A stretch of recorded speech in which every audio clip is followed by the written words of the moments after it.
Calling the Moore County Board of Education to order for our regular business meeting on Monday, June 9th, 2025.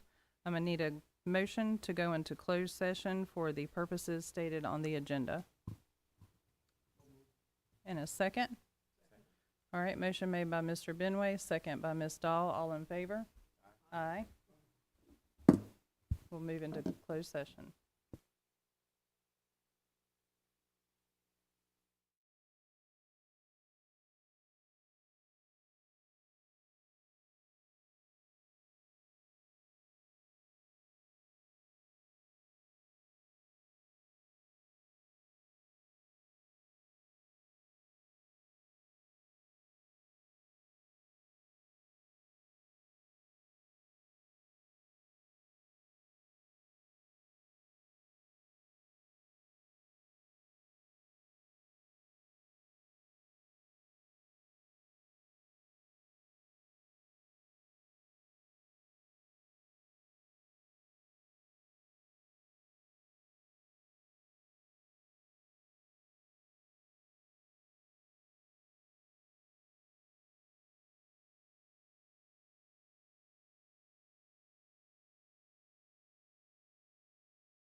Good evening. I'd like to call the Moore County Board of Education to order. I'd like to welcome everyone here this evening. It's been a while since we've had standing room only, so we appreciate the time that everyone's taken to be with us.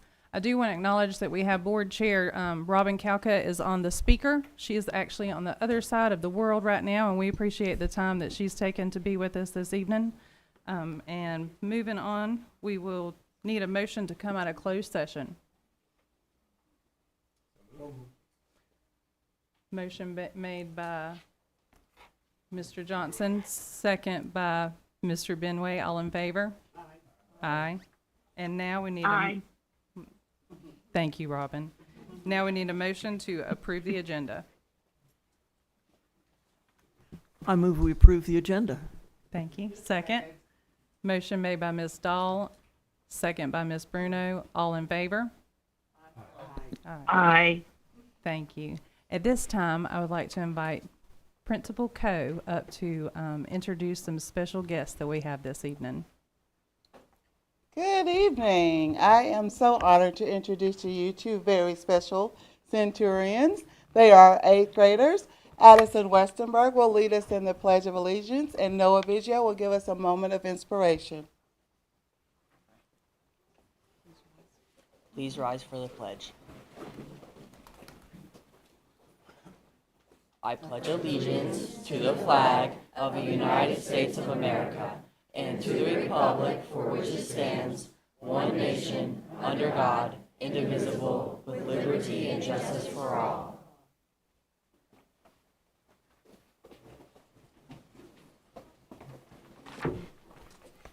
Good evening. My name is Noah Biggio, and I am an 8th grader at New Century Middle School. Ms. Coe generously invited me to speak to you today. I'd like to share with you a quote that inspires me. Do a good turn daily. This is the Scout motto, and one that I follow every day. To me, doing a good turn daily can mean a variety of things. Sometimes it's as simple as thanking my teachers at the end of every class for their hard work and dedication to my education. Or it can mean working hard towards a larger project, like planning and leading a team of volunteers to revive and recreate the outdoor classroom butterfly garden at New Century Middle School for my Eagle Scout project. When I see the chance to do something positive and beneficial, I do it every day. A good turn might not seem like much, and that's okay. Maybe you're just picking up someone else's trash or holding the door for someone.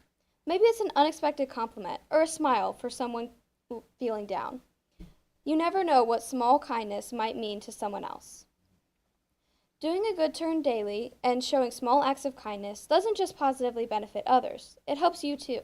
Statistics show that performing acts of kindness, service, and goodwill boost your mental health, social health, and even physical health. Kindness towards others relieves stress and lets you feel more self-confident. If everyone does a good turn daily, then maybe when you drop your books in the hallway, someone else will turn to pick them up for you, doing their good turn daily as well and making your day brighter. So next time you see the opportunity, whether it's donating items after a flood or welcoming a new neighbor into your community, doing a good turn daily can help everyone through simple acts of kindness.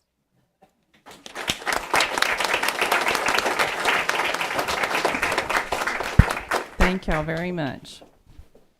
At this time, we're going to move into a moment of silence, and I do want to read an obituary from one of our students at Cameron Elementary that we lost this past week. Ms. Janessa Kramer.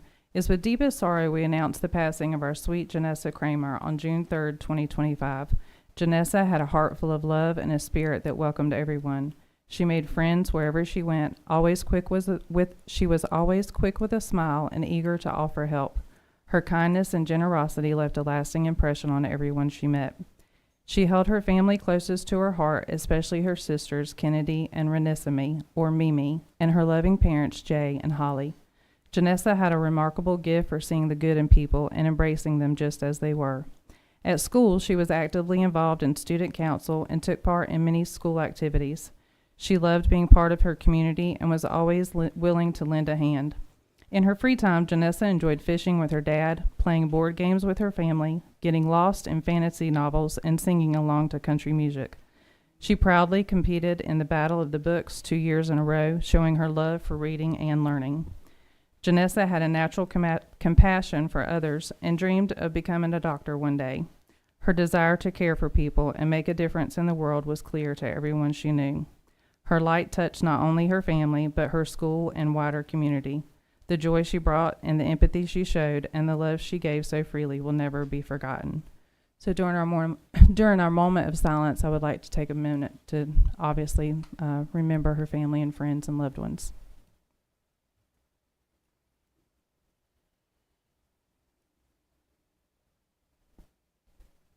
Thank you. All right. At this time, we'll move to recognitions. We have Charlie Batchelor, and this evening, Mr. Hensley and Mr. Johnson will be presenting the certificates.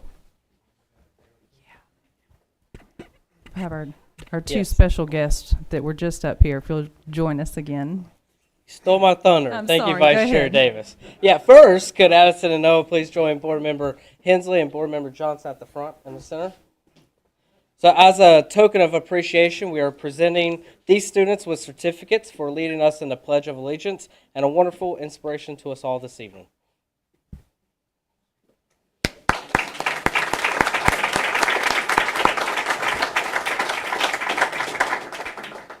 And now, could we have Crypto and Amanda from New Century Middle School please join Board Members Johnson and Hensley at the front.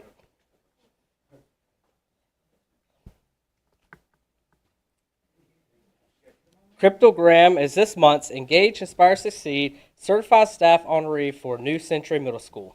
Ms. Graham is our compassionate and dedicated social worker, plays a vital role in supporting the whole child at New Century Middle School. From coordinating attendance efforts and leading small student groups to conducting home visits and partnering with families, she approaches every task with empathy and a deep commitment to student success. Her ability to build trust, offer guidance, and connect students with resources ensures that they do not only thrive academically, but also feel seen, supported, and empowered every step of the way. Amanda Blackburn is this month's Engage, Inspire, Succeed Support Staff Honoree from New Century Middle School. Ms. Blackburn, our dedicated data manager, is the quiet force behind the scenes who keeps the school running smoothly. With precision, patience, and tireless work ethic, she ensures every student record, schedule, and report is accurate and up to date, often solving problems before anyone even notices them. Her attention to detail and calm demeanor under pressure make her an invaluable part of the team, and her commitment to excellence truly reflects the heart of the school's mission. With family members and Principal Co., please stand as we recognize tonight's honorees.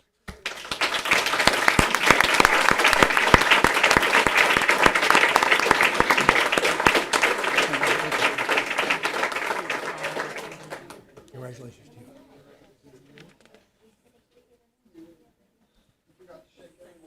Oh. All right. Good job. Great job. 43 marriages, just by the way. Good job.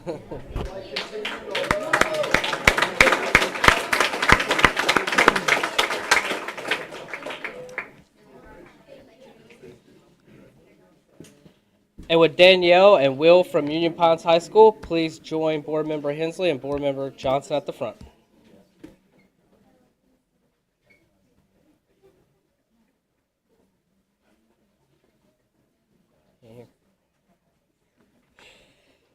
Danielle Blackburn is this month's Engage, Inspire, Succeed Certified Staff Honoree for Union Pines High School.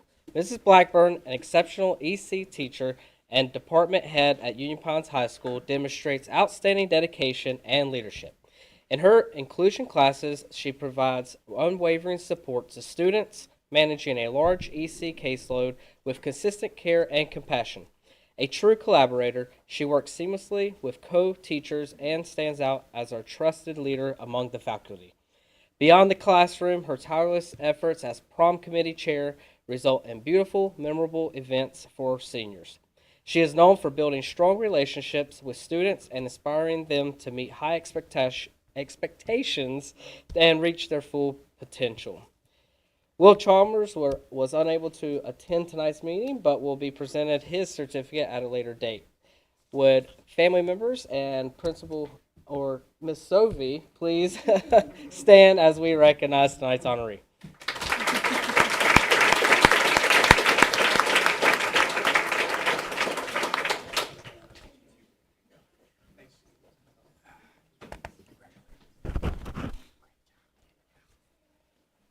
Also, you'll notice that we had a student recognition, but she was unable to make tonight's meeting, so we will push that one to our next meeting in August or September. So moving on, we do have some additional recognitions for tonight. First, we will have our state winner for our calendar art contest from Robbins. If she'll please join our board members at the front.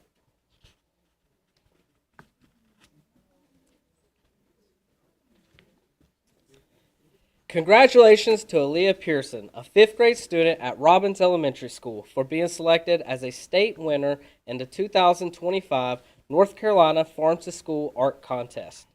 This annual contest invites public school students in grades K through 5 to create artwork celebrating North Carolina agriculture. Aaliyah's winning piece showcases both her artistic talent and understanding of the vital role agriculture plays in our state.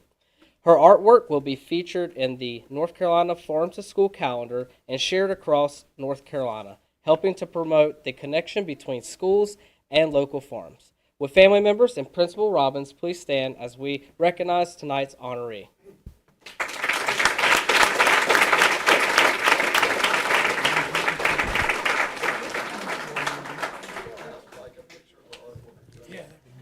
I don't.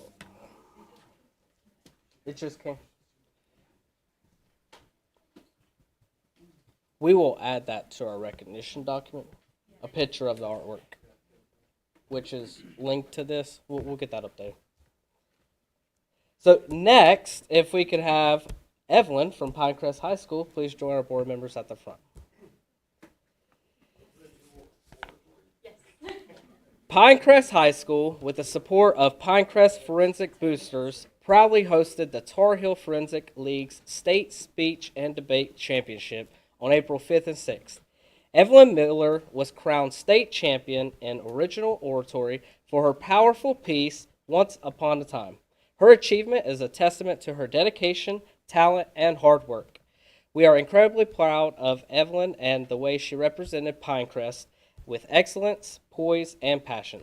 We look forward to seeing her continued success next year. Congratulations.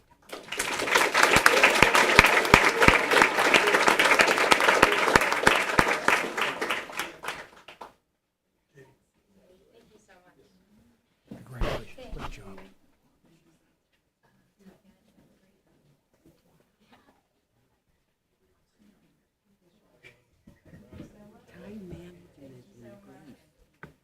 Yeah, that's interesting.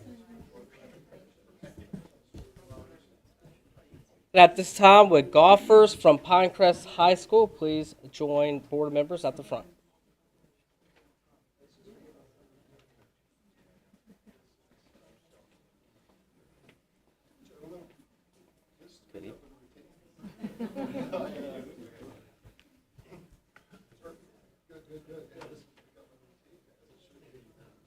A few golfers were unable to make it to tonight's meeting, but they'll be presented their award certificates by the coaches. Congratulations to the Pinecrest High School boys golf team for capturing their 3rd consecutive North Carolina High School Athletic Association's 4A state championship and the program's 9th overall title. Competing on familiar ground at Pinehurst number 8, the team delivered a dominant performance, winning by an impressive 14-stroke margin over second-place Broughton. This victory mirrors the Pinecrest girls golf team's achievement earlier in the school year, as they also secured their 3rd straight state championship in the fall of 2024. Under the leadership of Coach Rich Rainwright, and the Patriots continue to build upon a legacy of excellence that sets the standard for high school golf in North Carolina. Congratulations, Patriots. With family members and Principal Phillips, please stand as we recognize tonight's honorees.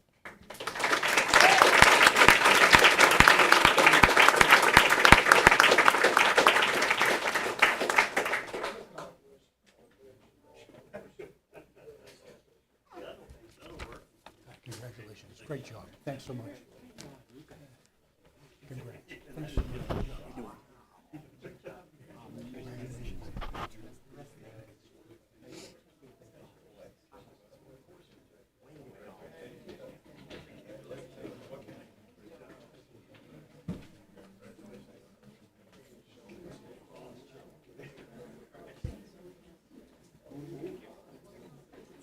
And now could we have lacrosse members from Union Pines High School please join our board members at the front. And several team members were not able to make it to tonight's meeting. They have a team of 20 young girls. But these who are here, we are happy to recognize them, and others will receive their certificates at a later date. Congratulations to the Union Pines High School girls lacrosse team for winning their second consecutive North Carolina High School Athletic Association's 1A, 2A, 3A state championship. The Vikings claimed the title with a commanding 18-8 victory over Bishop McGuinness at Durham County Memorial Stadium, becoming the first back-to-back champions in the division since its subdivision in 2020. After a season of growth and perseverance, the team demonstrated extraordinary resilience and teamwork. Sophomore Ellie Powell led the way with 7 goals and 2 assists, earning MVP honors. Under the leadership of Coach Caitlin Brinker, the Vikings continue to make school history, together stronger than ever. Congratulations, Vikings. Would family members and Principal McCormick please stand, or Assistant Principal, please stand as we recognize.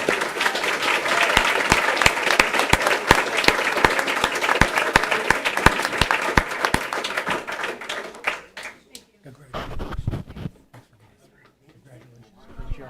Congrats. Congratulations.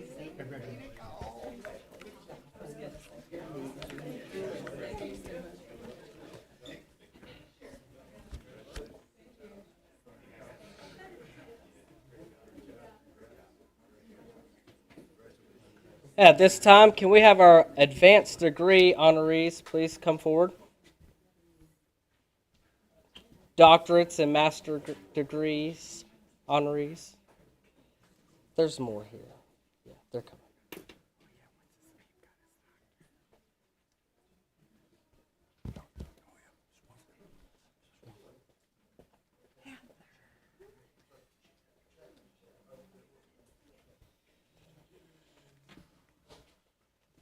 The following employees earned advanced degrees while serving with Moore County Schools. Doctorate degrees were earned by Aaron Gaines, Chad Hill, Heather Stewart, and Jeremy Swafford. Master's degrees were earned by Leah Bartram, Brittany Bonner, Catherine Fowler, Jessica Hartman, Lisa Nixon, and Michael Paul. For those who are unable to attend tonight's meeting, their certificate will be presented to them at a later date. Would family members and supervisors please stand as we recognize tonight's honorees.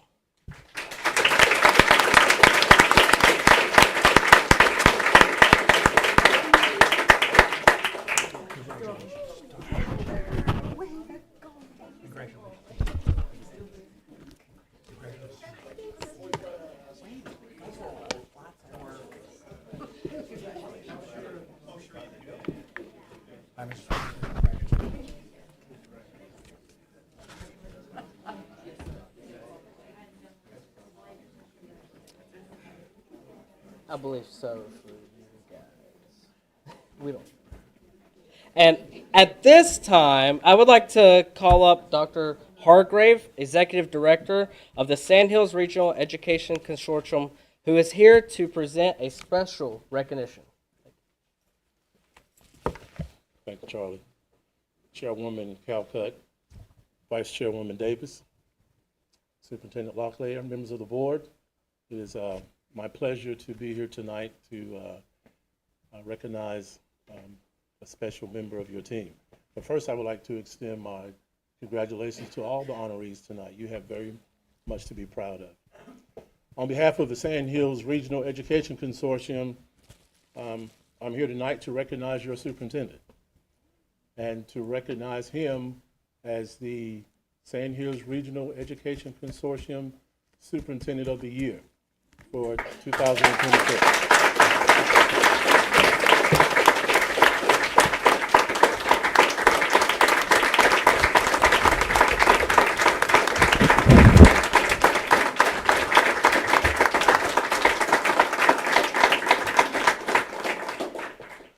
Dr. Locklear, your colleagues, your 13 colleagues, have seen fit to recognize you for your outstanding leadership, for your dedication and your devotion to the children but not only to the children, to the staff and to the community. I've heard you, we've been in many, many meetings together, and I don't know that I've ever heard you speak where you didn't brag about the children that you serve. But right after that, you talked about the staff that does this work every single day. And that is a testament to your leadership. So tonight, we want to honor you with the Sandhills Regional Superintendent of the Year Award. So if you'll come forward and allow me to present this to you. Congratulations, sir.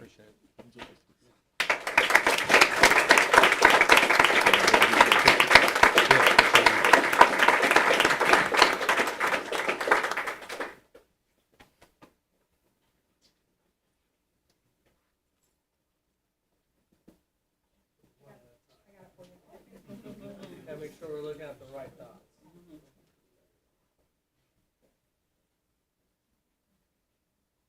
I needed my steps going. Congratulations, sir. Thank you, Dr. Hart. Let me just quickly say, it's an honor to accept this and to represent the Sand Hills region. So this is more about the work that our employee team does with our students each and every day. We can see the quality of kids we have in our school district and our employee team, no matter what their role. Every day, they're working hard, supporting each other so we can support our kids and push them towards success. And this time of year, as it exemplifies that, with over 1,000 kids crossing the stage this past weekend. Incredible work being done every day. I'm proud to be a member of this team and proud of the work they're doing each and every day. Thank you, sir. Appreciate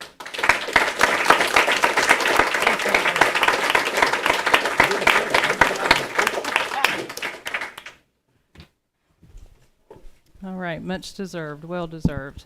At this time, we would invite you to stay, but we do have time for a brief recess for those who do not want to stay for the business portion of the meeting, although it's going to be really fun, so I would encourage you to stay if you can. Right, we'll go into a brief recess.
Calling the Moore County Board of Education back to order. I appreciate the ladies and gentlemen that stayed with us. I believe most of your names will be on this sign-up list for speakers. So just as a gentle reminder, it's 3 minutes. We ask that you keep your comments within that time frame and that you would be respectful during your comment time. Oh, I am jumping ahead. I'm so sorry. I need a motion to approve the consent agenda. Second? Second. All right, I have a motion by Ms. Bruno, second by Ms. Dr. Dahl. All in favor? Aye. Thank you. Now we'll move to public address. So I'll call 3 speakers up at a time, just come in that order, and then I'll call the next 3. The first 3, we have Miriam Chu for book reports, Willie Chu for book reports, and Sarah Gassaway for the Union Pines High School turf. There is the timer up there, and Charlie will start that just as soon as you get started, okay? Okay. Thank I you. just speak. Yes, ma'am. This evening, I was concerned about the possible abolishment of the book report requirement, handwritten. And my big concern is we are now seeing the rise of artificial intelligence. And with artificial intelligence and its ability to serve the student and create texts and so forth, they can be told, right at this grade level, right in this accent, or according to a cultural regional requirement. It is amazing what AI can do. But artificial intelligence may lead to the creation of no intelligence for our children if they are not required in their own handwriting to demonstrate that they are capable of reading comprehension. And the ability to read and write has been one of the big gates that either is open to the avenue of success or keeps you out. And for us to deprive our children of the ability to read, and for our teachers to fail to make sure that those children can actually read and comprehend what they're reading before they leave their grade in the school, is a disservice to every child that walks into this system. And I ask that you please keep a handwritten book report requirement at every appropriate grade level. Thank you. Thank you. Thank you for the board for letting me speak. My name is Willie Chu. Nothing more is more important and fundamental than reading and writing. I'm a physician in Moore County. We're not known for having great handwriting, but nevertheless, in this age of social media, memes, and talking points, students need to be able to learn how to engage in a lengthy, like full-length book. They need to exercise skills in maintaining attention span, reading for comprehension, critical thinking, organizing thoughts, and then be able to express these thoughts in a coherent manner. In this day of easy electronic emails, nothing is more impactful than a personal handwritten note. Whether it's a simple thank you note or a persuasive note to your congressman, it's a skill that will never become obsolete. I also think as part of this program is an excellent opportunity for students and teachers to get together to discuss their students' progress. That's just an excellent opportunity. So reading and writing is such an important skill, we can't let it become lost.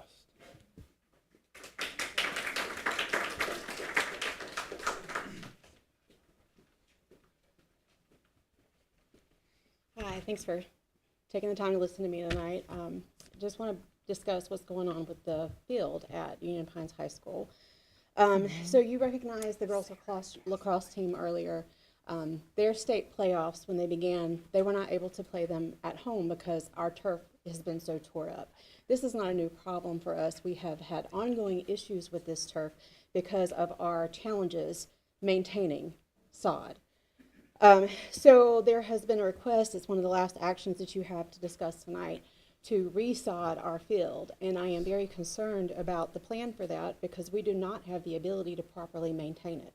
We do not have the ability to irrigate it the way it needs to be irrigated. This is all the reason that we are where we are. So I'm not bashing Pinecrest, but they have a lot more funds than we do. So when you take money off the table, they play the same sports that we do, and they agree that turf is the proper field for the sports that we have. That's what they have on their field.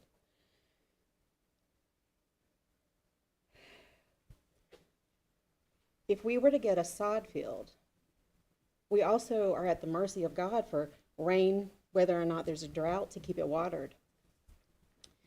And then our booster funds are going to try to maintain this sod field, whereas if we got turf, we would be able to reallocate those funds into investments to later replace the turf when its time is due, rather than putting money perpetually into a money pit. I just want you to take the time to consider the options tonight to make the most fiscally responsible decision for our county and to allow our kids to have this advancement in their facility and to open up this door for them so that they have a quality field that they can win these games on.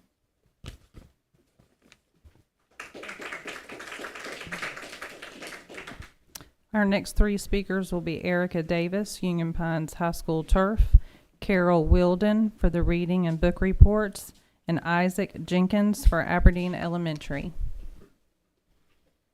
Whenever you're ready. Oh, Okay, I'm sure. sorry. Go ahead. Good Yes, evening. please. My name is Erica Davis, and I'm currently the Union Pines Booster Club Executive Officer. The president, Travis Green, asked me to come and read a letter that he'd prepared. Coincidentally, we have our meeting tonight happening right now. And it's a pretty important meeting closing out the year, so he couldn't be two places. I do have him on the last sign up, so in case that he can get over here, he would like to speak to you himself. But in case not, here we go. And there is a petition that was started online by Ms. Gassaway, and right now it's about 375 signees, so just to keep that in mind. Good evening, board members, Dr. Locklear, and staff. My name is Travis Green. I serve as president of the Union Pines Athletic Booster Club. Thank you for the opportunity to speak tonight and for the work you do every day on behalf of our students and schools. I sent all of you an email earlier today, but I wanted to come tonight and speak with you officially at your meeting about this situation.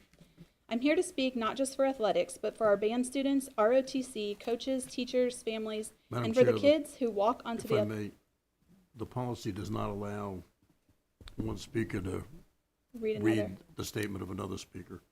Okay. I'm sorry. I was not.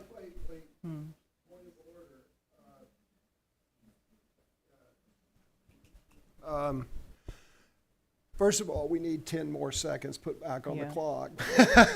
But I mean, Rich, I love you, but I'm not sure that's correct. A speaker cannot yield time to another speaker per our policy, but there's nothing wrong with somebody reading something that was written by someone else.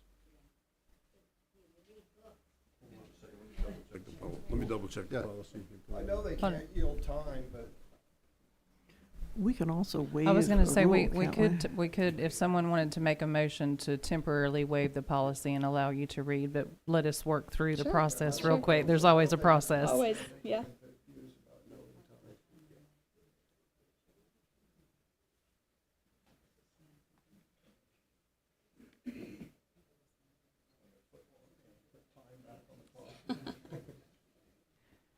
Charlie, if you do want to go ahead and reset her time in preparation, please.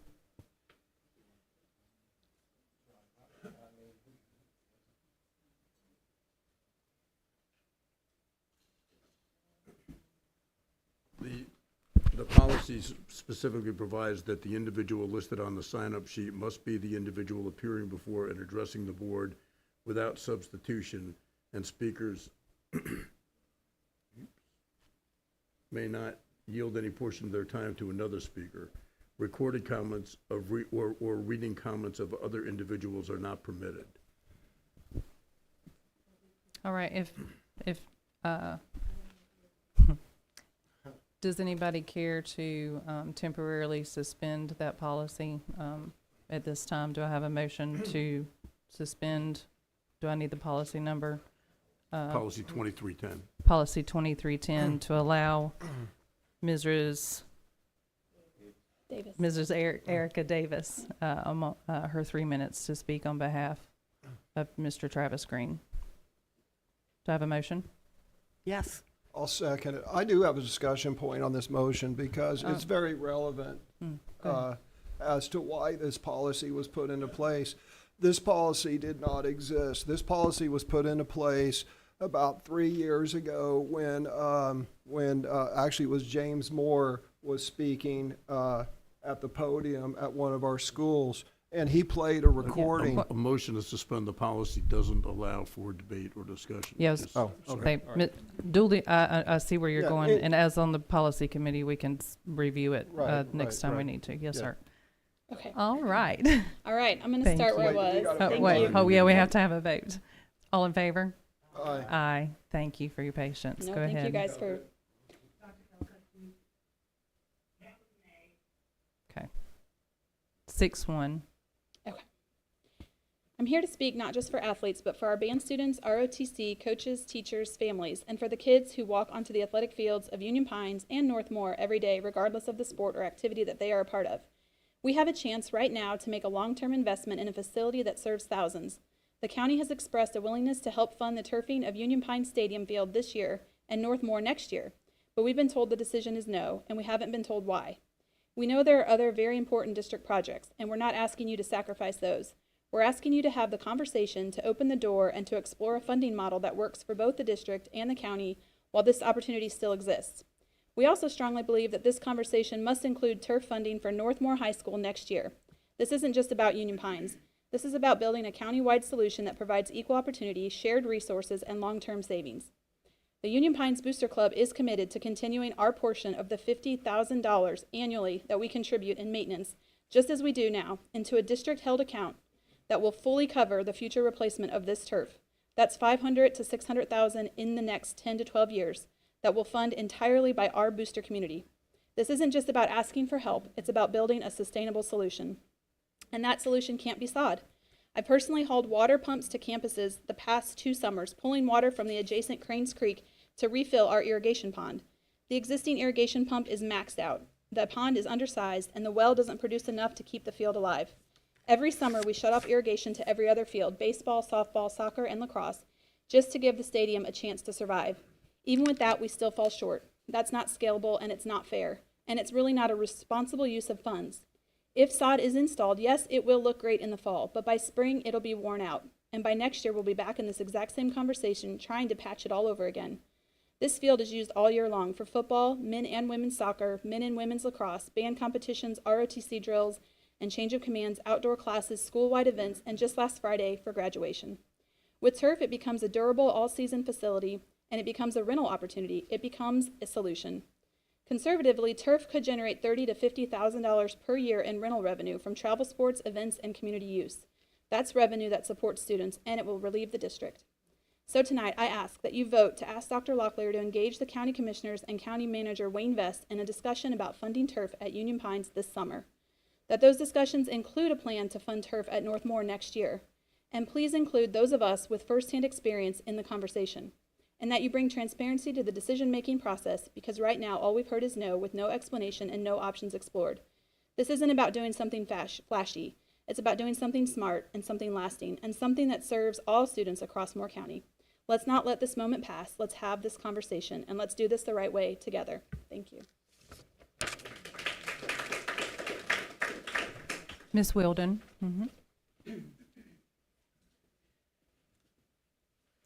Good evening. Almost 3 years ago, we finally had a school board whose main purpose was to help the kids. Maybe not so much the teachers and the administrative staff, but they were for the kids. Moore County did not have an A school at that time and hadn't for years, except for charter school. However, Moore County had more than its share of D and F schools, and some were so bad they couldn't even garner an F. That school board's biggest desire was to go back to basics, reading, writing, arithmetic, and science. At that time, closer to 50% of all students couldn't read at their grade level, and a larger percentage couldn't do simple math. They eliminated areas of Common Core where every student was equal and no student failed. They attacked gender issues and provided parents with a Parents' Bill of Rights, which removed the ability for a student with their teacher to determine sex-changing surgeries. And they attacked DEI, which was turning into the most evil discrimination policy ever created. One of the new programs was for each student to read at least 4 books per year and prepare written book reports. Before this last election, Moore County finally had an A school that wasn't a charter school, and for the first time ever, there were no F schools. Now you have a few teachers and parents who are wanting to dumb down the kids again by eliminating the reading of books in book reports. Moore County is already back to having one F school. I've heard most teachers now feel book reading and reports are an ordinary teaching platform. Moore County still has a large percentage of students, over 40%, that can't read at their grade level. It's worse with students of color. Now is not the time to get rid of the only solution to this issue, that kids can't read, especially since the school administration will allow students to graduate that can't read or do simple math.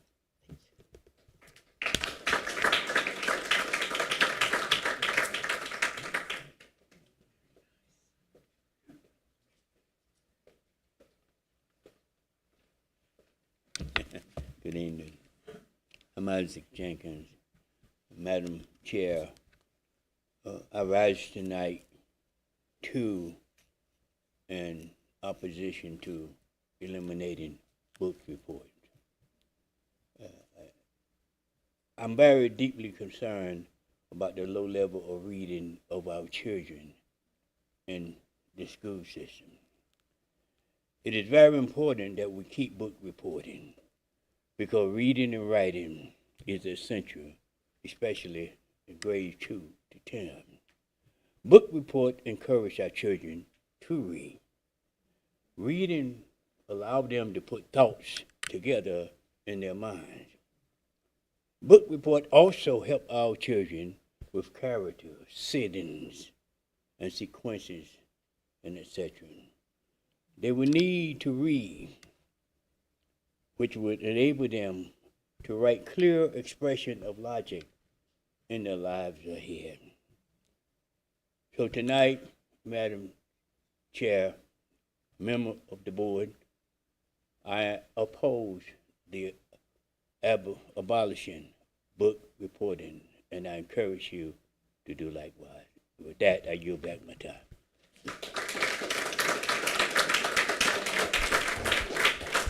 All right, the next three speakers will be David Norris for reading and book reports, John Miziak for employment, and Carolyn Kelly for reading requirements.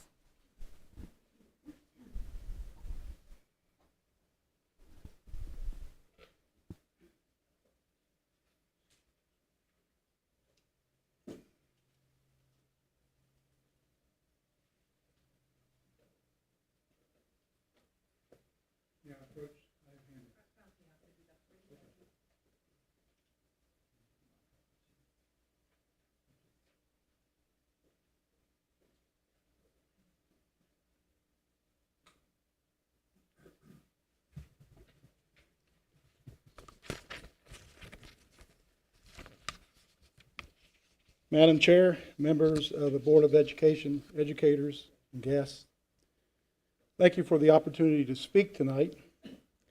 As an IT professional working in the field that evolves daily, I'm here to underscore the urgent need to equip our students with three foundational skills: reading, critical thinking, and report writing. Now, you may think these are just academic requirements, but in today's workforce, especially in technology, they are essential tools for success. Let's begin with reading. Whether it's technical manuals, software documentation, cybersecurity protocols, or compliance standards, strong reading comprehension is non-negotiable. A recent report from the National Center for Education Statistics revealed that over 54% of U.S. adults read below a 6th grade level. That's not just a statistic, it's a workforce crisis. We simply can't afford to send students into the world unprepared to read, interpret, and apply critical information. Next, critical thinking.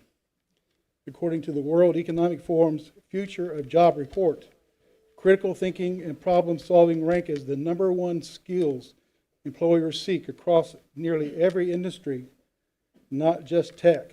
In IT, we're constantly solving new problems. It's not enough to follow instructions. We need thinkers, analyzers, and innovators.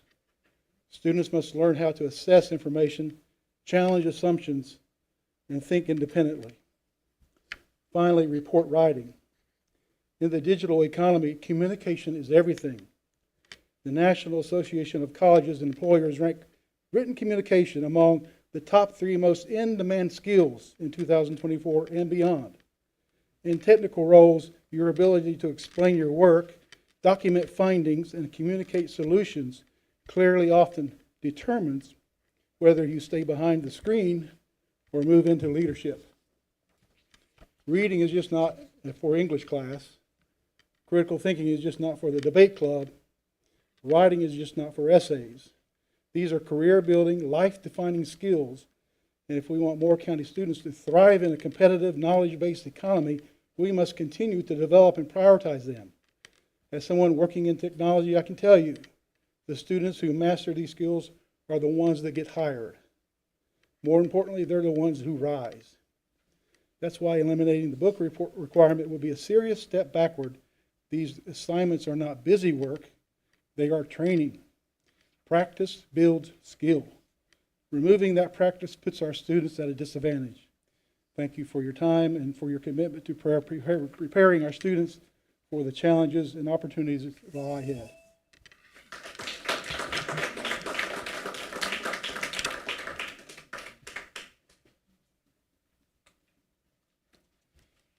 My name is John Miziak.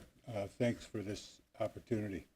Members, I've read about the board's ongoing discussion about the district's long-term strategic plan and if it should be a 2-year or longer plan. Irrespective of what you settle on in terms of its length, if you don't have employees in place, that's teachers, bus drivers, cafeteria workers, to implement that plan, whatever it is, you won't succeed. After looking at the district's website this morning, I noticed there are presently about 114 positions listed as open.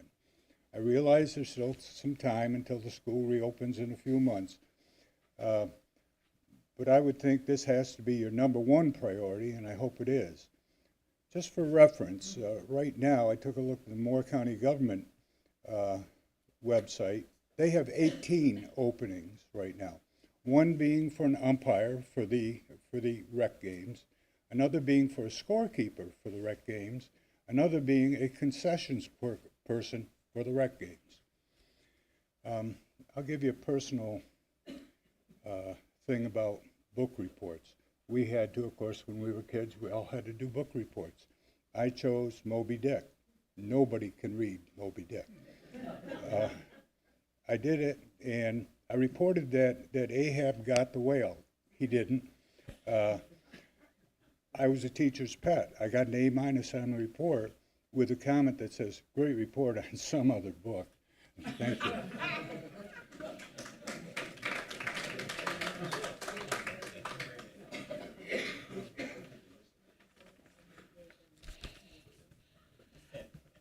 Good evening, my name is Caroline Kelly. I'm a retired educator and the grandmother of 11, 6 of whom might at some point attend Moore County schools. But I'm here this evening because I desire strong schools for all students, not only those kin to me. Moore County Schools' 2025 strategic plan aims to, quote, increase the number of 10th grade students reading at or above grade level by 10 percentage points. Elsewhere, the data show that up to 40% of Moore County students are not proficient in reading. So I'm speaking out because I'm alarmed that our school board wants to reduce our reading and writing requirements. Let's think about what that could mean long term. Here's a scenario described in the October 24 issue of The Atlantic. Just suppose a Moore County student ends up in the Literature Humanities class at Columbia University in New York, where a student approached the professor, quote, bewildered by the thought of finishing multiple books a semester. Why? The article explains, many students no longer arrive at college, even at highly selective elite colleges, prepared to read books. At her public high school, she had never been required to read an entire book. She'd been assigned excerpts, poetry, and news articles, but not a single book cover to cover, end of quote. Had she ever read a book for a book report?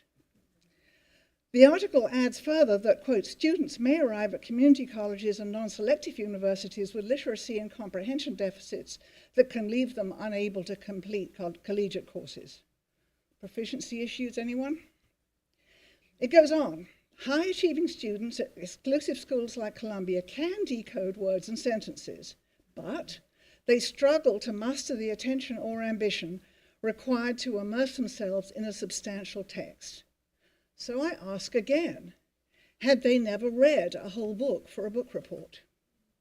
Okay, so maybe students should read whole books, but do they really need to write, that is, handwrite, about them? Quick reply from the Wall Street Journal. An article recently. Sales of blue books, you know those things for handwriting exams, were up this school year more than 30% at Texas A&M, nearly 50% at the University of Florida, and 80% at the University of California, Berkeley. Why?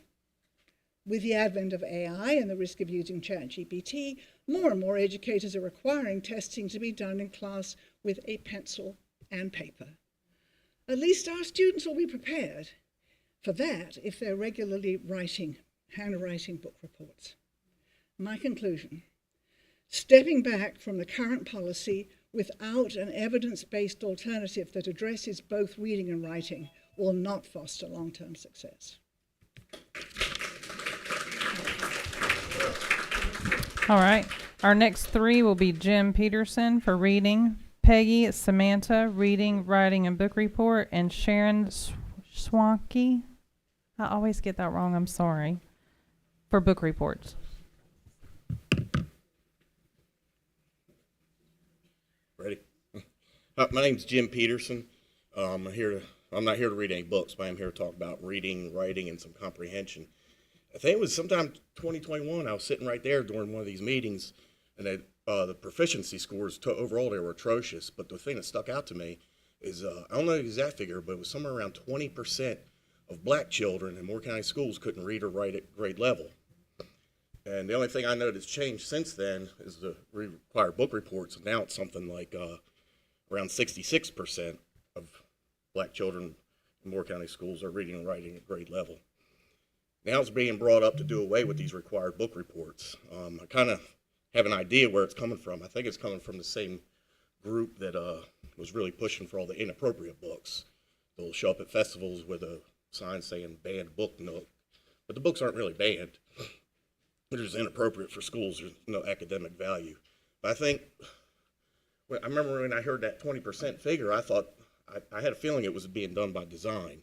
And this, right now, it seems to be the same thing. It appears to be a typical Marxist move to disenfranchise black people. Reading, writing, challenging kids, academic rigor, it's a good thing. And then I wanted to say, any parents that are telling school board members that they're doing book reports for their children, there should probably be some discipline or some investigation on that. ChatGPT, I know teachers, you have a student for a while, you know their writing, you know their writing style. If they're using ChatGPT, I think there should be some discipline issues there and just not let go. And yeah, there should be consequences for cheating, and reading, writing, comprehension is a good thing. Thank you.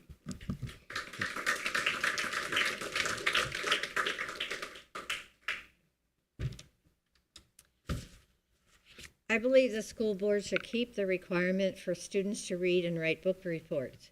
It fosters the habit of reading, and reading is central to learning anything. Abraham Lincoln taught himself law by reading. Literacy specialist writing at Education Week made the following points. Writing directly benefits students' reading skills. Writing also improves students' reading fluency. A vice president of Scholastic Education wrote that writing and reading are not just two sides of the same coin, they are profoundly related and intertwined. She said that reading is like breathing in and writing is like breathing out. A podcast by H.M.H. Coe, formerly Houghton Mifflin, said that while writing is a useful assessment tool and does involve many of the same skills as reading, it carries a value beyond these qualities because Writing is inextricably linked to the process of learning itself. Several studies show that writing makes students better readers. Thank you.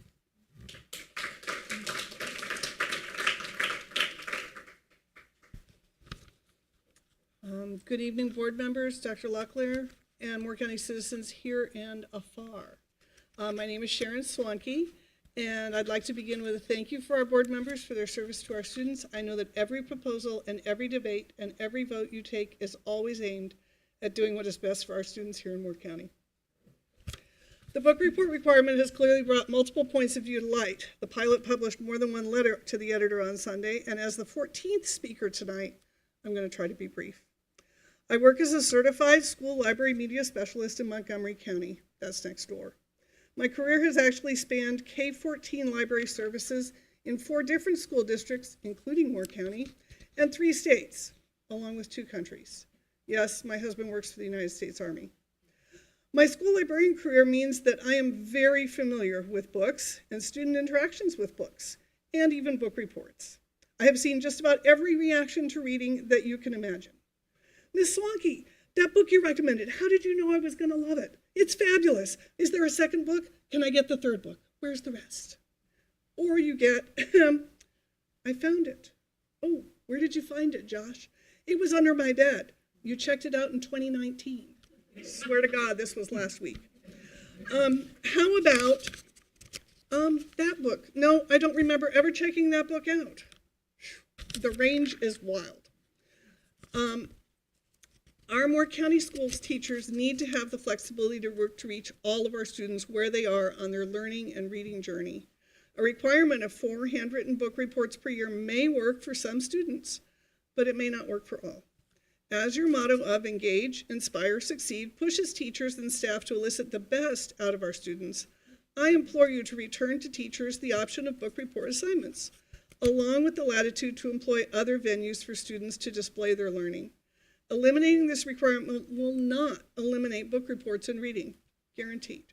Our teachers want our students to read, and they want our students to show that they have read. They are constantly looking for suitable evidence of learning. It's not rocket science. One last note. In a high school English class, our students are only there for 1 semester. Your 4 book reports per year means that they have to read 4 books in 1 semester. For many students, this is very possible. For me, it was a no-brainer. I'm the librarian. But for others who might struggle with reading, 4 books is like climbing the Himalayas. We need to think about everybody. And that's all I'm going to say. Thank you very much. I appreciate your attention.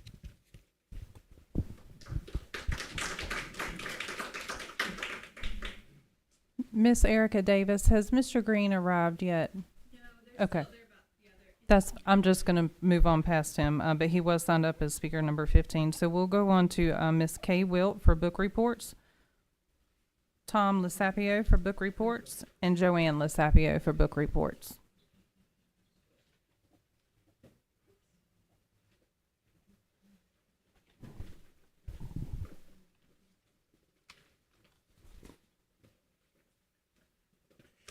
Good evening, Madam Chairman, School Board, Superintendent Locklear. I'm delighted to be here tonight.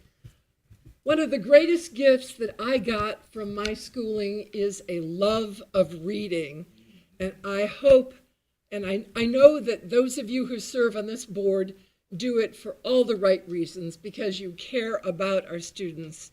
So I encourage you to keep the book report requirement because setting that peg, which quite frankly I believe is quite low, setting a peg of 4 books a year is not too much to require of our students. In addition, we want achievement. We do not want this bigotry of low expectations. Our students, if challenged, will always do better and they will always do more. Also, I love that you insist that it is in handwriting because cursive is becoming a mysterious code to the younger generation. And really, we do a disservice if we do not insist that they learn cursive writing. So just in a very simple, in a simple request, keep kids reading, keep them writing, give them that love of learning. I know that the achievement will be there if you do continue to push that. Thank you very much.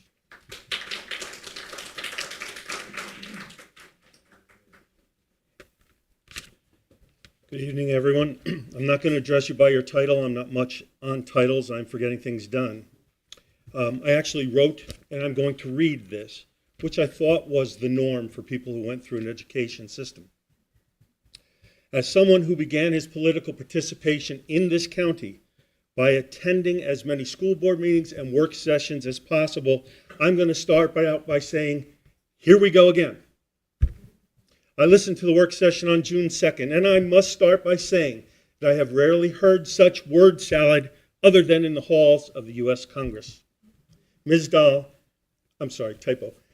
Dr. Dahl gave a very impassioned speech that was clearly written and read, not given off the top of her head.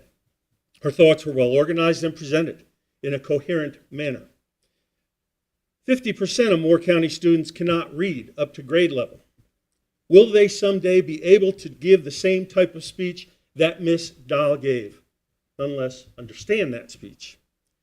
In my opinion, Mr. Levy was trying to offer a tool that could be used to help develop and improve the education of our students by implementing school book reports. I thought that's what you're all supposed to be doing, trying to improve what we already have.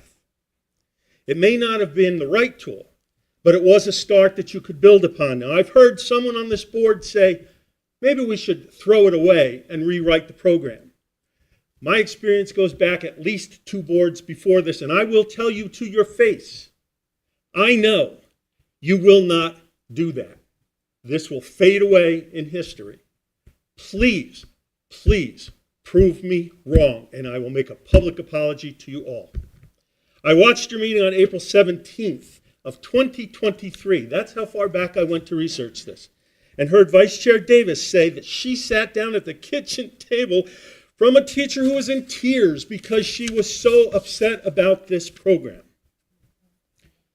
I wonder, does that teacher still feel the same way today, having used that program for 2 years? I've got a current teacher here who has the opposite to say, but my time won't allow me, so my wife will follow up with some of those statements.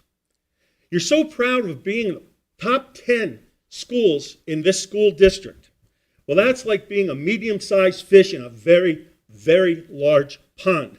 When you consider that only 42% of 4th graders in the entire state can read up to their capability and to the requirements. You are here because you were voted on by the people of this county to do a very, very specific job. Help educate our kids. Be more concerned about the students of this state, as opposed to arguing about titles, degrees, who's smarter. They desperately need your help so that they can face the challenges that they're about to face. Thank you. Thank you.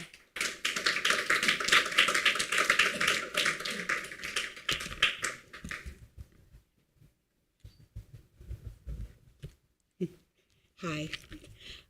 I think that some people may not have read the policy, and I think this is an important excerpt that people should be aware of. Each book report shall be due prior to the issuance of any report card. If a timely book report is not delivered to a teacher prior to the report card being issued, the report card shall carry the statement, quote, student has not completed reading requirements. Contact the teacher immediately. It states further on, quote, in grading and classifying pupils, the principal shall consider whether a student has completed the book reports required by this policy. Any student who fails by the end of the academic year to complete all book reports shall not be allowed to move to a higher grade until all such book reports are completed, unless the principal, in consultation with the superintendent and consistent with the requirements of Policy 5530, Student Promotion and Accountability, decides to promote the student and determines whether the student shall attend a summer reading program approved by Moore County Schools. a current middle school teacher in Moore County, gave me thoughts on this policy. The following is what was shared with me. I'm paraphrasing. This teacher's basic objection to removing the book report requirement is that there is absolutely no other requirement to, quote, graduate elementary school or middle school in North Carolina. You can have zeros across the board on your report card, and you will be moved along to the next grade. If we can't ask our kids to complete a simple book report for middle school or elementary graduation, how much lower can we lower the bar? It was also shared that on the North Carolina Department of Instruction website, there is a fairly extensive description of the requirements to graduate high school, but you will find no requirements, and this teacher repeated to me, no requirements to graduate middle school or elementary school. By having no formal requirements in elementary school and middle school, you have just spent 8 years creating a culture around the student where effort doesn't really matter. Of course, there are students that try hard to do their best, but that requirement comes from their parents or was perhaps born into the student. The kids, according to the teacher, do not seem to object, at least from what is heard from them directly, to the book report requirement. When given free time in the class, they will often open their book and read to make sure that they get the report completed. This teacher's basic opinion is we need to be raising the bar, not lowering the bar. This teacher requires class assignments to be handwritten to be sure that students are not able to cheat, for example, by using AI, and to be sure they are learning to put thoughts together in their own written words. Thank you. All right, at this time, our last three speakers will be Wendy Crespo for book reports, Mary Flynn, which did not fill out the subject, but Mary Flynn, you're after that. Miss Charlie Thine for book reports and cursive writing. Go ahead. Good evening. Thank you all for your service and your commitment and your dedication. I personally appreciate you because it's not something that I could see myself doing at this time. So thank you. Thank you. I'm a mom of 4. I have a married daughter, a 25-year-old son that just graduated college who is a college athlete, a 23-year-old son who's a college athlete who has 1 more year of school, and a 16-year-old daughter at Pinecrest High School. I have homeschooled. I have done private school. I have done public school. You name it, we've done it, we've lived it, we've been there. And I just want to actually second or third, fourth, fifth, sixth, many of those who spoke before me, and the points that they made about the importance of just keeping these book reports intact. Whether you modify it for 10th grade, because we do work on semesters to make it maybe 2 reports in 1 semester, or 1 long classroom report in 1 semester, keep it, please keep it in there. I've seen the value in my 16-year-old daughter this year, who's not a natural reader. Quite honestly, we don't have any in our home. None of us are natural book lovers. But when proposed with a challenge, when given the directive, we get to it and we enjoy it. And I think that's the case with so many kids. When they are given the directive, when they are given the guidelines, and they are told and expected to do it, they will rise to the occasion. A couple of things that keep going through my mind is to raise the bar, number 1, absolutely positively. My kids are athletes. Anytime the bar was lowered, everyone else went down with it. You raise the bar when you're out on the ice or you're on the field or whatever sport you play, everyone else tends to rise up to it because everyone wants to be better and do more and give more. Okay, so that's the one thing that's been kind of going through my mind all evening. The other thing, quite honestly, is keep it simple. You don't have to make it difficult, you know, in age and grade appropriate. So with the smaller children, give them the ability to have something they can choose within parameters that you've supplied. The librarian said it perfectly about the kids that she's come across over the years. I'm sure every one of us have come across our own kids or someone else that have experienced those things that she mentioned. So keep it simple in the classroom. This is not a difficult thing to do. It doesn't have to take your entire day. And they've got plenty of hours in that building to get the work done.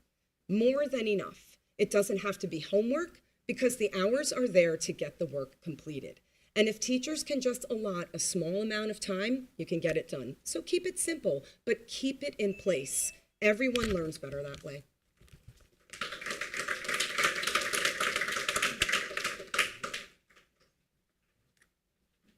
Watching my grandchildren complete book reports is gratifying.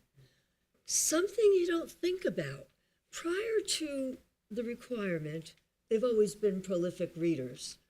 But when I ask them what they read and describe the book to me and who are the main characters, they only very vaguely described what I asked them for. Now, writing book reports has improved their verbal skills. When I ask them to describe the book that they've just written the report about, they're actually able to verbalize it to me in a way that is discerning and shows that they focus on it and that they know how to summarize. I can't say enough about keeping this requirement. But here's the kicker. They send me home with their books and a handwritten book report for which they grade me. And I ask them, why did I get a B plus? I deserve more than a B plus. And they say, Gam Gam, look at this. It says the main character with an S in parentheses. You only named one. There's this one and that one, and they verbalize it. I mean, I love it. I love it. Keep the book reports.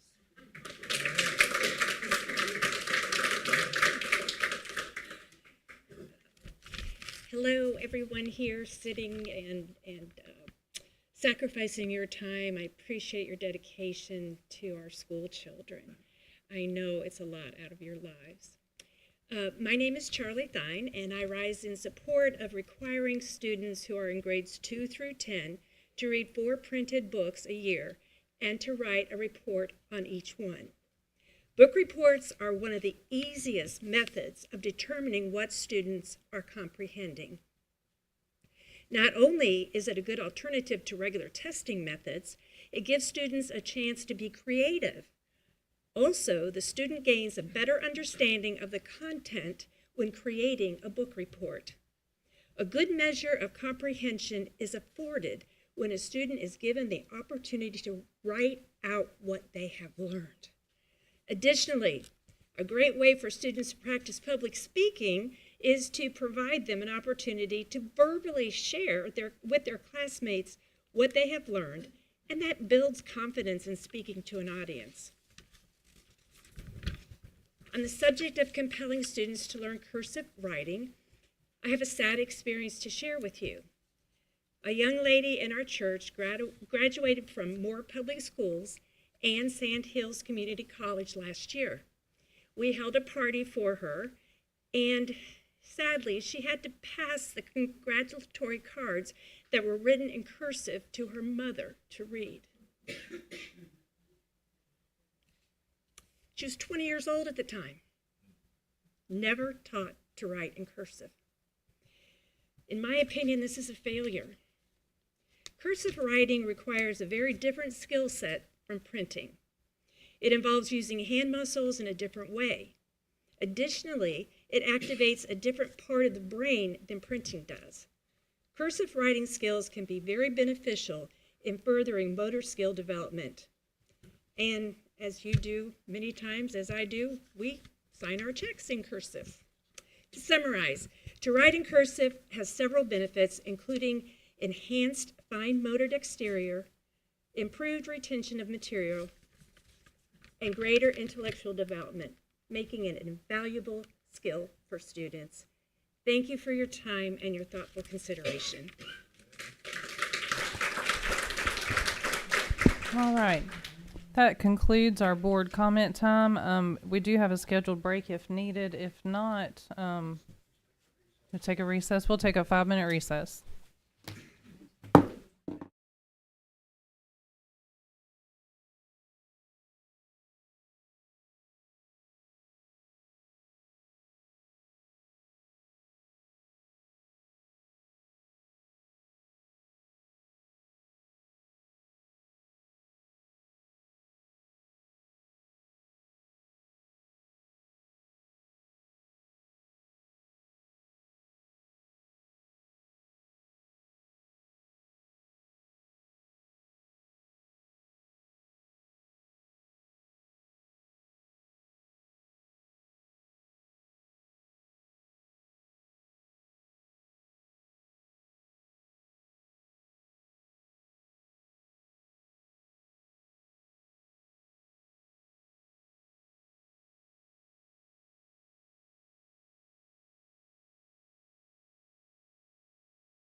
Calling the Board of Education back to order. At this time, we'll be moving down to Section 6, Board Action, and our first piece of action will be the recommended 2025-2027 School District Strategic Plan. And before I hand it over to Dr. Locklear, I just wanted to acknowledge Dr. Metcalf and that this will be his last board meeting with the Moore County Board of Education, and we appreciate the many years of service and dedication and love that you've poured into the students and Thank you so much. everyone. Anyway, before I forget to do that, I want to acknowledge that. So thank you. Can I take a It's- point of personal privilege? Yeah. Yeah.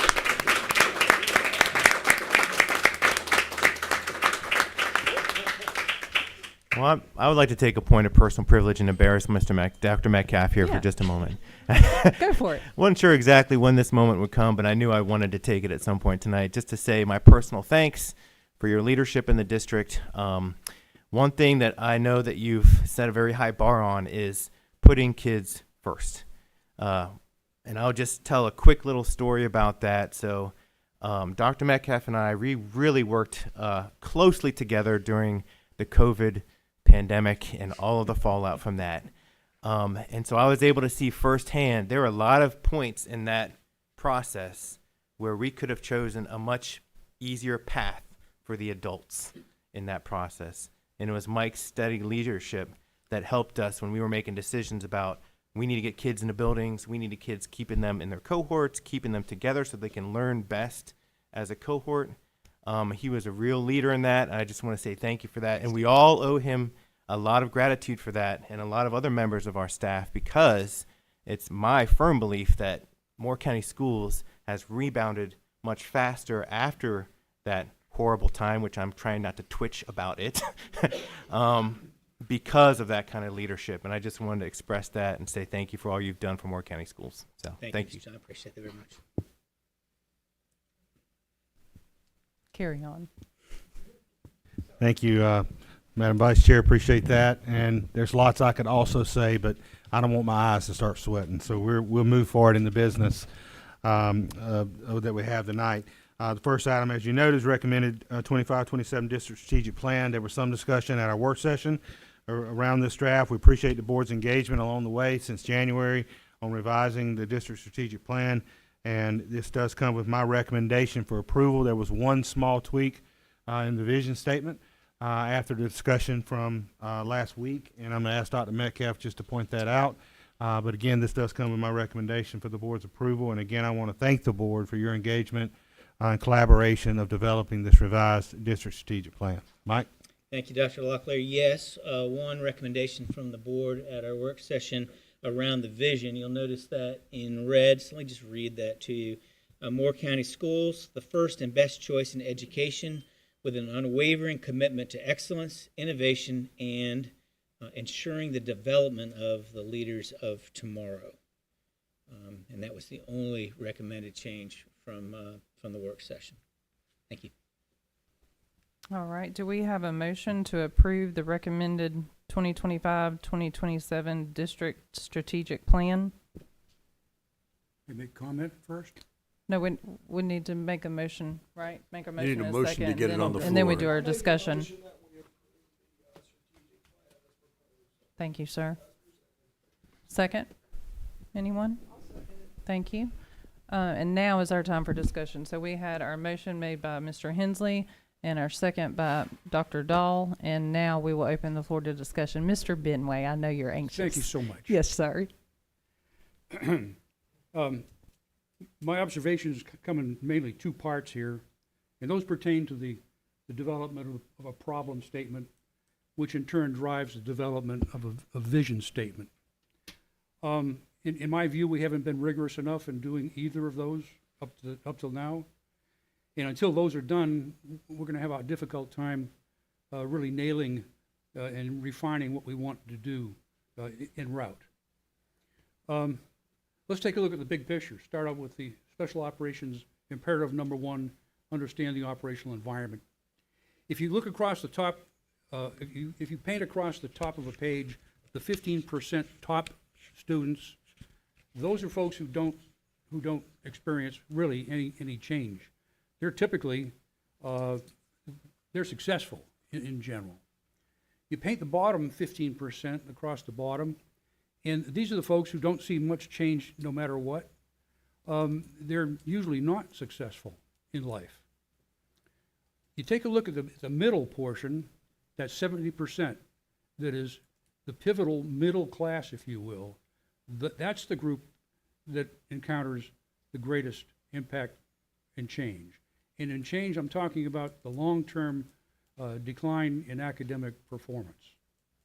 I think that's the biggest picture, the big picture that we have to work with to start with and start breaking down and how the problems affect us here in Moore County.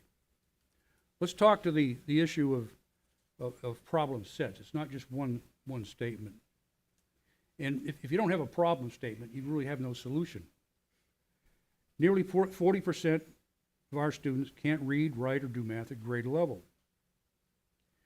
We have years-long chronic failing elementary schools that we need to tackle. Our budget is currently in an auto-spend mode. You got to understand, when the budget comes down from the state, the focus is the full employment of the public schools apparatus. And derived from that, we down here have to derive the goals we're gonna accomplish under that whole process. So as soon as we have our budget approved, that money is dispersed across 30 or 40 line items, the gun goes off, and we start spending. At no point can you stop that spending and say, wait, what have those dollars accomplished specifically? And to underscore that, in late June, early July, we will have an accountant come in. It'll cost the county $50,000 or more to have this audit, and they will examine how fast and what mechanisms we have in place to spend all of that money on a timeline that results in a zero balance at the end of the year. 2 years ago, when I listened to my first out briefing, I asked the auditor, I said, okay, what if we can affect some economies this year? Can we allocate some of those funds to priority items next year? No, you must spend it all. Then I asked the question, how do we connect dollars with performance? And we don't. There is no requirement, there is no process that does that. And I would suggest to you that if we had a programmatic approach to resourcing and then the budgeting mechanism to support that, we would be much better off. But the entire state of North Carolina is stuck with this problem. It is a problem, and I think our legislators need to, at some point, tackle that head on. And another part of the problem set is campus and classroom culture. Currently, those are low-hanging fruit areas, low-cost fixes you could make to enhance teaching and learning. It's important for us to create an atmosphere in the classroom and on campus that is a step above the street. Walking into one of our schools is a special event. You walk into a different environment that is focused on optimizing teaching to maximize learning. That is not the case right now. We've got kind of a mix of approaches to culture, but in the long term, I think what we're looking for is our campuses of virtue, creating the old notion of virtue. Western civilization was based on that sort of thing, and we would do well to draw from that and apply that to the way we build cultures on our campuses and classrooms. Right now, we have a 2-year planning horizon in our vision. I would submit to you that we have problems and problem sets that are going to demand a much longer horizon than 2 years to accomplish. And we ought to take a look at how we want to do that. We've got some great examples, actually, of things that are working pretty well, and I think our innovative high school is one of those concepts that ought to be examined as a long-term programmatic approach. I think that we have the time, we have the opportunity to get together over the summer and do some more brain work on our process for building our vision and the pathway that we're going to employ to get to that vision. And that vision really is an extremely important thing because it needs to mesh with whatever the overall vision for Moore County is. We've got to figure out where we fit into that whole picture. Unfortunately, Moore County doesn't have a unified vision at this point. Hopefully, we'll have one someday. So, my recommendation is we work some more on this process. We define our efforts a little bit better, a lot better, in fact, and we lay out what we want Moore County schools to look like in 10 years, 2035, and maybe 2040. Right now, we've got a 10-year program for construction, facilities construction, but we're only employing a 2-year vision to give that context. We need to figure out what drives building construction from year 3 to 10 or 20, and we can do that.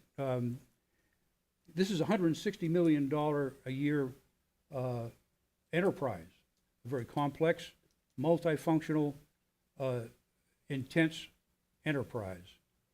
It demands and it needs a vision that looks down the road further than we're looking right now. Thank you very much. Thank you, sir. Further comments? Dr. Dahl?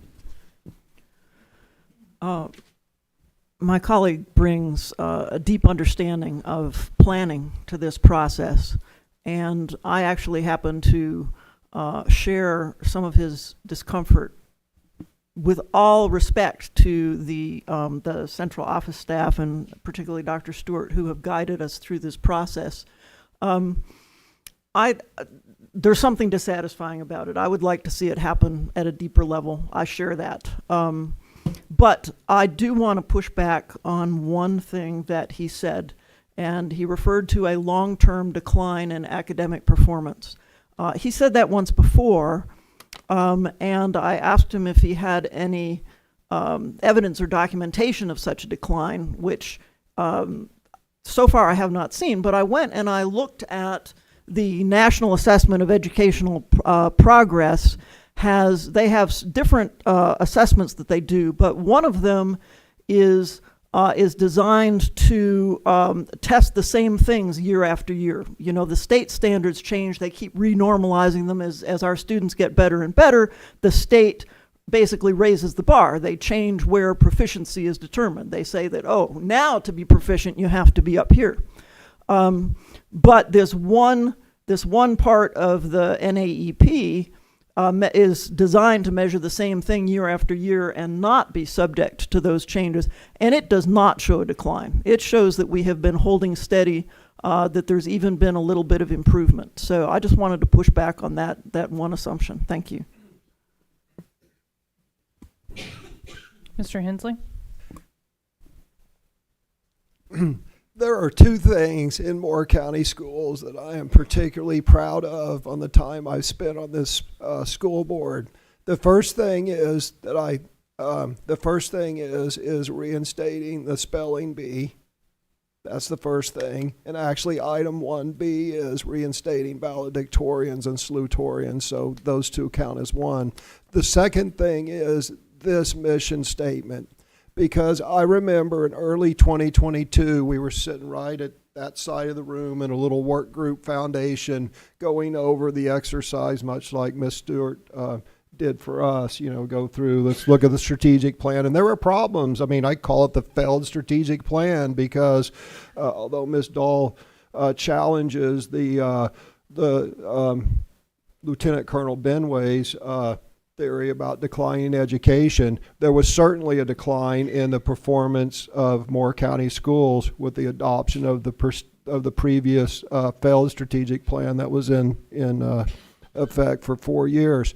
Anyway, so I was sitting up front, we were going through this exercise, and Pam Thompson was the chair at the time, and I leaned over to Pam and I said, you know what, Pam? we should have something in here about civics, because we need to make sure that our students are proud of their country, they're proud of their state, they're proud of their county, and they're proud from where they came from. And she's like, what do you have in mind? And I said, how about proud and successful Americans? And she looked at me and her eyes got big and she said, that's exactly what we need. And we started going down that road. It got changed slightly. But you know, what we came up with in early 2022 was we'd graduate students with the skills, knowledge, character, and education needed to become proud and successful citizens of the United States or something.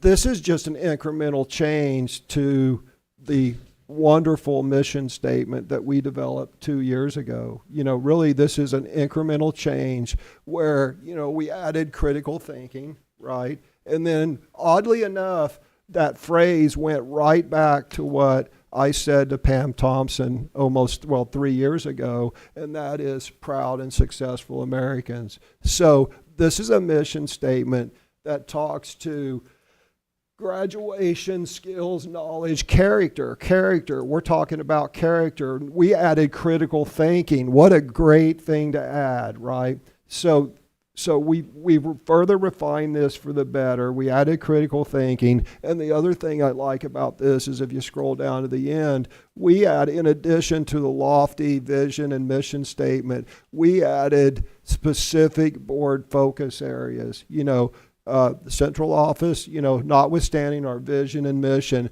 these are the things that we as a board, concrete things that we want to work on. So I am extremely proud of this mission statement. And obviously I'm going to vote for it. Thank you. Anyone else? All right. I think we already have a motion and a second. All we need to do is make a vote. Doctor, yes, I'll restate the motion. And Chair Cowicott, do you have any comments? No, ma'am, not at this time. My Okay. voice is a little bit under the weather. Yes, ma'am, that's fine. All right, at this time, we'll be taking a vote for to approve the recommended 2025-2027 district strategic plan. All in favor? Do you have another comment, sir? I wanted to move to put it off until we've examined the problem statements and the vision in greater depth. Okay. This Is that summer. an official, do you want to make a It is, motion to do yes. that? Mhm. Do we have a second for anyone for Mr. Benways to do? All right, we have a first by Mr. Benway to, what's the right word I want to use? To table it. Mr. Benway, could you repeat what you were trying to say there? Thank you. I would like to move that we delay approval until we've had an opportunity to examine both the problem statement and the vision in greater depth. So there's a motion then to table this Yes. item in order to examine the problem statement and the vision in greater depth. Yes, sir. We had a second by Ms. Bruno. My comment for that. It is debate. Well, we can have discussion, debate this, correct? Yes. It's a substitute motion. Sir? Is this a substitute motion, or do you intend this to be a motion to table? Substitute. Okay. My only comment would be, and please clarify if I'm incorrect, that any time that we want to make any type of revision to the statement, we could bring that forward to you all. Once it's been approved, we could make an amendment at any time. Yes, ma'am, that's certainly would be something the board would have the ability to do through bringing it back and making a recommendation. Okay. That certainly could happen at another time, yes, ma'am. Okay. Even if the plan was approved tonight. Okay. So the motion is to defer this in order to allow further revision of the vision and. I'm sorry? The motion is to defer further action on this in order to allow further. The motion is to defer action at this time in order to allow for further revision of the vision and, what was the other part of that? And the problem statement, And the problem statement, thank you. or problem set.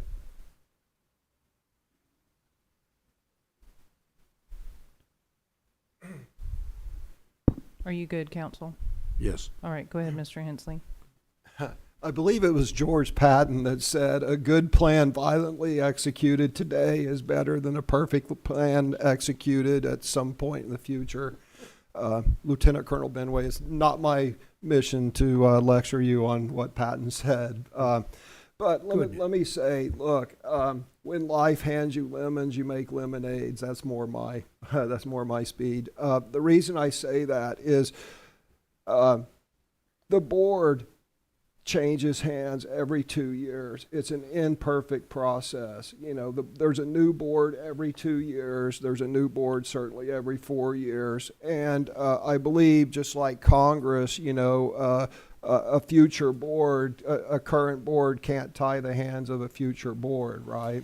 So part of it is structural because of the change of a board every 2 years. I assume that's why we have a 2-year strategic plan. So in a business world and a military planning world, I would 100% agree with you. You know, we need a 6-year this, we need long-term planning, we need to, we need a longer planning horizon. And this is something that I struggle with on the construction committee because, you know, we've got a 10-year strategic construction vision that takes $450 million to finance, and it never gets executed because, you know, the board changes every 2 years and priorities shift or whatnot. So the way I am overcoming that on the committee is to get buy-in from the public and external elected officials so that hopefully it has permanence. But the bottom line is we cannot tie the hands of a future board. You know, they could just throw it all out with the bathwater. So there's actually two issues. There's the length of the planning process, and then there is the process itself where you do a problem statement. I believe that this is a better mission statement than our current one. You know, the things that you've discussed as far as problem framing and problem definition, I agree with. That said, I'm going to vote against the motion to table, not because I don't agree with what you said, but I believe that if we implement this, this is a better strategic plan than what we currently have. And that separate from that, we really should look at our our planning process. As you know, I've suggested, and there's a planning process I'm following for the construction committee, but we really have to do the problem definition up front in a formal way. So although I agree with you, I'm not going to table it. I think that we, as a board, decide on what our planning process is going to be going forward. Thank you. Do I have the opportunity to? Yes, sir. Go back? 2 points. Certainly, we don't want to limit the prerogatives of any future boards. But at the same time, we don't want to be held hostage to an every 2-year maybe change. None of the problems, for instance, trying to fix our chronic elementary schools problem, failed schools problem, is going to take longer than 2 years. There's just no way to get around that. So we may delay accepting this for 2 months, but let's put our heads together for 2 months. I think we devoted perhaps cumulatively 10 hours perhaps together working on this. And these are problem solving is an intense effort. And I think Moore County Schools is worth that effort. I don't think it's going to harm us to hold off for 2 months while we examine this thoroughly. That's all I have. Thank you. Further comments? Go ahead.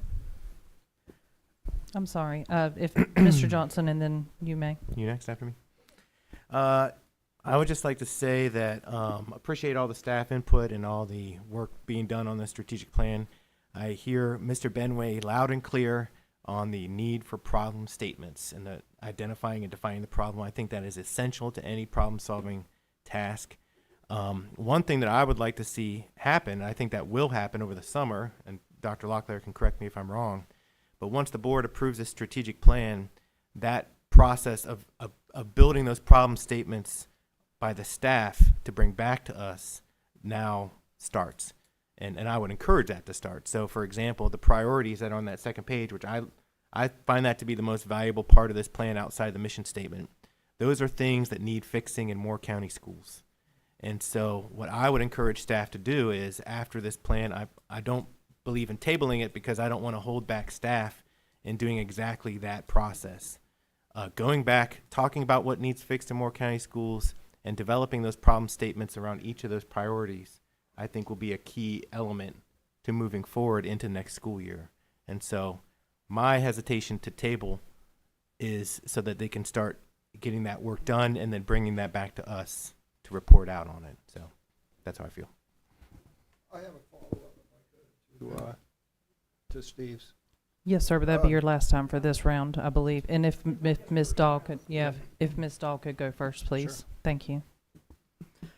I just want to acknowledge points made by colleagues about the importance of timeliness in moving forward, so that while I do share concerns about the imperfections of this, when I contemplate what it might take all of us to fulfill the vision that my colleague over here has, I am going to be voting not to, I forget what it is, to defer it or table it or whatever the motion said. So just wanted to say that so that you all don't think I'm being totally inconsistent. Yeah, I just, Steve, you said something, you just kind of spit it out there and went on, but you mentioned that the staff, the faculty, our team would get together over the summer and they would derive problem statements based upon our intent. So it's your contingent. It's interesting because we talk about problem statements, but at what level do they originate, right? So this is our intent. This is commander's intent, right? Then the staff takes it and they study it and then they come back and, okay, here's how we're going to achieve that. So I guess problem statements arrive from, either we as a board come up, what's the problems we're trying to solve, and then we come up with our intent, but then the staff takes our intent and they develop the problem statements and then how they're going to achieve this intent. So problem statements are at every level, I guess is what I'm trying to say. Yeah. Is that what you're trying to say? And I guess this is my second round, but yeah. So, I know, and I can't talk after this. But I think that's the process. We set the guidelines and the framework. We set the strategy and the plan. And then they take that intent and they come back to us with the actionable steps and the problems that they're going to address as part of each of our priorities, which is, I believe, how good planning occurs. So, thank you. This is just incremental changes. Correct. May I have the last word? You may. I'm going to say that this has nothing to do with pointing any fingers at anybody on this staff and the administration or anybody around this table. It's just an examination of how we might do a disciplined problem-solving process. That's all I intended. No casting of aspersions, believe me. Thank you. All right, with that, I believe we need to move on into a vote by the motion made by Mr. Benway to table. No, it's not a motion to table. This is a motion that the motion to table wouldn't have allowed debate. This is a motion to defer action on this with qualifications that wouldn't be in a motion to table. And the motion is to defer action on this in order to allow further revision of the vision and problem sets. I appreciate that you clarified that, and we have Mr. Benway that made the motion, Ms. Bruno that seconded the motion, and now we need a vote from the board. All in favor, say aye. On Mr. Benway's motion. Mr. Benway's motion. That's what you seconded, Ms. Bruno. I did second it.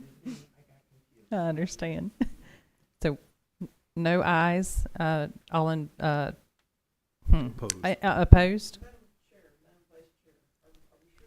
Microphone. Are we sure that everybody understands we're calling? Yes, for a we are vote? not Okay. voting on the strategic plan itself. We are voting on Mr. Benway's motion to defer. Thank The you. motion is to defer action on this in order to allow further revision of the vision and problem sets. You're ready for a vote? Yes, I'm Madam ready Chair. for a vote. All in favor say aye. Opposed? So we have 2 to Nay. 5. Thank you, Mr. Benway. I appreciate your effort. Yes, sir. And I agree with you. Yes. No, it's good. I agree with you. Let's start doing problem sets as part of our planning process. All right. So Madam this Chair, time you're I now do. up to Yes. the main motion. Yes, we are, to and we have a approve this. first and a second. We just need to have a vote on approving the recommended 2025-2027 district strategic plan. All in favor? Aye. Aye. Any opposed? Like sign? Nay. 6-1. Thank you.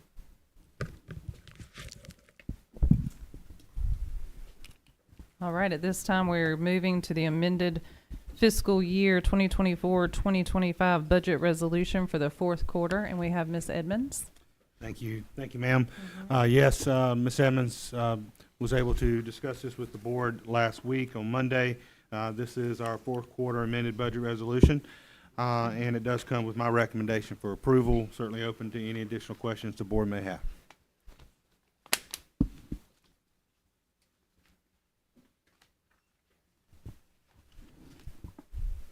All right.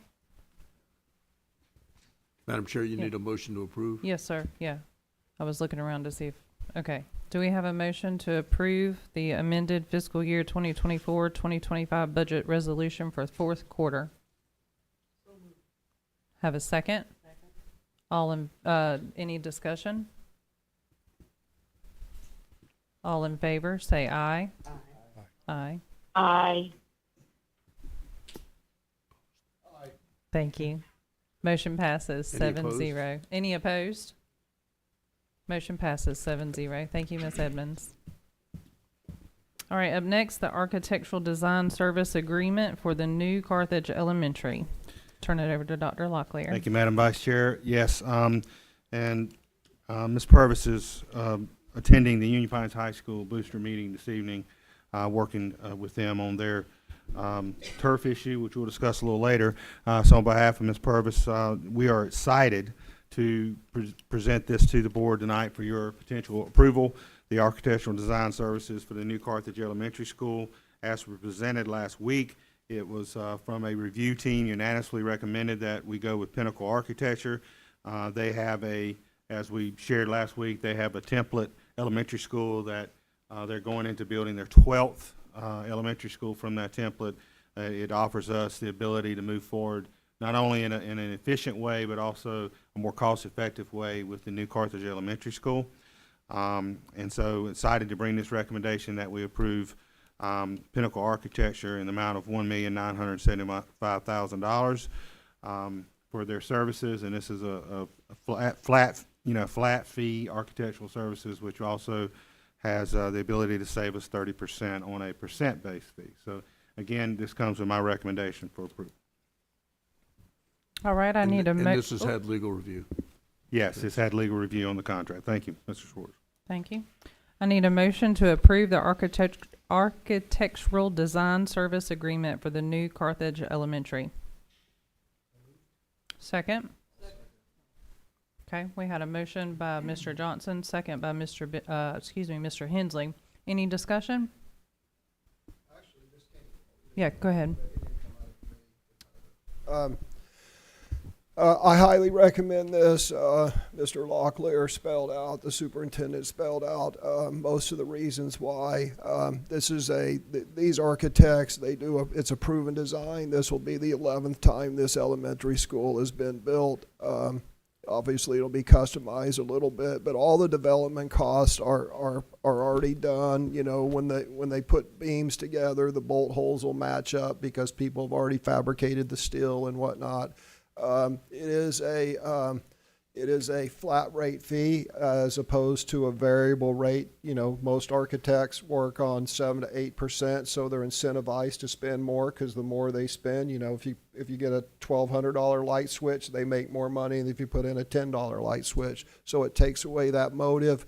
The school construction cost should be about 30% less than a custom designed school. And it's worth noting that the architect fee, although that looks very large and you think, wow, that's huge, is if you look at the standard cost, if we paid a percentage of what the anticipated cost would be, it would be much higher than that. And although she did not mention it, Ms. Purvis actually negotiated this down from a higher figure. So I fully support this. Further comments? I just had one just to say that I'm excited that we're moving forward with this. Yeah, exactly. I really appreciated I'll just go back a couple meetings ago, but the input from our teachers was extremely important in this decision. I really appreciate them coming out, and I hope that they feel comfortable whenever we make our decisions, that they continue to come out. I just want to say also that I'm really looking forward to working with the Board of Commissioners to make this happen in a timely as possible, so we can start breaking ground as soon as we can. So thank you for the committee and the board and all the staff work on this. I think we're in great shape, so thank you. Further comments? I do. Yeah, go ahead. I guess I will say one thing. We learned in construction committee, I cannot remember if it's been mentioned in this room or not, that if we continue to work with this firm of architects going forward, we can reuse the design with some modifications for a license fee. We would still be paying them for a service and for the license because they would be supervising construction, but we could reuse the same plan and pay less for future schools. Mr. Hensley? So Steve did mention work with the county commissioners moving forward, county commissioners and the public, obviously. But let me say these two things. One is we are not pussyfooting around. The board can expect probably in July, certainly no later than August, a proposal to purchase a parcel. And I believe we're very close to having a parcel selected, and we got the money to pay for it. And if that goes through as anticipated, then we will begin the detailed planning, and this will get built after its time. It's time, and not just Carthage Elementary, but the remaining construction program. So anyway. Very good. Any more comments? All right, seeing none, we will move to a vote to approve the recommendation for architectural design service agreement for the new Carthage Elementary. All in the amount of $1,975,000. In the amount of $1,975,000. Thank you, sir. All in favor? Aye. Aye. Any opposed? Motion passes unanimously. All right, at this time, we'll move to item D, the second reading of the new and revised policies. We do have Dr. Patterson coming up. Yes. And I'll turn it over to Dr. Locklear, but I know he'll just turn it back over to me because I'm chair of the policy committee. So for the most part, yes, ma'am. I just wanted to point out that there's two separate motions on these policies. The first is with the set that was brought forward in the original committee agenda as part of North Carolina School Board's recommended revisions that were reviewed by our attorneys. And I do have a motion that recommends that the school board consider to approving those policies that were presented to the policy committee and came out of committee unanimously recommended. The second motion deals with the reading requirements for promotions policy 5525, which came out of committee with a recommendation to repeal and archive. I also recommend that the school board consider a motion to repeal and archive policy 5525. As I've noted before, I do believe the policy micromanages teachers, and I have great faith in the rigor of our literacy programming in writing, reading, and in speaking. And so as a result of that, I do support that recommendation that came out of committee. So I'll turn it over to you, Madam Vice Chair. You said everything I needed to say, so I appreciate it. Dr. Patterson is here, I guess, if we have any questions. I believe at this time, I just would need a recommendation for the first approval to, let's see, the superintendent, Charlie, will you? I've only got, okay, the superintendent, right there, I'm sorry. For the school board to consider a motion to approve the original policies that were presented at the policy committee Those are just the first policies that the North Carolina School Board Association recommended that we made changes to. I think we made one small tweak last week. It was a technical correction. Yes, okay. That's been made. All right. Do I have a motion to approve policy? Do I need to read them all out loud? Yes, thank you. Policy. The committee made a recommendation, so this is a recommendation from the committee to approve the changes in policies 1310/4002, parental involvement, policy 2302, remote participation in board meetings, policy 3420, student promotion and accountability, policy 6120, student health services, and policy 6140, student wellness. Thank you. So that's a committee recommendation, so you can simply vote on that. Thank you. Call for vote. So I do not need a first and a second. I only need a vote. That is correct? Okay. At this time, we'll be moving forward with unless there's discussion on those first policies. I would like to, because there were changes that we discussed in the last work session. There was one thing that Mr. Schwartz, like, oh my gosh, let me take a note on that. And then there were a couple administrative things. So there aren't that many changes. I would like to go through the changes real quick and just see how they look. You want to do that, or you want me to? Okay, that one's Because fine. only one made technical. There was only one technical correction.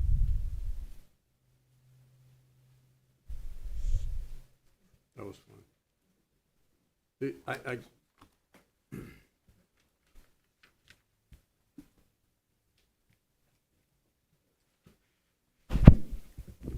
Keep going.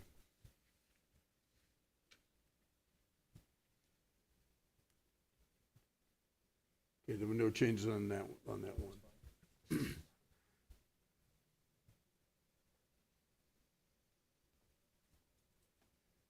This was a new policy in its entirety and There were already no changes practiced. in that one either.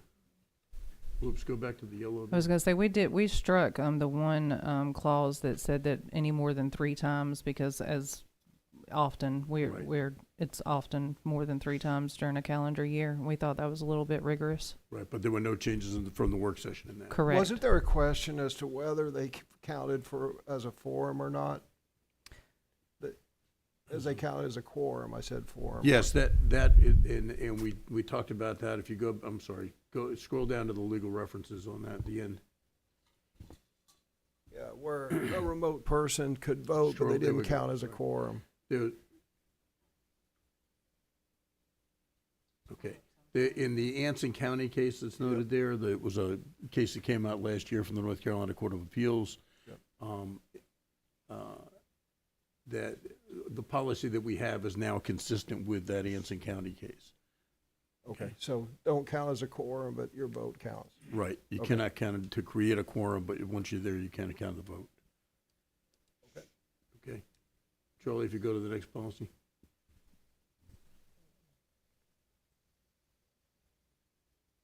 On this policy, student promotion and accountability, we'll slow down there. Scroll up a little bit. Okay. The change that was made there on promotion standards is consistent with the change in State Board Policy KNEC 002 and 003. There was no change discussed in the work session on this. If you'll scroll down, Charlie. Keep going. Keep going. Keep going. Keep going. Credit recovery, this was discussed in the work session, and this change is consistent with another change in the State Board of Education policy that requires that if it's a non-elective course, if it's a required course for which there's an end-of-course exam, and the student is going to retake that course for credit recovery, it cannot be pass-fail, and there has to be a numeric grade that's given. The language that's in here for how that language grade, that numeric grade is computed is straight out of the State Board of Education policy. And that is a change required by the State Board of Education. That's right, and we talked about in the work session how it would be more clearly stated in the parent handbook, I believe was. Isn't that what we decided on this one, is that it be more clearly stated?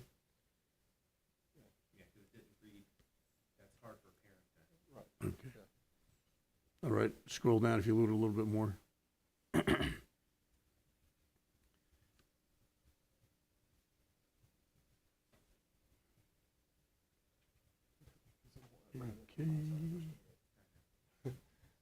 And I think that's it. The change in legal references are there for the new state board policy. And then under student health services, there was just the technical, I think it was this one. Keep scrolling.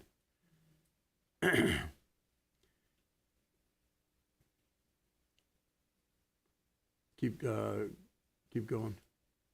I'm sorry, back up a little bit. Back up.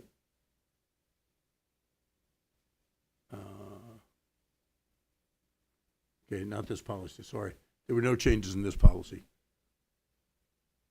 And then there's one more. Student wellness, there was just one technical change. Keep going.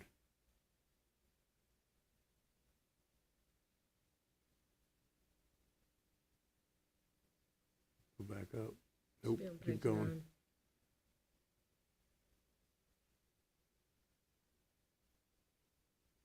That was right here, stop.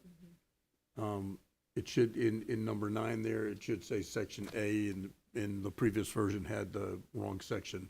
It was section C3, I think, in the other version, but it should say section A. So that was the only change on that one. And that's it. All right. Did we make it to a first and a second on that? I'm sorry. No, you got Oh, a committee. that's right, we don't need one. All right, we're moving to a motion to approve the original policies that were presented at the policy committee that we just went over. If you can pull the board action sheet up, Charlie. Thank you, Charlie. Scroll up. Okay, it's to approve those 5 policies that are listed there that I read earlier. All right, all in favor? Aye. Any opposed? Motion passes 7-0. And next will we be moving, now this also comes with a recommendation from the policy committee. So under the same circumstances, we would just need to have a vote from the board for, Point of order. I don't remember this being a recommendation from the policy committee. It seems to me in the work session that it was a discussion point and that you were bringing it forth for discussion, and then we decided to vote for it. So I'm not sure that this actually, it's a small technical point, Right. but did the committee vote on this? We changed the agenda. So the committee, so I was on it, so the committee voted on this book report, and who all's on the committee and did they vote? Because I was unaware that there was a vote. myself, Mr. Johnson, and Ms. Dahl, Dr. Dahl, Okay, so And- you 3 voted, it was unanimous to repeal this. to bring it forward to the entire board to repeal and archive. Okay. Okay. Yeah, I mean, look, either way, we're going to deal with it today. I just Sure, want to make yeah. sure it was the right way. And the only, just to speak to the timeline on it, it was discussed that if we waited until August, if we made such a change, that we wouldn't meet as a policy committee again until August, and we wanted to handle it before the summer, and if there is a change or not, that we would be prepared. Yeah, Dr. Calcutt, do you have something that you want to say?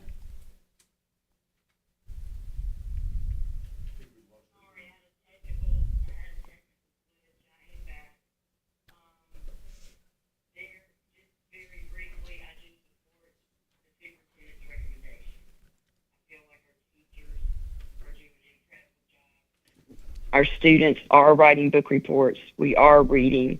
We are implementing all of the literacy strategies in our state curriculum. And I have full confidence in our teachers and in our students to make sure they're prepared for their futures with our actions that we're doing right now at this time. Thank you. All right, thank you. Are there any other points of discussion? Mr. Benway, go ahead. Yes, ma'am, thank you. Yes, sir. First of all, I'd like to thank everybody who came here tonight to talk to this particular issue. This is probably the most important issue on our plate right now, because it means the difference between your kids being able to read and to write about what they read when they go out into that cruel world. Before I came over here, I went through my own library at home and pulled a few examples of some books that I kind of liked. The first one is the story of Mad Anthony Wayne. I bought this in the 5th grade at Sturbridge, Massachusetts, where they have a replica of a 18th century town. Good book for probably, this book is good for the grammar school crowd, okay? And then I pulled one of my favorites, 2 Years Before the Mast by Richard Henry Dana. That's probably a pretty good book for middle school. And then another one is by de Tocqueville, Democracy in America. That probably is a capstone kind of a reading for your seniors. So what you've got in essence here is a crawl, walk, and run process that we ought to be going through. One lady, I think it was a librarian, talked about kids just can't get their heads around it, et cetera, et cetera. I think if you introduce it early enough and have the right guidance and the right resources applied to this reading and writing issue, I think we can really make some money here. What we're talking about is a communications process that we're trying to instill. That's our intent, ultimately. And that consists of reading, comprehending what we read, assessing what we've read, creating a position or an opinion on what we've read, and then writing those things effectively on paper. The four times we have right now in the school year that do this sort of thing, or attempt to do this sort of thing, produces 4 benchmarks for parents, 4 benchmarks for teachers, and 4 benchmarks for students. In one place, you have a piece of paper or papers where you can see the thought process. You can see what's been taught, how well it's been taught, and how well it's been learned on that one piece of paper. I don't know of any other assessment tool that does that or did that for people. We get rid of that, parents are going to lose that. And by the way, more teachers use this process than you might think.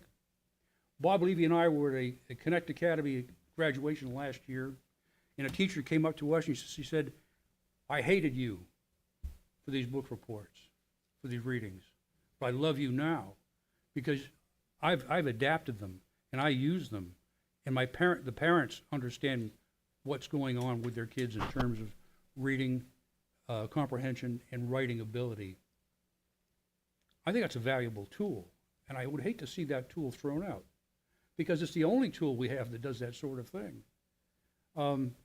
I would personally expect a writing requirement weekly of some sort, précis or critique or whatever.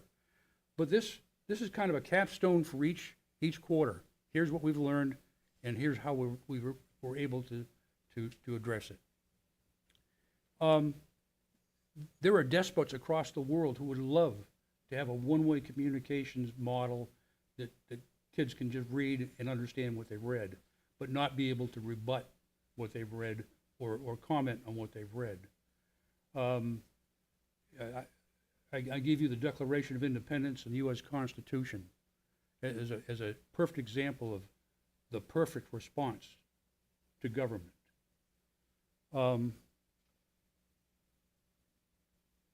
I think if anything, I would like to see us go ahead and keep this policy in place and then over the summer, mature that policy into something with a little more structure to it.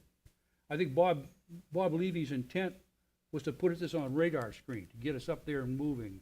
And now I think it's our responsibility to improve on that and keep the benefits that this thing has provided us in terms of teaching and learning. Thank you.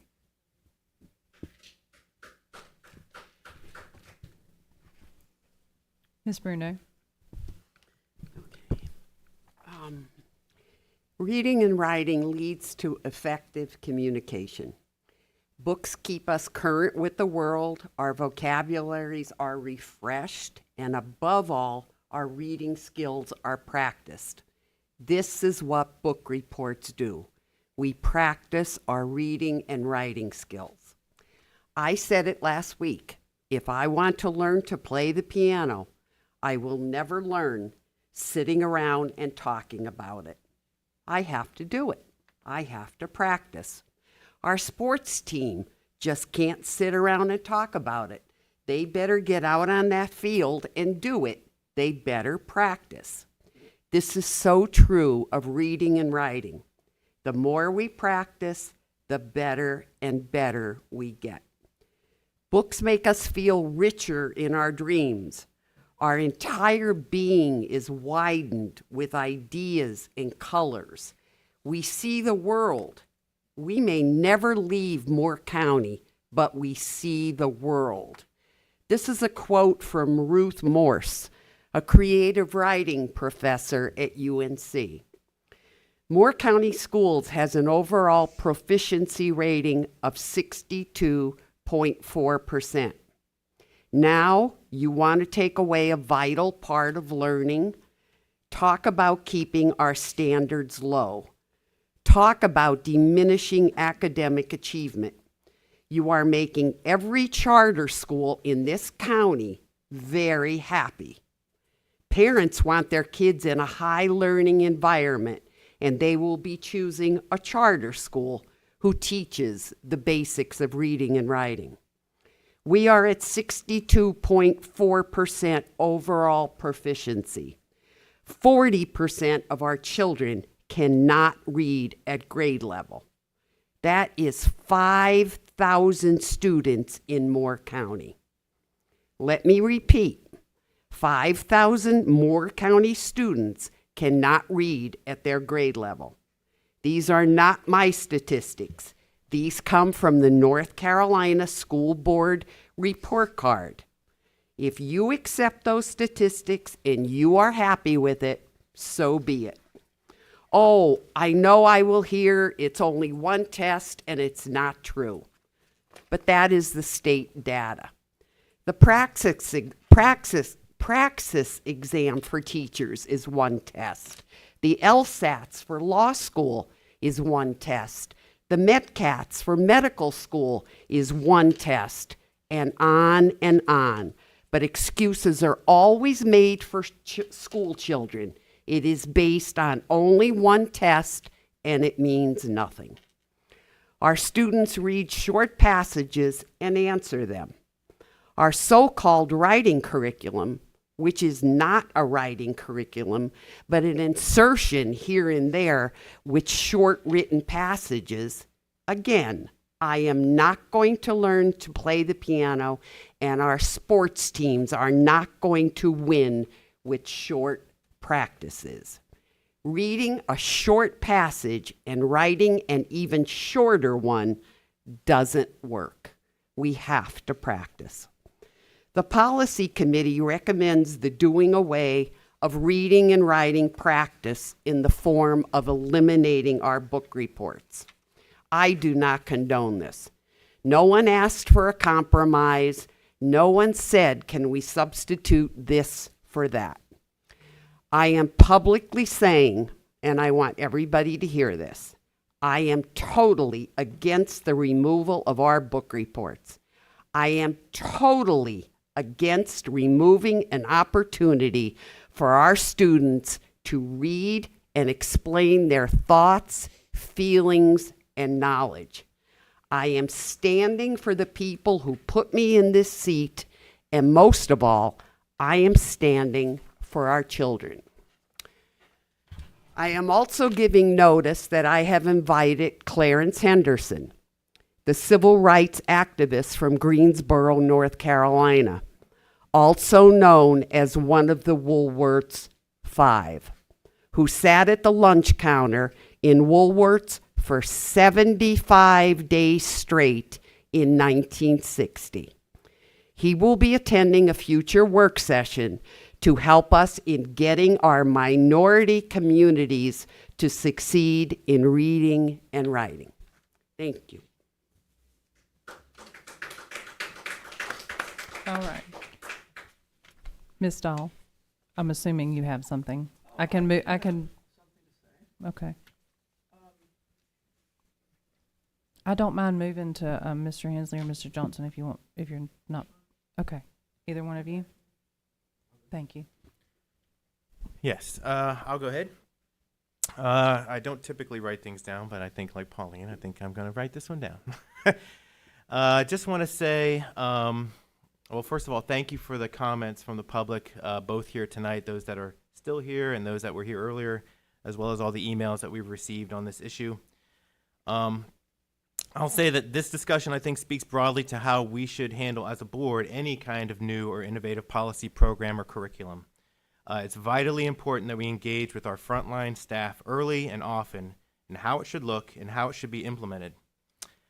This goes, in my opinion, for any governing board, local, state, national, a mandate from the top without doing due diligence on clearly identifying and defining the problem and involving frontline staff that are responsible for carrying out the proposed solution is doomed to fail. The reading policy and the book report mandate has been reported from our teachers, the feedback that we got, that it has been failing in its implementation. And I believe it's because of the process that was used to implement it. Our teachers were not involved with either helping frame the problem or developing the proposed solution. They are the experts on what will work in their classrooms, and any well-informed board should require their input on anything impacting classroom instruction. I very much believe this policy was written and passed with good intent by both the author and the board members that voted for it, which were Mr. Benway and Ms. Bruno. I just believed it was developed poorly and also written poorly. One thing I forgot to note in the work session is that the policy as written is designed to easily become a rote check-the-box assignment. The policy itself says timely book reports, not high-quality book reports. In other words, turn something in each quarter and you get your 5% towards your grade.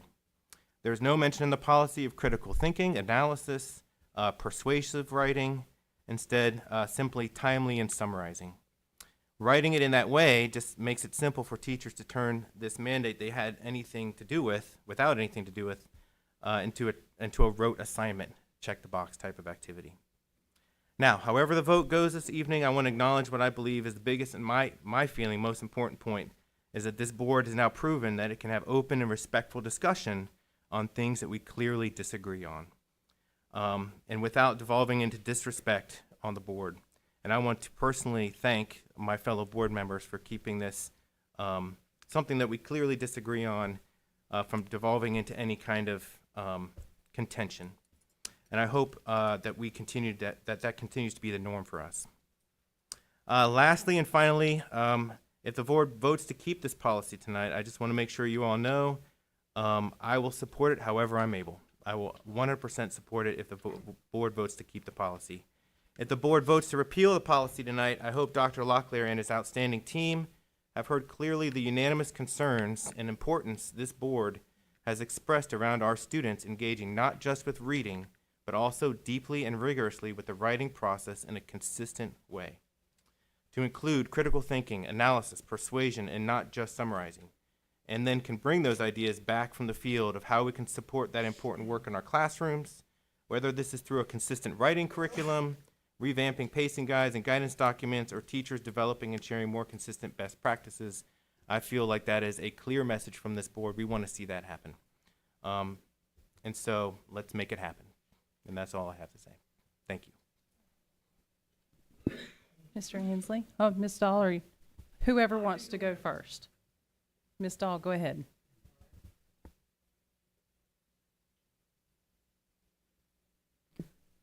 So I did not write out all my comments, just some notes. I want to thank members of the public who came to speak on this very important issue tonight. And I want to make an observation. I think everyone in this room agrees. Fluent reading ability is an asset for anyone throughout life, regardless of chosen path. I really liked what Miriam Chu said. Ability to read and write, if I wrote it down right, is one of the big gates that is open to the avenue of success or shut. I can't remember if she slammed shut. I don't want to put drama into her mouth. So I think we all agree that early fluency supports learning as students progress through school. It supports many, many activities throughout life, vital activities throughout life, no matter what path someone takes. Members of this board have very different takes on testing and the idea of proficiency, but we all agree we want children to read well. Where we disagree, of course, is whether the book report requirement helps or hurts. And I want to repeat something that I'm not sure if it was Ms. Davis who said earlier, that if this policy is repealed, teachers will still be free to assign book reports. We are not getting rid of book reports. Just, you didn't say that. It's okay. I'll take credit for it, but I did not say that. So to me, I see it hurting. To me, it is the imposition of an unproven strategy that takes a huge chunk of time from actual good reading instruction. But I know my colleagues, my current and former colleagues, wanted to do something to support reading. And it's a fact of action that by virtue of taking action, you feel you have done something. You are invested in it, and you are very much inclined to think it's effective. But there's a missing logical connection. To me, the analogy in my mind is like a courtroom where the prosecutor paints a vivid picture of the horrific nature of the crime that was committed and calls upon the jury to convict the defendant based on how horrible the crime was. But there's a missing piece, and the missing piece is any evidence that the defendant actually committed the crime. Could have been someone else. And I feel like there's some of that going on here. This was action. This was something that was done, and that tends to bias a lot of people towards thinking that it actually helped. But it displaced some really good education that was going on. Our superintendent recommends that we repeal this policy. He recommended against it 4 years ago. Our teachers want this policy repealed. We asked the superintendent to survey the teachers. Dr. Metcalf gave us the results. He referred to it as a lot more grows than glows. That means a lot more people were unhappy with the policy than liked it. We should not discount the input from our experts. And I want to say something about academic rigor, and I'm indebted to a board colleague for posting about academic rigor online. David Norris emphasized the importance of critical thinking in his speech. Rigor is central to evaluating the book report protocol. Now, by rigor, mostly we mean what we call higher order thinking skills. And critical thinking is frequently equated to the highest level of thinking skills. Under the North Carolina reading standards, teachers work to develop a number of these. Determine the main idea. Identify key details and explain how they support the main idea. Describe the characters in a story and explain how their actions contribute to the sequence of events. Clarify the meaning of multiple meaning words and phrases, choosing flexibly from a range of strategies and context clues, word parts, word relationships, and reference materials. Describe the relationship between a series of historical events, scientific ideas or concepts, or steps in technical procedures in a text, using language that pertains to time, sequence, and cause-effect. But we were told when the book report policy was introduced, Donna Gephardt told us that it involves simple recall. Simple recall is the very lowest level of academic rigor. It's basically non-rigorous. Above that are describe, explain, classify, then above that apply ideas in different contexts, and then above that are critical thinking and analysis. We need these to do the tasks described in the standards, but the book reports do not involve any of these critical thinking, any of these academic rigor, higher order thinking skills. What they do is they displace rigorous instruction for 2 weeks out of a 9-week quarter. I know I've gone on a while. I'm going to wrap this up, but I want to say, I also want to address motivation. Now, Ms. Wilkes spoke about the importance of learning to love reading. And I agree that that is absolutely central. How do you get people to read? You make them want to read. You teach them to love reading. And as a teacher myself, I know something about motivation. Teachers study motivation. You can't make students do things these days. You have to apply every strategy of motivation you can think of. And one is called the Premack principle, which I'm going to paraphrase and say that if you follow a task with an activity students like, you increase their motivation for the task. If you follow it with an activity that they find difficult and onerous, you decrease their motivation to do the task.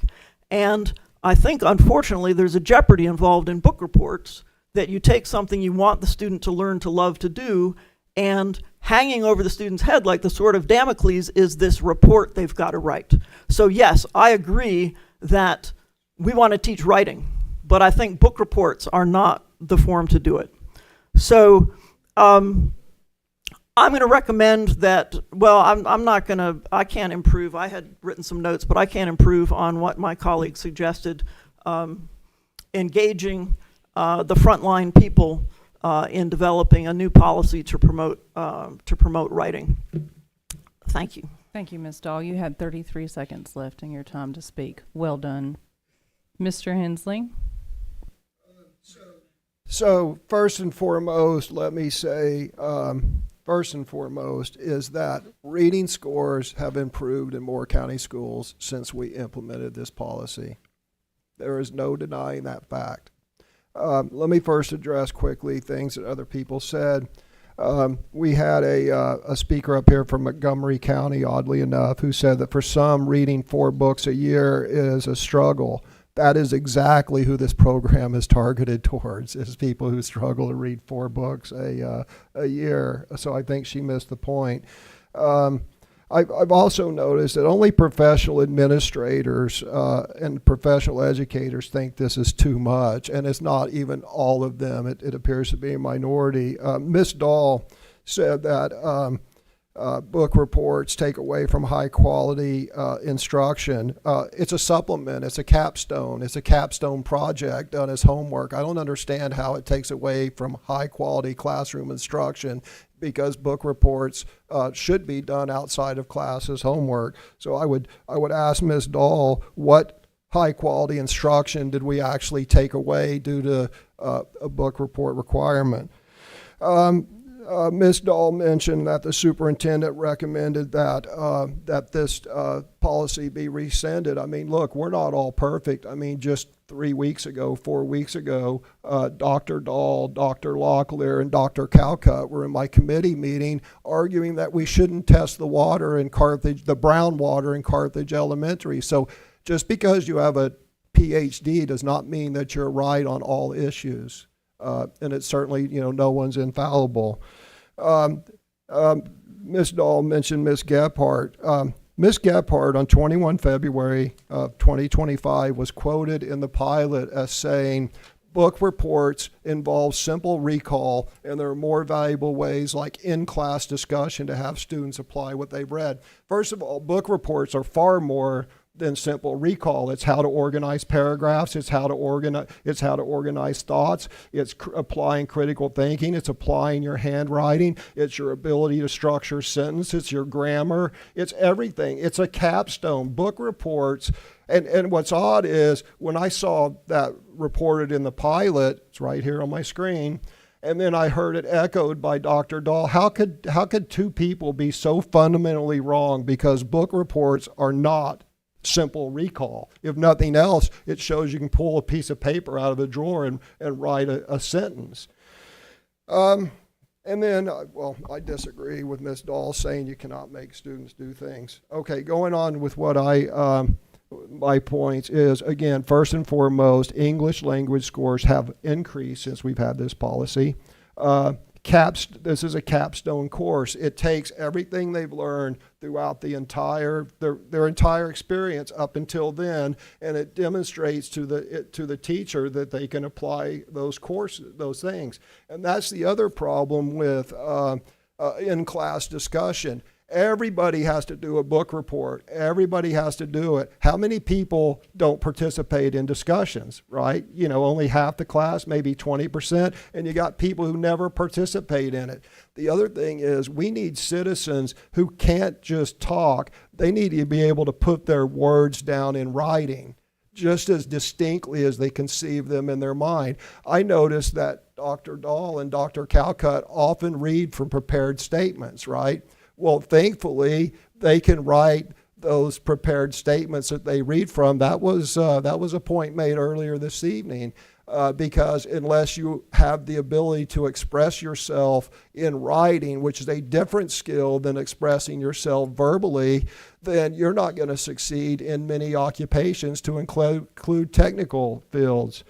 I do have to say, book reports as a capstone class homework is more academic rigor. It's challenged our students more, not lessening the requirements, because young people, like almost everybody, rises to challenges. So we need more academic rigor. We need to challenge our students more, not less. And then I guess finally, hard to believe, maybe there's another point here that I jotted down, but one thing I have to say that's odd about this policy is, and Ms. Dahl hit on it briefly, but why is this binary? Everything else curriculum related, we give it a try. This was the first year. Then the staff comes back and they revise the curriculum, or they make suggested changes to the curriculum. Is this perfect? I don't know. It's good enough. But, maybe it's one size fits all. Maybe it's less in high school. Maybe it's less somewhere. But I find it interesting that rather than trying to come back and say, we gave this a try and, kind of mixed results, maybe we adjust it here, maybe we adjust it here, the recommendation is, got to kill it. And I don't agree with that. I don't understand why it didn't follow the way we would do the rest of the curriculum, and that is get together, discuss changes where it failed, where it was good, and then come back to the board and make recommended changes. That's the road ahead, not just killing it. Thank you. Oh, wait. Yeah, that's it.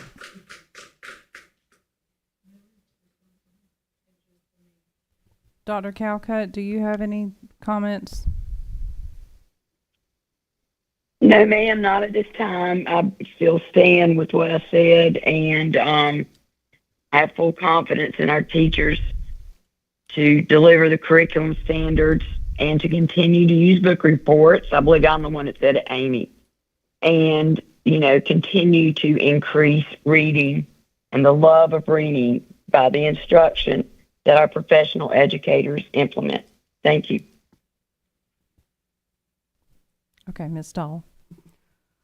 Two things. I do not remember ever being opposed to the testing of water, and I don't remember ever saying anything to discourage the testing of water.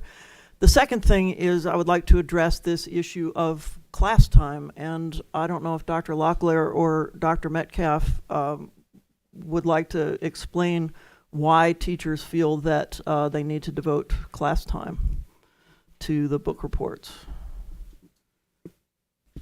Dr. Metcalf, can you respond to that from the discussion with the group of teachers?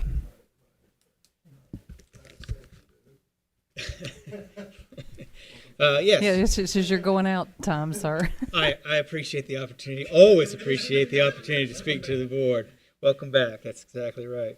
Yes, the teachers feel like it takes about 2 weeks of work with the students to complete that book report. Remember, they have a number of standards within the class, and that's the crux of it. They're trying to teach these standards, which is the curriculum. They're trying to teach those standards, and time is being taken away from that. Some teachers feel in order to focus on the book reports. Much of that requires the students to have support within the class. So there was a number of comments that they had around that, but time was something that they felt was being pulled away from the standards of the class. I don't know if that answers your question, but that was the concern.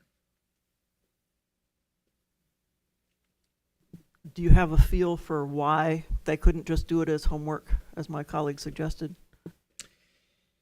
Yeah, I mean, I think that that students require some support. We're trying to teach them how to do those book reports. They're trying to work through it with them.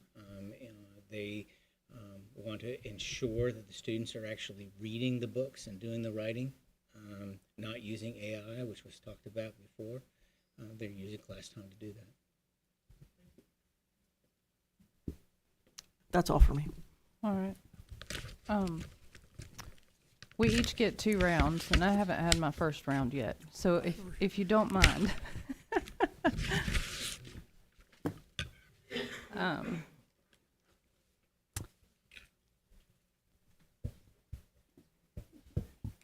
Start my timer so I can time myself. And I too actually most of, well, the ones who are here with me know that whenever I speak here at the board, I don't really say much because I'm not very eloquent at speaking out loud off the cusp. I'm much better whenever I write things, so I understand the value of writing things. There are going to be children who can are better orators, and there are children who are better writers. So I did write a little something. Now I'm going to approach this from a different perspective and focus on the value of words, both spoken and written. Proverbs 18:21 says that death and life are in the power of the tongue, and those who love it will eat its fruits. As shown here tonight, our words have the power to tear down or to build up. I'm going to pause on what I wrote here. A few of the words that I heard tonight that tore down is that our teachers fail our children, and that we are wanting to dumb down the children again, and that we want to allow our students to graduate that can't read or do simple math. Those words tear down. They do not build up. Let me get back to my... different speakers said that throughout the night, Mr. Hensley, but thank you. Also, it was incorrectly said that I sat across the table from someone who was crying. That was Miss Gephardt. So if you go back and look at the video again, I did not say that. It was twice that I was given credit for saying something I didn't say.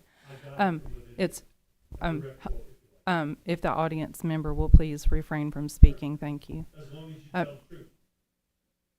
That was not the truth. I got it from a video. Call to order. Call to order.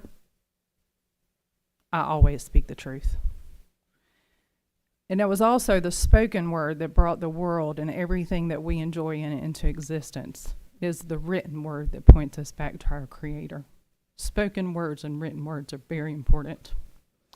I start with these 2 points to show how important language is to me.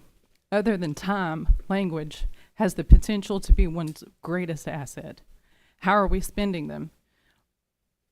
Is it a waste to say our children can't read? It is a waste to say our children can't read. It is not only demoralizes our students, but it also the teachers who have poured in all that they can to the students who do not meet the standards. The reality is there will always be a measure of students that don't meet the standard. I personally know several adults who will never be able to be a great orator, and some struggle with spelling. Are they still successful? Absolutely, because they use their other strengths to balance their shortcomings. Now we have done our due diligence, and we have asked our teachers to give us feedback on what would best support them. And we are here as the Moore County Board of Education to support Dr. Locklear and to support Moore County schools as best as we can. And our teachers, with the exception of the lady that is at Connect Academy, that's the only teacher that I've heard a positive review, and I've asked many personally. Every single one of them give us a negative review on this. It was also said earlier by one of our speakers that if this board repeals this now, that we'll never come back to it, we'll never do anything with it again. I wish I could remember your words, Mr. Johnson, but what you said here, Dr. Locklear hears loud and clear what our message is. We want our students reading more, we want our students writing more, but the best way to support our teachers in that, I believe, is investing money, time, and energy in a writing curriculum. Let's go above and beyond what we're already doing now. Our state standards are low. When nobody questions that, we have low state standards. We're going to set the bar higher than what the state does. We're going to focus on grammar. In my perfect world scenario, let me get my timer out again for myself. I've got 6 minutes left.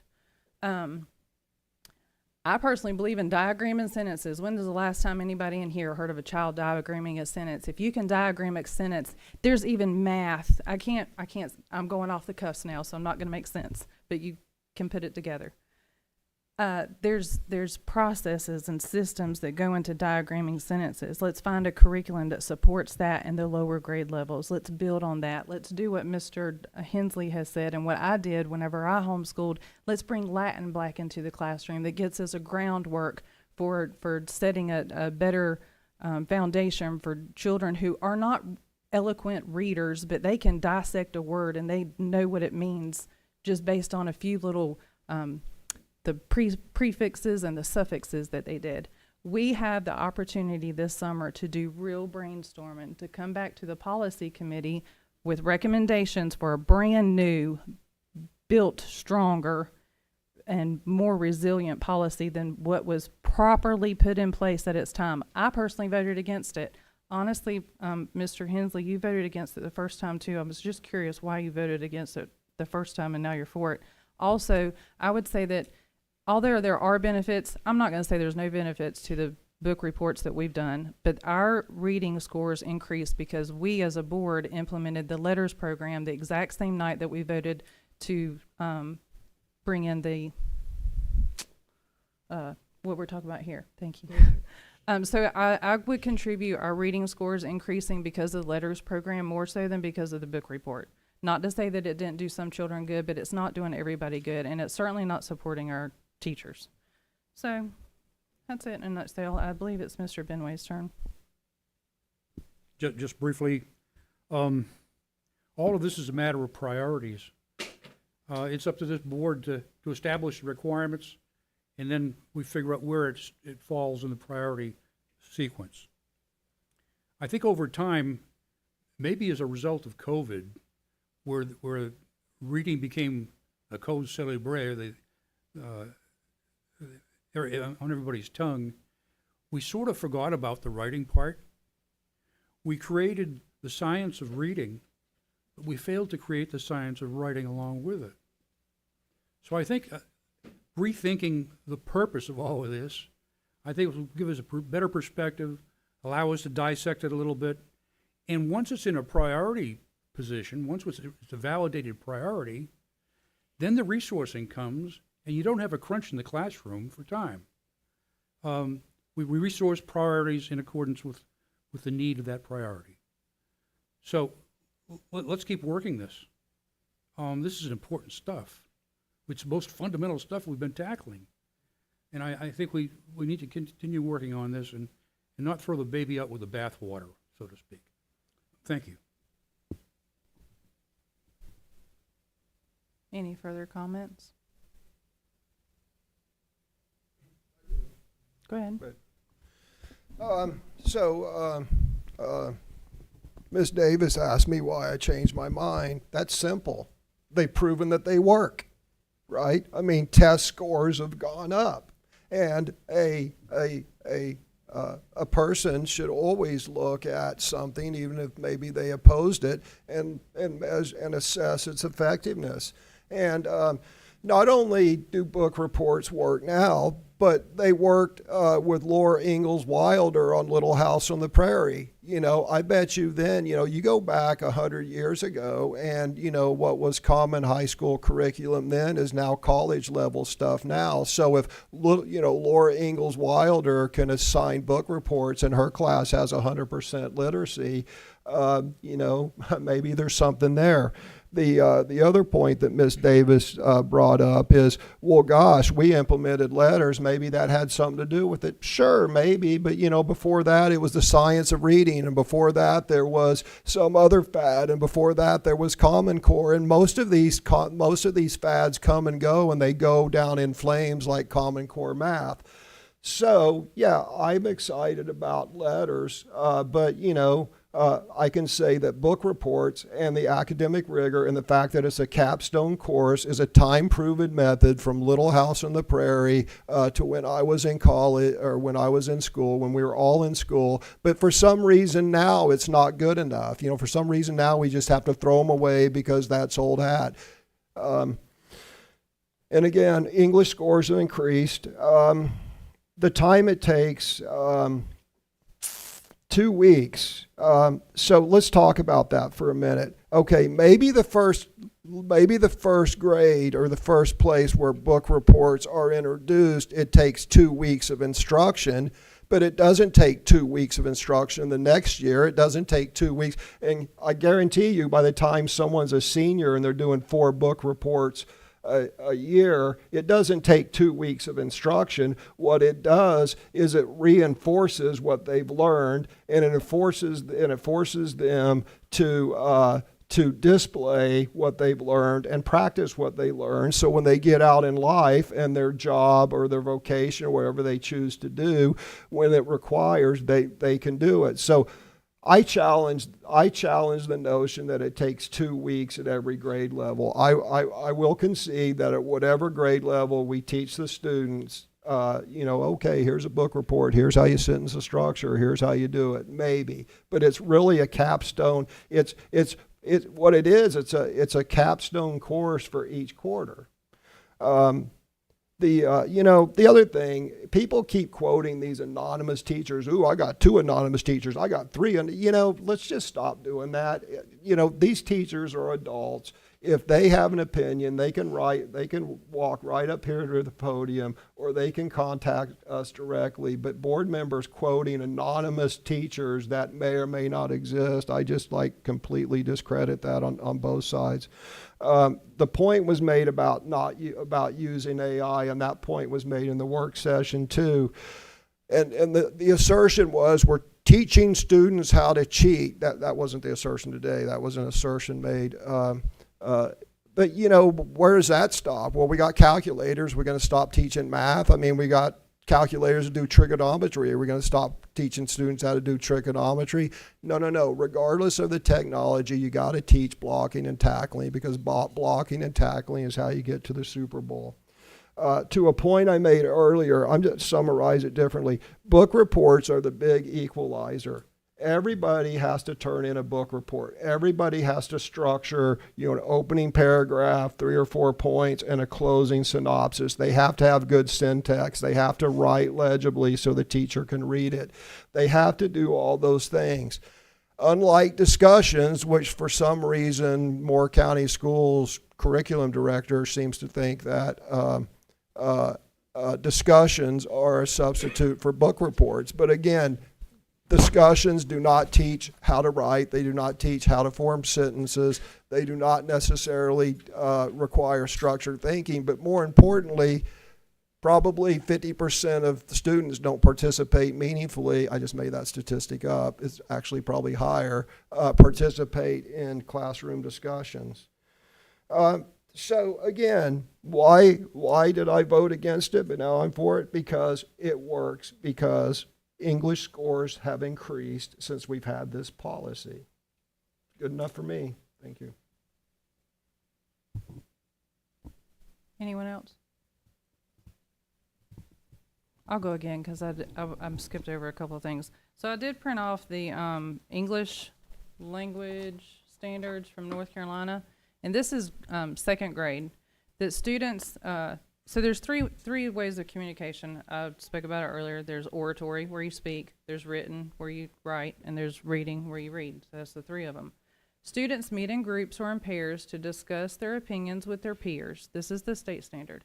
Who ask questions and offer advice. So either they're meeting in a group or they're meeting 2-on-2, which would mean that they are conversing with each other, even the ones who want to be quiet. And each student then composes his or her own opinion piece and then meets with the teacher to edit his or her work for appropriate linking words and relevant reasons and closures. This is 2nd grade standards. I printed out the 9th and 10th too. It's just a little bit more rigorous. But when Miss Gephardt said that she was excited about children getting together in their learning circles and talking, I'm sure that she followed up with saying that then the teachers get together with them and they write their stuff and they edit it. And sometimes things are not always, this is not against you, Matt, or whoever wrote it at the time, but the full context of what someone says is not always out there, but the full context of what we do is in the standards that we have. So we're reading, we're writing, and we're to get they're editing. They're doing a lot of the things that the book reports are wanting them to do. We do that in our curriculum already, especially with the letters program, and hopefully what we will implement in the future. And you have a pledge from me as your policy committee to revisit this by the time that we come back around to the new school year, and have something in place that pertains to writing and how we're going to support that. That's all. I do have a follow-up question for you. Sure. Just how are we going? I mean, how would we have anything in place before the fall? I mean, just the timeline's impossible. Just we'll have follow-up on it is what I don't know that we'll have anything in place, but the discussion is not going to end here is what I'm saying. I don't think that this is over for anybody. Any more discussion? Go ahead, sir. I would move that we retain the current policy until we have something more mature to replace it. That's a substitute motion by Mr. Benway. All right. Do I have a second for Mr. Benway's substitute motion? Second by Ms. Bruno. All in favor? Is this worth discussing? Yeah. Oh, wait. Do we have discussion or no? Yes. I would. So Mr. Benway's motion is very insightful, and I'll tell you why. Is one of the points I made in the work session, and I think it's very germane here, is what are we going to replace it with? And if we're going to eliminate it, we should have something to replace it with, something to reinforce it. And I don't know if it's this in a different form. I don't know if it's something else. But until we have a replacement in place or a recommended replacement, then keep this in place for another semester. And then start working on how we can refine it. You know, maybe it's 2 book reports a year for certain grades. Maybe, I don't know what it is, but I believe that it should stay in place until we have a replacement. Because, God forbid, we take it away and our English scores fall, because wouldn't you know, this actually contributes to reading comprehension. Anyone else for discussion? Well, I will say that I'm not in favor of that personally, because I don't believe that will, because my core concern being, again, getting input from the field, and I believe that you can do that in a better way from scratch, personally, than taking what I believe is a policy that just wasn't written well and wasn't the process of developing it. I just do not agree with the process of developing it, and I'd be worried that we'd be repeating that again if we were to try to create something in a quick manner.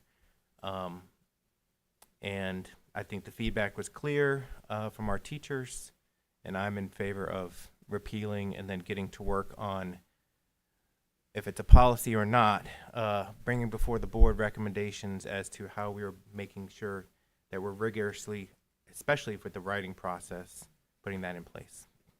That's how I feel. Further discussion? All right, all those in favor of Mr. Benway's motion to... The motion is to retain the current policy until we have something to replace it. All in favor say aye. Aye. Do we need his hands for that one? Please raise your hand. Thank you. Dr. All Calcutt? opposed? Dr. Calcutt, the motion is Mr. Benway's substitute motion to retain the current policy until we have something to replace it. Are you in favor or opposed? Nay. Okay. Okay. Did you take the other names? Yeah, all opposed? No. Okay. Fails 3-4. Fails 3-4, yep. All right, so now we'll move on to the vote to go ahead with the superintendent's recommendation that the school board consider a motion to repeal and archive policy 5525. All in favor, say aye. Aye. Aye. And opposed?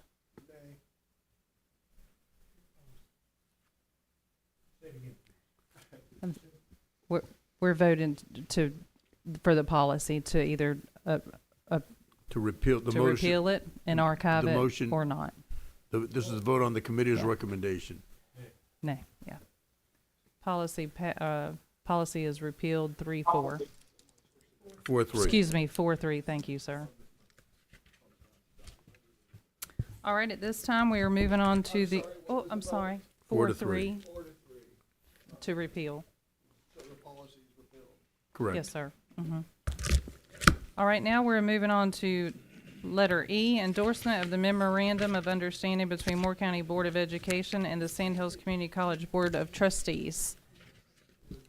Thank you, Madam Vice Chair.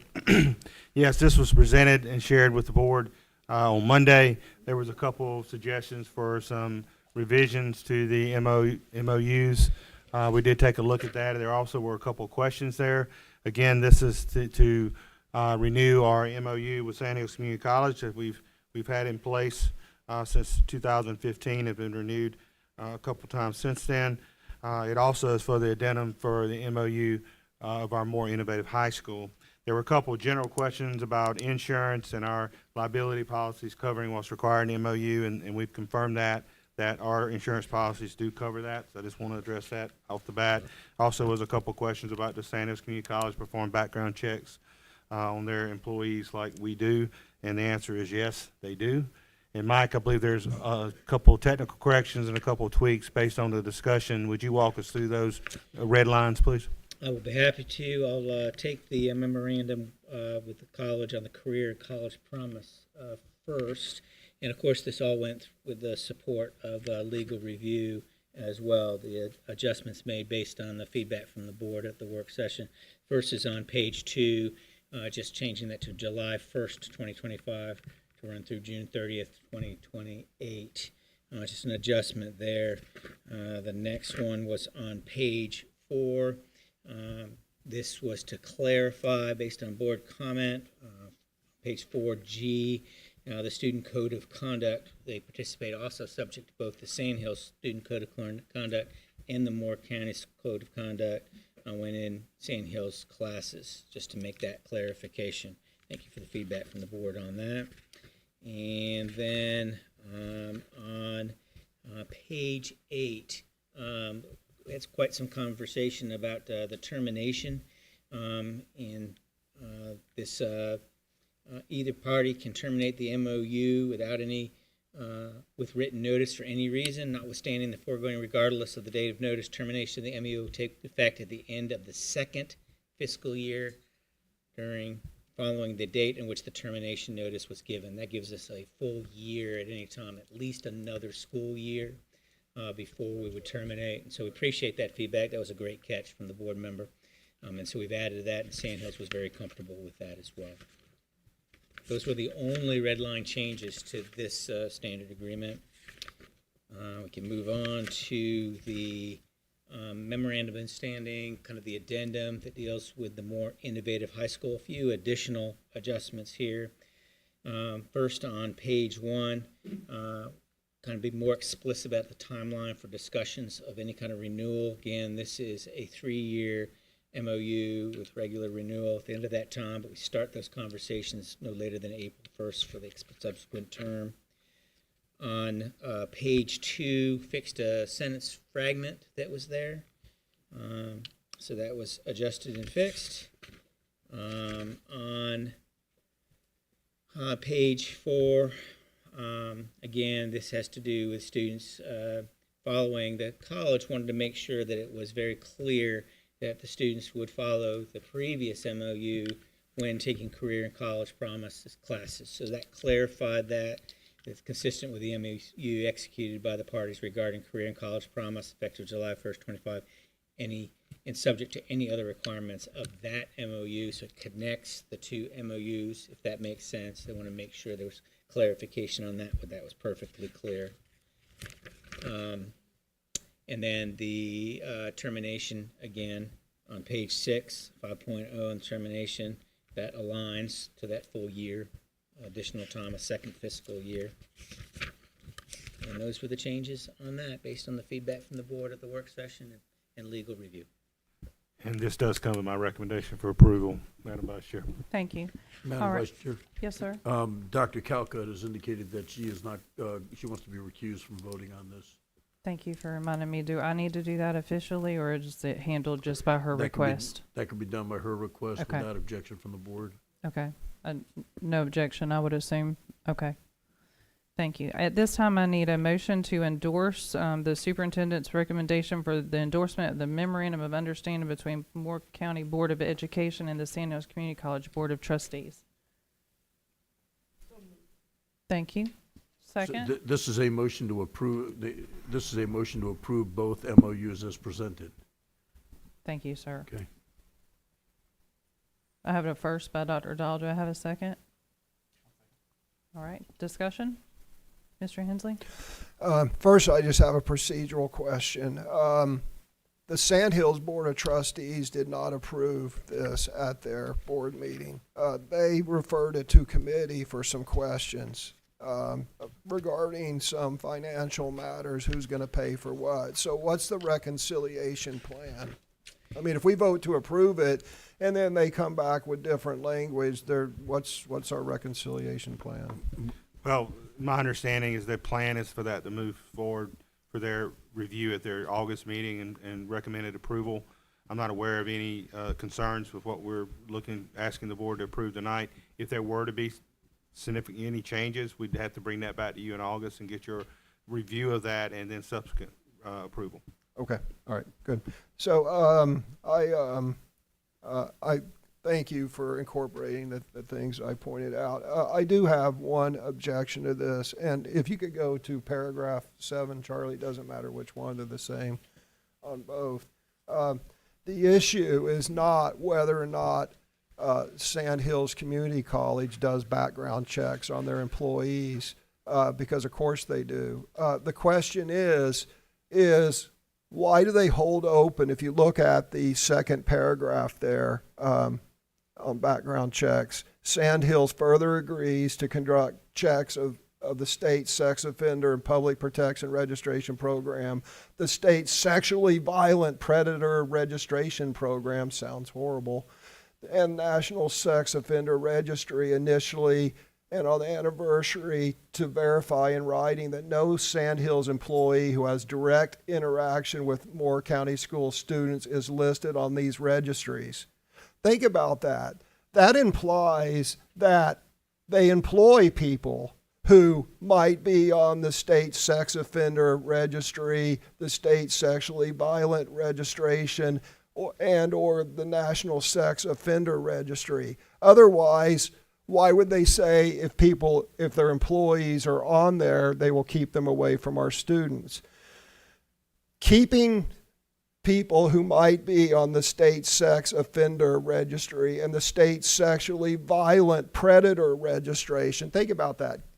The standard is if we have an employee at Sandhills who's on the state sexual violent predator registration, we'll keep them away from your students.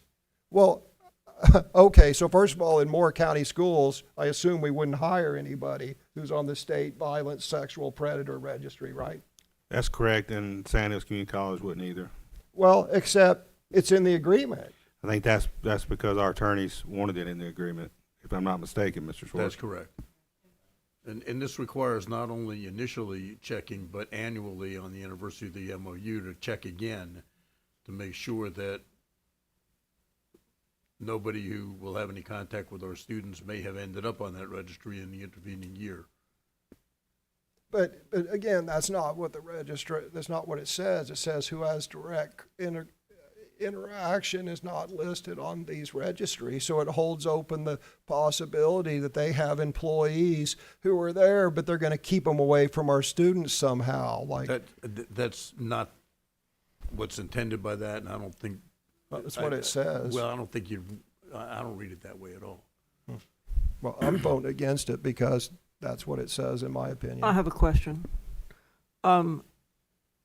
Does the use of background checks precisely parallel what we do in Moore County schools as described here?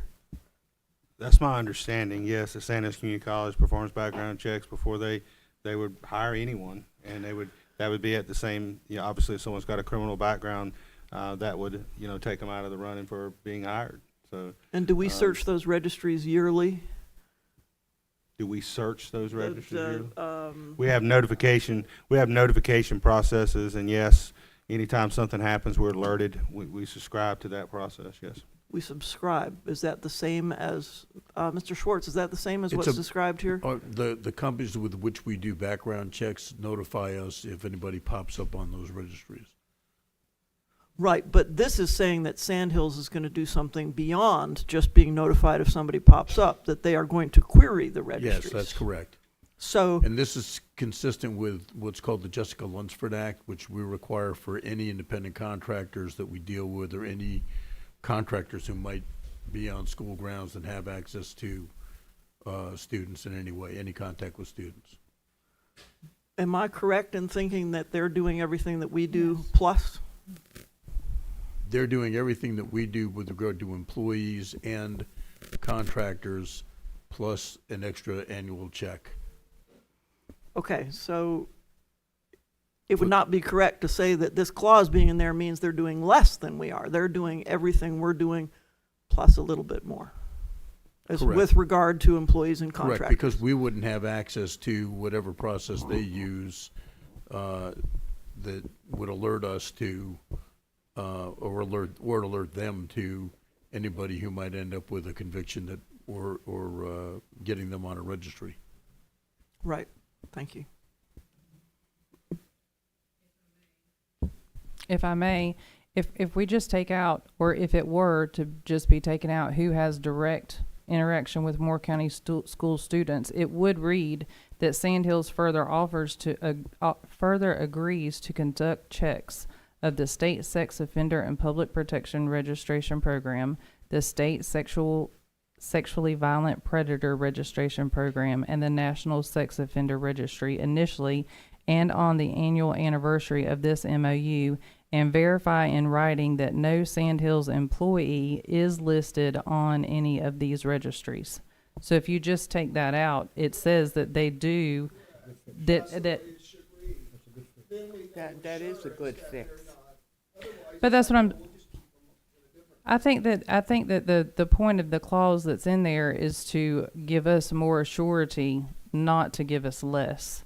Although if council would, I think that council is saying that it gives us more surety. They're emphasizing that specifically, even more so, that it's not really more so, because what they're saying is that they don't hire anybody whose name is on that register. The reason that's in there is because there's statutes, General Statute 115C 332.1, sex offender registration checks for certain contractual personnel. That's commonly referred to as the Jessica Lunsford Act. And what it does is it broadly defines contractual personnel to include any individual or entity under contract with the local Board of Education whose contractual job involves direct interaction with students as part of the job. So, Students or minors? I'm just curious, because the Sandhills students are not necessarily minors. students. Also, not to cause, not to have two people speaking at once, but this says employees. It doesn't say contractors. Above it talks about contractors. This clause is specifically talking about employees. If I may, this is a contract between the Board of Education and Sandhills. And the statute goes on to say, as a term of any contract, a local Board of Education shall prohibit any contractual personnel listed on the State Sex Offender and Public Protection Registration Program, the State Sexually Violent Predator Registration Program, and the National Sex Offender Registration Program from having direct interaction with students. So it's a requirement by law that we have this as a contractual provision. So that's why it's written that way, it complies exactly with the statute. So it seems to me it's written that way to comply with the law, and they were trying to make us feel more secure in what they're doing, and instead it made us, just from reading it, feel less secure, because I had the same reaction as a parent when I read this paragraph. And the way it reads is, as Mr. Hensley has said, that one phrase, who has direct interaction, but now knowing that they do all the background checks, that they're just detailing the checks that they do, and that this is compliant with the law, plus a little bit more of an annual review and check, I feel more comfortable with it as long as our attorney feels. And this is over and above the criminal history checks that are required for employees. Okay, this applies to contractual personnel, and the statute that I was just referring to says, excuse me, that for purposes of this section, the term contractual personnel does not include any person covered under General Statute 115C332, which are the criminal background checks that we have to do for employees. So this is adding on to the required checks for employees. Can we strike that clause and it still maintain its same message, or are you saying that I'm saying no, we need to keep it in there in order to comply with the statutory requirements. I understand. Okay. Is there further discussion? Just, I agree with your approach. Thank you. I think that would close some doors that we intended to close, but the wording won't permit. Well, if I could, how could making it more stringent than the general statute not be compliant with the general statute? Because what we're doing is we're saying in contact with, and we're just making it no employees are on those. But I don't understand how more stringent by saying no employees doesn't meet the intent of the general statute, which says no employee shall have contact with.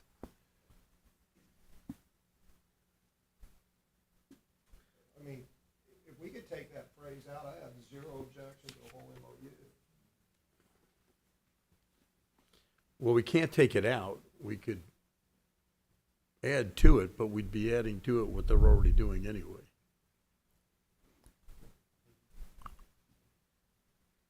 What they say they're doing, put in the contract that they're not going to have, Sand Hills Community College confirms that they have no employees on the above registries or whatever.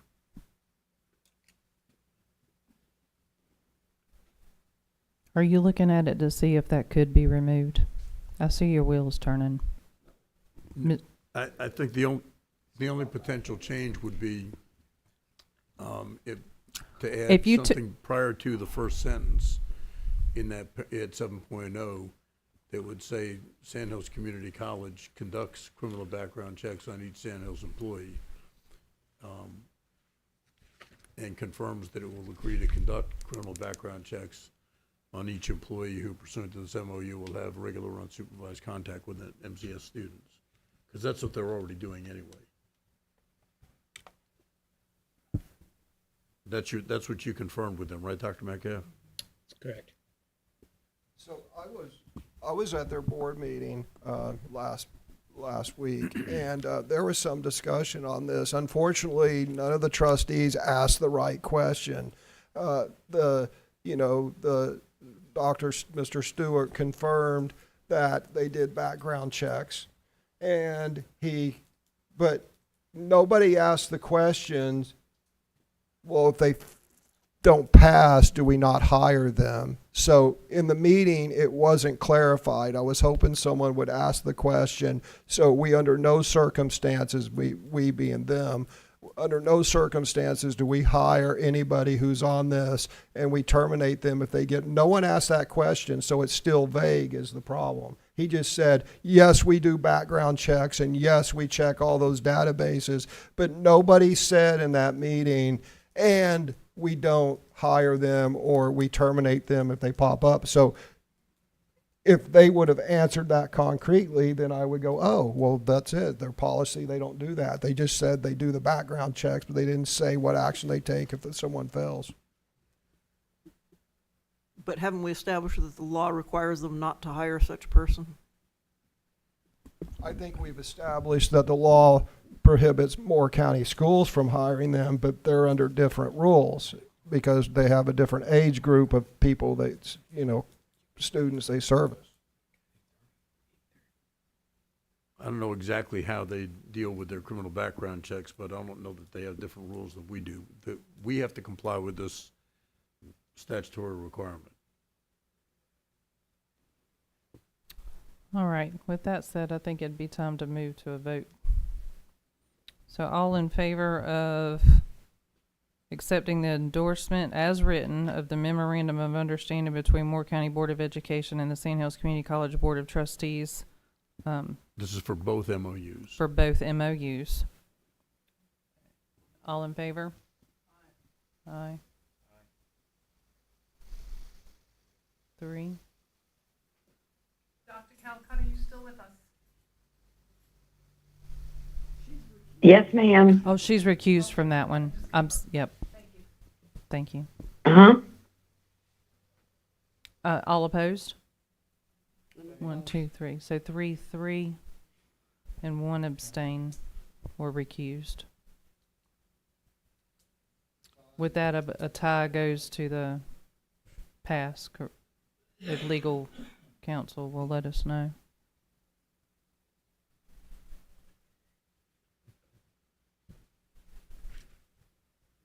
Mm-hmm.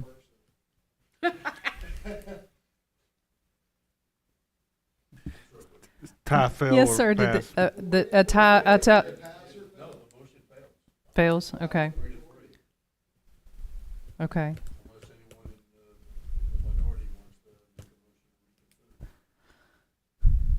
So what's the next steps? Yeah, what would be our next steps? If the council is saying that we can't take out who has direct interaction with Moore County students because it's what the state statute says. So what would be our next step? If we, if Dr. Metcalf is telling us that,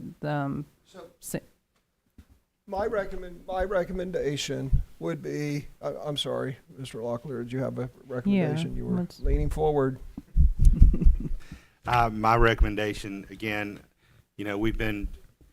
this is written as our attorneys and our counsel has recommended that we write it. We've had a great relationship with Sand Hills Community College. I believe they are doing their due diligence in this area. And I appreciate the discussion. I appreciate how it may communicate something that is not intended, but we've heard from Rich. And I do believe this protects our students and our staff that are at Sand Hills Community College. I would recommend reconsidering it, but that's my recommendation. So that will require a motion from somebody who voted in the negative on this.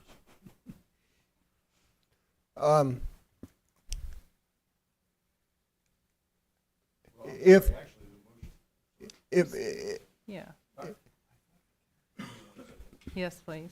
I think if you recuse, that's different than. No. So while you're looking that up, can we continue? Maybe.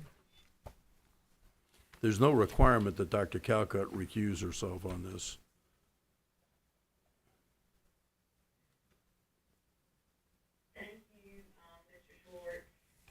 I am a part-time employee. I do have no authority to make any decisions on behalf of Sand Hills Community College. And the reason that I recused myself is I did not want to have any kind of implication of impropriety on my decision-making or on the board. And so if I need to revisit, I'm willing to do that. Could I make a motion that we move this recommendation to a different date so I can have that time? You can make a motion to reconsider this, not having voted. Okay. And I'd like to make a motion if that I it's may, if I may, Dr. Calcutt brought to my attention previously the fact of her employment at Sand Hills and asked whether she would be required to recuse herself from the consideration of these matters. I looked into the nature of her employment there and her authority there, and advised her that she would not be required to recuse herself, and that it would be. So, Mr. Schwartz, with that being said, I'm going to rescind my recusal. I feel like this is an important matter, and since it has no implication of impropriety on my part, I'm willing to consider that.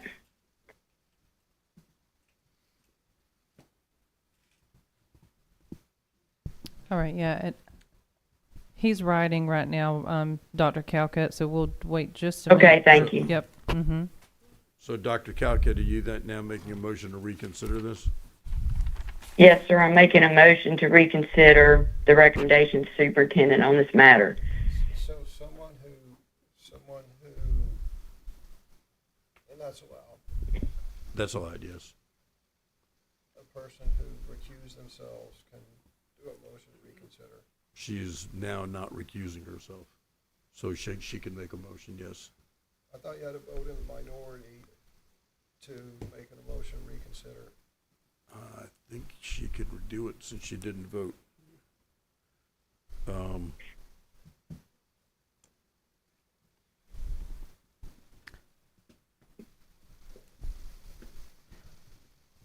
We should have What- had I was gonna say, that we- young lady who got that award for oratory. She should Yeah, be we our need to- parliamentarian, Yeah. and we'll see if she if- can show up with a book. If we'll take a 5-minute recess, Yeah, let's take a yeah, recess. let's take a 5-minute recess, please. Thank you.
calling the Moore County Board of Education back to order, and we are currently at the endorsement of the memorandum of understanding between Moore County Board of Education and Sand Hills Community College Board of Education.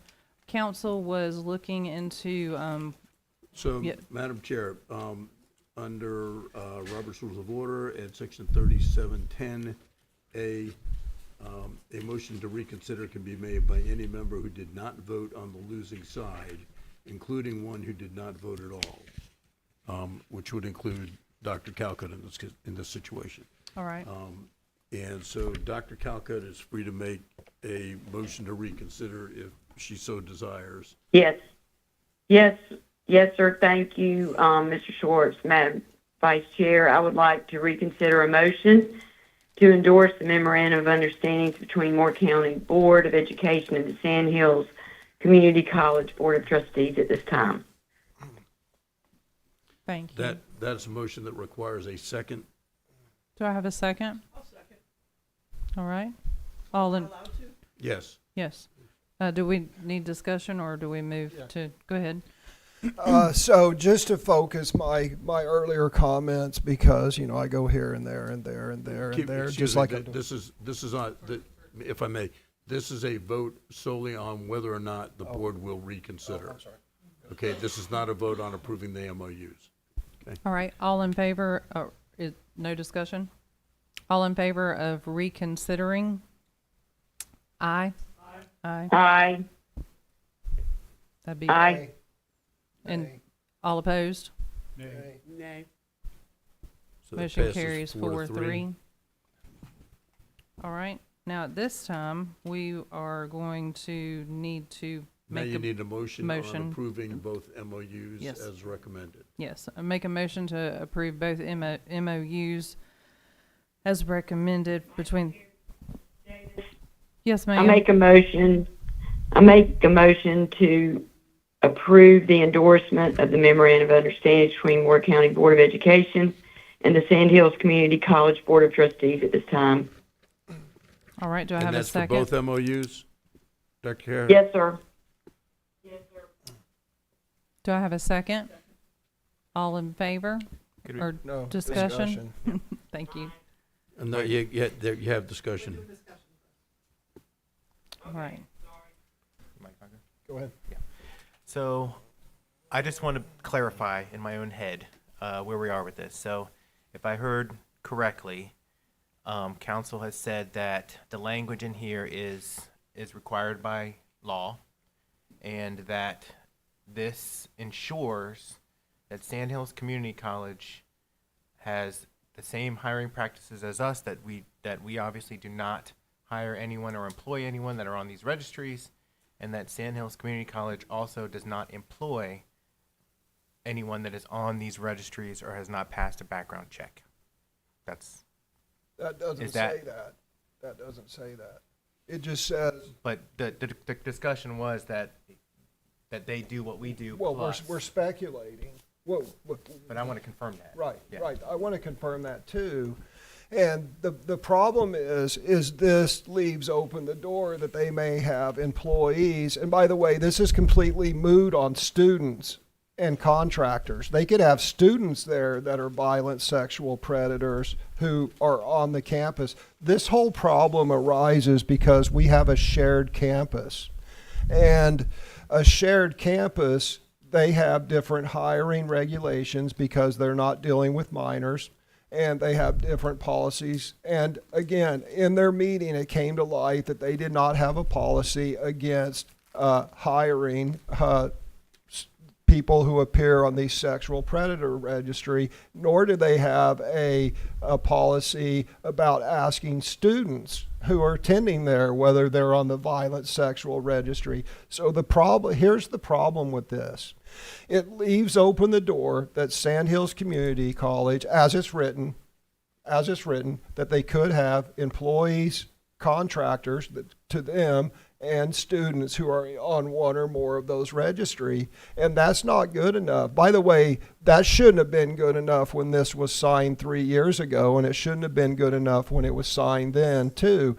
because they need to have a policy, and we need to clearly understand their policy, not, well, you know, surely they don't hire him. I don't know. That's not what this says. So the problem is shared campuses and whether or not they have a policy, and I don't think they do. And this leaves open the door that they could hire those people. Those people could be on the same campus as our students. And they could also have students that are on those registries. That's a problem, especially because we have a shared hall. You know, Van Dusen Hall, we're not exclusively in that. Our students have, you know, as we talked about in the work session, our students have to transit from their car to there, sometimes late at night. They have to go to the cafeteria, they have to go to the bathroom. So these sexual predators could be on the campus, and that we should leave that to, there is no chance on that. We should leave no stone unturned to keep sexual predators away from our students. Mr. Batchelor, would you scroll down just to the little bit more, little bit?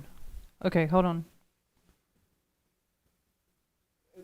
That further reinforces it. Right. Anyone appearing on this registry from having it implies that they tolerate those people. They'll just keep them away from our students. Please don't lurk by their car and jump them as they're going to their car. I'm sorry, sexually assault them as they go to their car. Do we have a time crunch on, if we were to table this till next month and we verify with Sand Hills Community College what, if any, policy they have regarding this is in place, would that cause us trouble? It would not cause us trouble. We need to have this in place for the beginning of the school year, Dr. Metcalf? August 15th. Okay, is August when we're 15th. supposed to submit to DPI. But what I would also say, I know as a practice, you're right, Mr. Hensley, they don't have a policy like some community colleges do.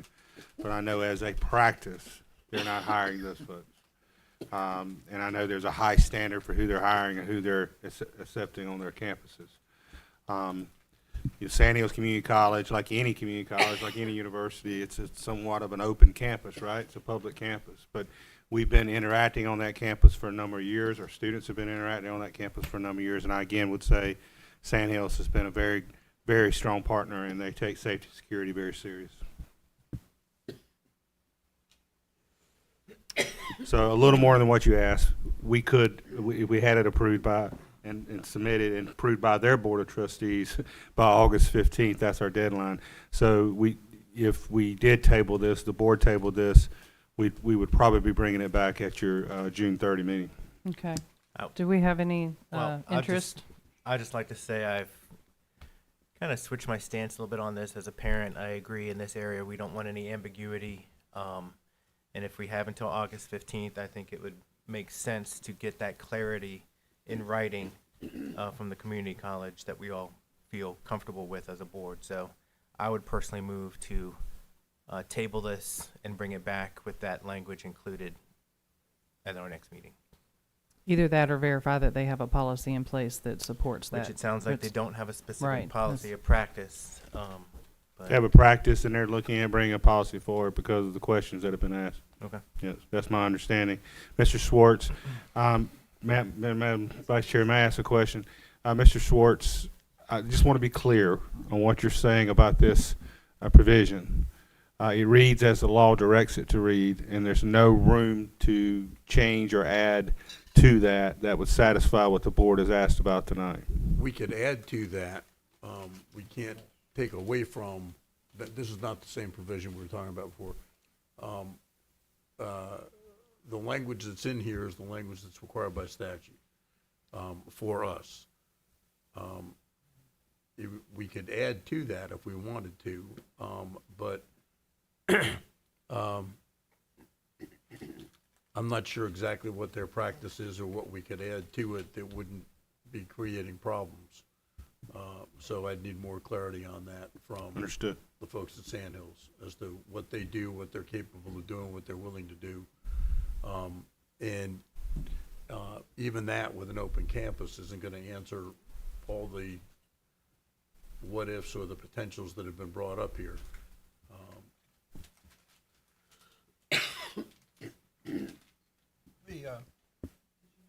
Charlie, could you scroll down a little bit so that, right there, no, up a little bit. So I want to see the last of the paragraph, Mr. right there. No. I wanna see Mr. the- Hensley, I'm sorry. Right there, thank you. Okay.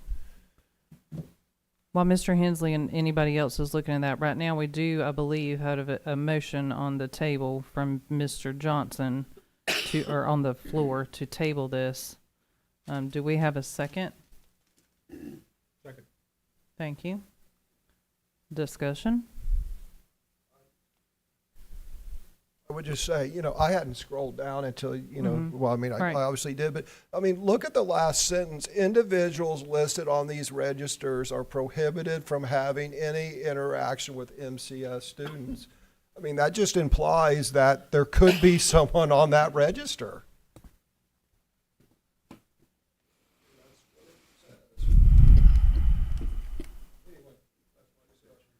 I don't think any, I don't know if we're gonna be able to put any language in there that is going to prevent anybody from coming onto that campus who might be on one of those registries. Correct, but there's nothing that could prohibit someone from visiting a Moore County school like Pinecrest, but we need to make sure that the faculty and staff are not on this registry. But the way this reads is Sand Hills Community College could have employees that are on that registry and they'll just keep them away, and that's not a good enough standard. And the other thing they need to look at is their students. I don't know how you do that, but they certainly need to look at their employees. But what would satisfy me is either they have a policy that's acceptable, or it says, out of abundance of doubt, or for clarification, Sand Hills Community College will have no employees who are on this registry. That would meet the language of the law, and then it would further refine it. Just, for clarification, Sand Hills Community College will have no employees who are on this registry, period. And if they say they don't hire people that are on those registry, they should have no problem with adding that sentence.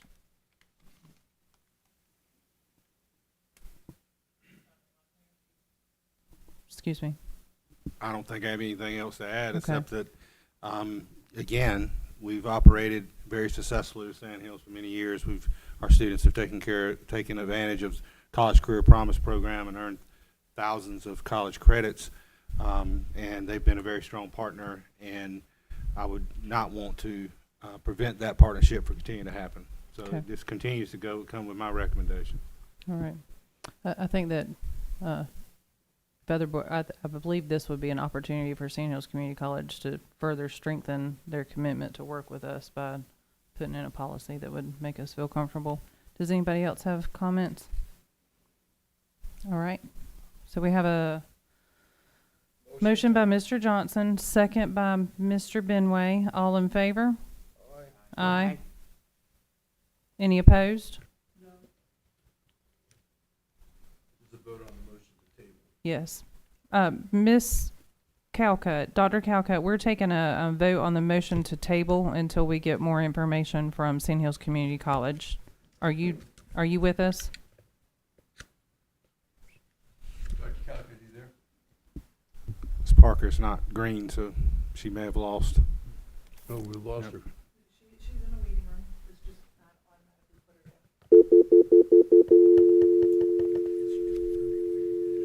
Yeah, it is 2:30 in the morning there. Yeah. So there's 4 votes to table it. 4. 5. Yeah, 5-1. Who voted in favor? I'm sorry. Everyone was in favor except for Miss Dahl, correct? Yes.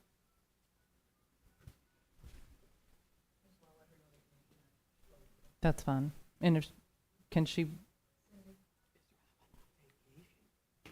All right. She's in Scotland.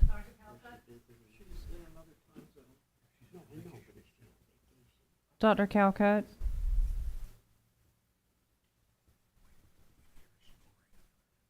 Yeah, I think you guys heard me snoring once. Dr. Calcutt? She sounds sick too. All right, I believe we'll just move on at this time. Okay, moving on to the approval of the advanced teaching roles contract with Public Impact. Thank you, Madam Vice Chair. Yes, staff took a little more time with our advanced teaching roles presentation at the work session. We have, just to make sure that all members of the board had the full context of the grant, what it's going after with the advanced teaching roles, of offering the opportunity for some of our best teachers and teacher leaders to have the opportunity to be multi-classroom leaders, which means they may teach part-time and also go and co-teach and model and provide professional learning and support professional learning teams. So we've launched this initiative this year, and we're going to continue to grow it next year. The grant gives money to get support for that and to work with a vendor or contractor who supports that work. And so this is a recommendation to continue that contract with Public Impact. They provided that support the last year and a half, and we'd like to continue that because that's one of the few things you can spend that grant money on. And so this does come with my recommendation. Happy to answer any additional questions the board may have. All right, do we have a motion to for the approval of the advanced teaching roles contract with Public Impact? Do we have a second? All right, motion made by Dr. Dahl, second by Mr. Johnson. Any discussion? Yeah, Mr. Batchelor, if you could bring up the ATR brief and go to page 13, please.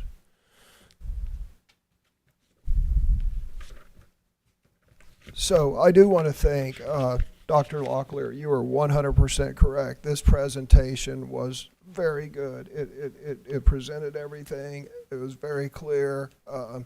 Unfortunately, the devil's in the details. I have two things I'd like to point out on this presentation. And this was the first time, I think, correct me if I'm wrong, but this is the first time that we've seen what the plan was as far as the reimbursement amounts and who was getting paid what for what role. I mean, it's spelled out into law what people can get, 5%, but this was the first time I remember seeing it. We've shared this information before, but Okay. we wanted to reshare it with new members on the board from the last time. Okay. Yeah, maybe I I'm getting wasn't the there. confirmation from Dr. Metcalf. I think we've shared it 3 times. Yeah. Okay. I certainly know there were ATR briefs. I just didn't remember this part. So there's two things. There's one thing that I'm concerned about on this, and I think as a board, we need to look at the implications of this, probably unintended consequences. If you look up there, we're going to look at page 13 and we're going to look at page 15. If you look up there on the left is we're going to pay $10,000 for a leadership teacher. And so we're going to pay $10,000 for a outstanding teacher to teach less, right? So we're going to pay someone $10,000 to teach at least 30% less. And, they take on leadership roles, right? Okay, if you go to the right, we're paying the same pool of outstanding teachers $3,000 to stay in the classroom and take at least 20% more students. So let's look at motivations and let's look at cash. The end result is we're giving someone a cash incentive of $10,000 to teach less, and we're going to pay someone $3,000 to teach 20% more. So we're incentivizing our best teachers to leave the classroom and to teach less. Because if you're a young teacher and you're saying, I can get $10,000, I'm going that path. And by the way, the teacher that, let's say a teacher makes, for sake of argument, $50,000. If they're going to teach 20% more students, that would be like $10,000 more. 20% of 50,000 would be $60,000. Instead, we're paying them 5%. Well, what's 3,000 to 50,000? We're paying them like 7% more to teach 20%. That's a bad deal. So if you can scroll down to page 15, Here's my recommendation for the board. And by the way, it goes up. You know, $10,000 is the least that we're paying our best teachers to teach less. They could get up to $14,000. But then if you look down there, the team teacher down there, the team reach teacher, they're getting $3,000 to teach 20% more. I think as a board, the other problem is the teachers who are getting 20% more students, they're getting the exact same stipend that a teacher's assistant is, and a teacher assistant makes less than they do. It's very unfair for the teacher who chooses to stay in the classroom. And I think even though the state, and also the other thing to take away from this is that the state is paying a base, and the school system, in the case of the top two, they're paying more. So I believe, and by the way, I don't remember the school board voting on this. Again, this is the first time I recall seeing this slide. I think the school board, if we're going to implement this, we need to make the stipend for the teacher who stays in the classroom, it needs to be the exact same for as the stipend for the teacher who leaves the classroom. That way we're not incentivizing teachers to take the more money and leave the classroom. So my suggestion is we bump the third one from the bottom, team reach teacher, to $10,000, and we just pay the difference. Otherwise, we are literally incentivizing. So here's a question, Ms. Stein or Mr. Locklear, whoever wants to answer this. How many people have taken the $10,000 path versus voluntarily taken the $3,000 path? We haven't instituted the make sure I'm calling it right. The classroom excellence teacher or extended reach teacher. There's a couple terms that get thrown around with that. I want to make sure I was using the right one. We have none of those in Moore County schools that were receiving a $3,000 stipend for picking up 4 or 5 more kids. I want to be clear what that is. That is a teacher on a team of teachers who there may be some beginning teachers on that team, and that experienced teacher who's an effective teacher takes on 4 or 5 more kids to pull off the class load of a beginning teacher, so they have less of a class load and they can work, and building their skill sets as a teacher. So that's what that role's for. The multi-classroom leader, which is, we have 7 currently in the school district, is one in which there's very rigorous expectations for what that person is doing and leading a team of teachers and providing professional development and team teaching, and also at the same time teaching in some cases a percentage of their day. So that's a pretty high standard for what we're expecting from those multi-classroom leaders. So that's the difference in the two. We have 7 receiving the MCLs currently in the district, and we have no standing reach teachers. So here's my question. Equations have to be balanced, right? You can't take away from this side without taking away from that side. So if we have 7 teachers who have done the $10,000 deal, which means they're teaching 30% at least 30% fewer students, maybe 90% fewer students. But if we have 7 teachers who are teaching at least somewhere between 30 to 90% fewer students, where do those students go, and what teachers took up those students that they're no longer teaching? Go ahead, Jen. I can answer that. The teachers that we have that are our multi-classroom leaders are a partial release, which means they still have their classroom. They have a classroom of the same number of students that other teachers have. As a partial release, there's that teacher assistant that comes in that's on that scale. It's the team reach associate that comes in to help provide support when that teacher, the multi-classroom leader, goes out to support the other teachers that are on their team. So they go out there to support them, so they still have their own class. Except the state law says they have to teach 30% fewer students. It says that they have to teach at least 30% of the instructional day. They don't have 30% less students. Okay, so they're out of the classroom more. They're out of the classroom. They're in other classrooms. So we have teachers' assistants filling in the gap for when they're doing their leadership stuff. Yep, they're in other classrooms providing coaching for the other teachers that are on their team. They're doing small group instruction. The purpose of it is to extend their reach so that they're not just working with the 23 kids that are in their class. They're actually working with those students, but then they're also working with students in other classrooms as well, and also providing coaching to those teachers where they're providing that support in the classroom.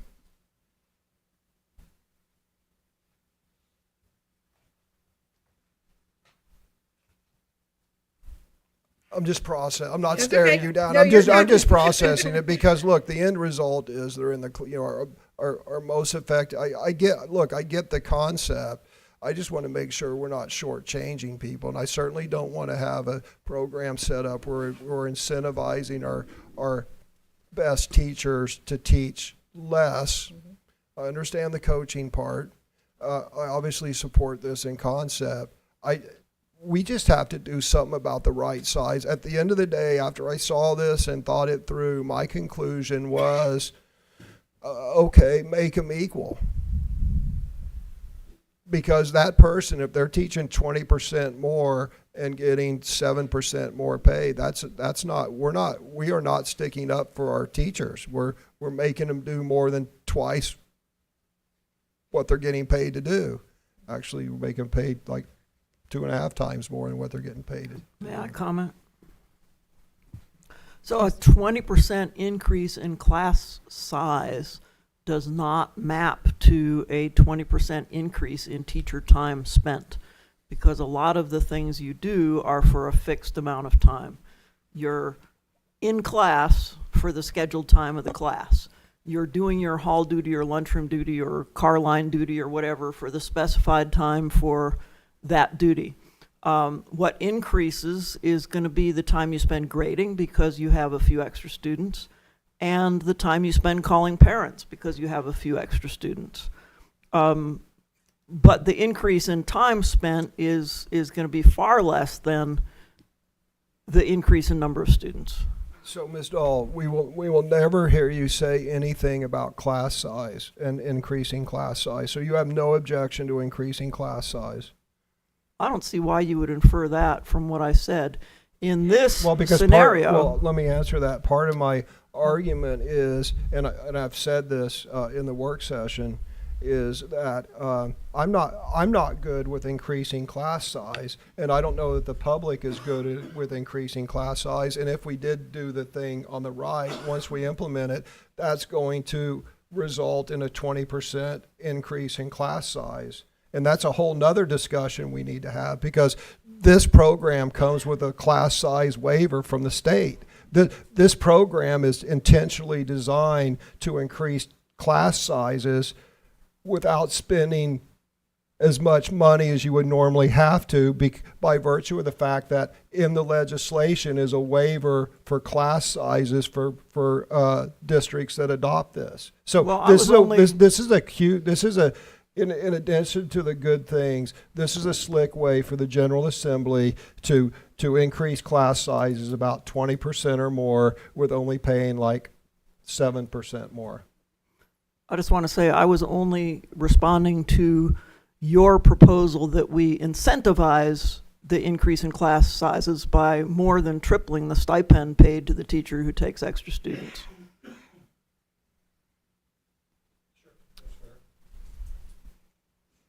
All right. Any more discussion? Yes. I have a slightly different question. Okay. What is the anticipated tour of duty, if you will, once a person comes into this program? So it's 2 years, correct, Heather? 2 years, and they're reassessed for their effectiveness after that 2 years. So there's a rigorous process that we go through to hire someone for that position. We look at all of their data. They go through an interview process with central office first, central office administration, before they go through an interview process with the school level. And then they're reassessed to make sure that we're seeing that effectiveness with the other teachers. We're looking at their data. We're looking at the data of the teachers that they are assisting and that they're coaching to make sure that they're effective in order for them to maintain that same role. Thank you. You're welcome. And this is for lack of a better term, a volunteer. No, we're not making any teacher do this. Teachers No. are coming to us wanting to do that. Yes, they correct? are applying for those positions. Okay. They are interviewing. When they Mhm. are offered those positions, they are accepting those All right. positions or not. Have we received negative feedback from the teachers concerning classroom size or the pay or any points that Mr. Hensley, which I'm listening intently to what you're saying, but just curious what the feedback is from our teachers. Yep, the feedback that we received, and one of our slides, we shared some of the feedback that came from teachers. Really, it was all positive across the board. The only thing that they asked for was some additional professional development and coaching, because that's part of that role. So just to make sure that they're getting that professional development and coaching.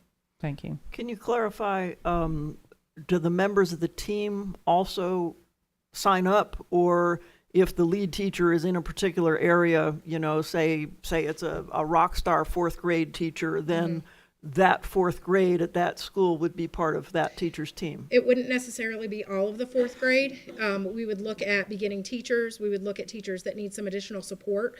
So if I am a fourth grade teacher and I'm a multi-classroom leader, that doesn't necessarily mean that I am just coaching and working with fourth grade. I could be working with some teachers in fourth grade, some teachers in fifth grade, some teachers in third grade. It really depends on on the school, what the school needs are, and what the needs are of those teachers. You know, which teachers need some additional coaching, which teachers are beginning teachers or residency licensed teachers, and those are the teachers that they work with. All right. I just Go have ahead. Yes, one sir. thing, just one thing. And of course it's late, but I want to thank you for the explanation. That helped to clarify in my head this conversation about what these folks are doing in the classroom. The piece about the TA kind of pairing up with those multi-classroom leaders, I think to me is a positive, because then you're building that pipeline, building their ability to teach on their own in that classroom, and I think that's a good setup. The main thing that I have that I know our principals will be very creative in solving this is that, to me, after hearing about it, the model seems to apply best to fully staffed schools. And so knowing that our schools are not fully staffed necessarily, I'm sure that raises various obstacles and challenges, but I'll just say that I think our principals are very good at being creative and managing that. Lastly, I'll just say I love the piece about the teacher assistant to teacher pipeline. I love that piece of it. I think that's extremely valuable. And I'll just add something real quick here. I was at a district probably about 6 or 7 months ago, and I was sitting in a team of school leaders. There was a school improvement team, and we're doing some work in that school, and I was asking them where they all came from, and 80% of the teachers that they designated as leaders had done a pipeline not just of TA to teacher, but even more than that, as they started off as parent volunteers in the school. And I thought that was a really interesting push to get the parents that are invested in the school, recruit them to be TAs, and then push them to become teachers. I thought that was a really cool model. So that's all I have to say. All right. With that, I just have one more comment. Miss- So I don't want anyone to think, I have no doubt as to the rigor and the expectations that Dr. Locklear and you guys have of the people who participate in this. Like I said, when I first looked at that and I'm like, what about that? There's a disparity. And then my final conclusion wasn't that, and it had nothing to do with the rigor or the quality of the people or fidelity. It was 100% that we need to make those equal. We as a board need to say no, whether they leave the classroom and teach less or they stay in the classroom and teach more. Those are equally valuable, and we're going to pay each one of those people $10,000. It also differentiates the pay between a certified teacher and a teacher's assistant, because they should get paid at a different rate. So my objection has nothing to do with the fidelity of the program. It actually has nothing to do with this. I'm just pointing it out for consideration. It has nothing to do with the matter in front of us. It's just food for thought of an unintended consequence. Yeah, one last question. This is pretty significant reinforcement of any school. Does priority go to more challenged schools for allocation? Yeah, I mean, there's a lot of things that we take into consideration. We look at the number of beginning teachers that they have on their campus. We look at, if there's the specific needs. We're real strategic about where we decide we're going to implement. We also want to make sure that we have the principals on board. We're not going to the principals and saying, you have to do this. We want to make sure that the principals are bought in and they're on board and they can develop a plan to be successful. Great, thank you. You're welcome. All right, that concludes discussion surrounding that, and we have a first and a second. We just need to move to a vote. So all in favor of approving the advanced teacher roles contract with Public Impact, please say aye. Aye. Aye. Any opposed? 6-1, and we do not have Ms. Calcutt anymore? Correct. Excuse me, 5-1. I stand corrected. Thank you. All right, now moving on to, I appreciate that we have some members of our audience still here. Y'all have hung out for a good long time. We have the restoration of turf at Union Pines High School, Will Hoyt Stadium. We welcome Ms. Purvis, and I'll turn it over to Dr. Locklear. Thank you, Madam Vice Chair. Yes, and thank you to the parent supporters and Booster Club supporters that are in the room. Appreciate and grateful for their support for many years of Union Pines and other schools that their students have gone to. So we're very grateful for that and appreciate their passion around this topic. But I'll turn it over to Ms. Purvis to talk about the recommendation that this evening of moving forward with restoration of turf at Union Pines High School. And I'm sure she also had the opportunity to meet with the Booster Club this evening, so I appreciate that. And I'm sure she'll have some information to share. So I'll turn it over to Mrs. Purvis. Yes, sir. Thank you. So yes, I was able to attend the Boosters meeting this evening to just discuss with them Mr. McCormick and A.D. Hill's recommendation to move forward and asking us to bring this recommendation to you tonight for sod. Over the last few years at Union Pines, the field has required some patches of resodding on a yearly basis due to the excessive wear and tear that's resulted from the play on the field. However, this year, the loss of the field is such that a repair is estimated to cost about half of a total resod. That repair is also not something that would be under warranty. There's no guarantee that that would work. Dr. Grady Miller, professor at NC State and turf grass extension specialist, assessed the field. The sod initially installed in 2007 was found to have an organic layer and as a result was not draining well or maintaining root system necessary. At this time of year, he expected to see about 20% loss, and right now 80% Bermuda coverage, but right now the field is about a 60% loss. Sod is generally expected to have a play life of 10 to 15 years, and this field has surpassed that timeline. Although they were not expecting such a loss this year, the school was aware that sod would need to be replaced in the future, and as a result, they've set some funds aside for the replacement of this field. They reached out to companies that were recommended to them by Dr. Miller. The following informal quotes were received: Eastern Turf of Newbern, $67,800 prep and installation, plus $40,000 to Carolina Turf in Rayford for sod, for a total of $7,800. Turf Solutions, $239,656. They're out of Illinois, so that exacerbates because of the mobilization and travel cost. Carolina Green Athletic Construction, as well as Nolan Thomas and Company, were also recommended by Dr. Miller, but they declined to bid because they were unable to complete the job over the summer and within the timeline required to allow play on the field in the fall. Staff recommends the award of bid go to Eastern Turf in the amount of $67,800. The $40,000 to Carolina Turf is below the threshold needing board approval, but it will be a total part of this project price of $107,800. As I shared, you may have heard and seen, there's been some discussion about turfing the field and some money that was out there offered by the commissioners.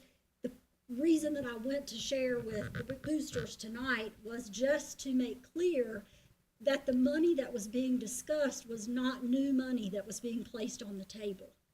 The money that was being discussed was the money that we currently have and have had in our bond reserve, the bond premium funds. We have about $700,000 that still remain. You'll remember we saved money when we did scope of work on the gyms, so we still have some money there that was not spent on those gyms.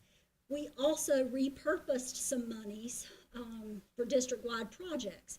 We completed the bleachers, the playgrounds, and the auditorium curtains, and we still have about $300,000 there. That is money that's in our county funds. The commissioners were willing to approve us to purpose that money for Union Pines turf. However, we have some things that those funds need to go towards that are life cycle projects. One large project, for example, would probably be this year replacing Cameron's lift station, just so that we can continue to use the bathrooms over there. Others would be life cycle projects like HVAC and roofs.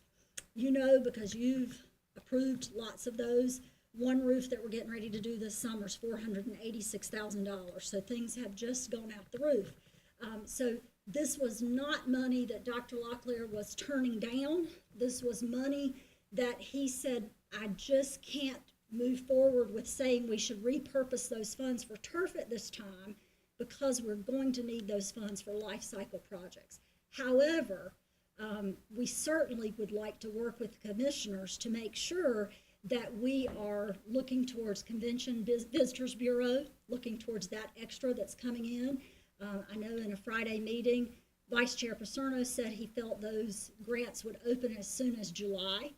So what I shared with Union Pines boosters tonight is that is something that we would certainly, from an operations and administration standpoint, advocate for, is, you know, trying to see if we couldn't get our schools on a rotation for, you know, let's do something at Union Pines this year, let's do something at Northmore the next year, Pinecrest the next year.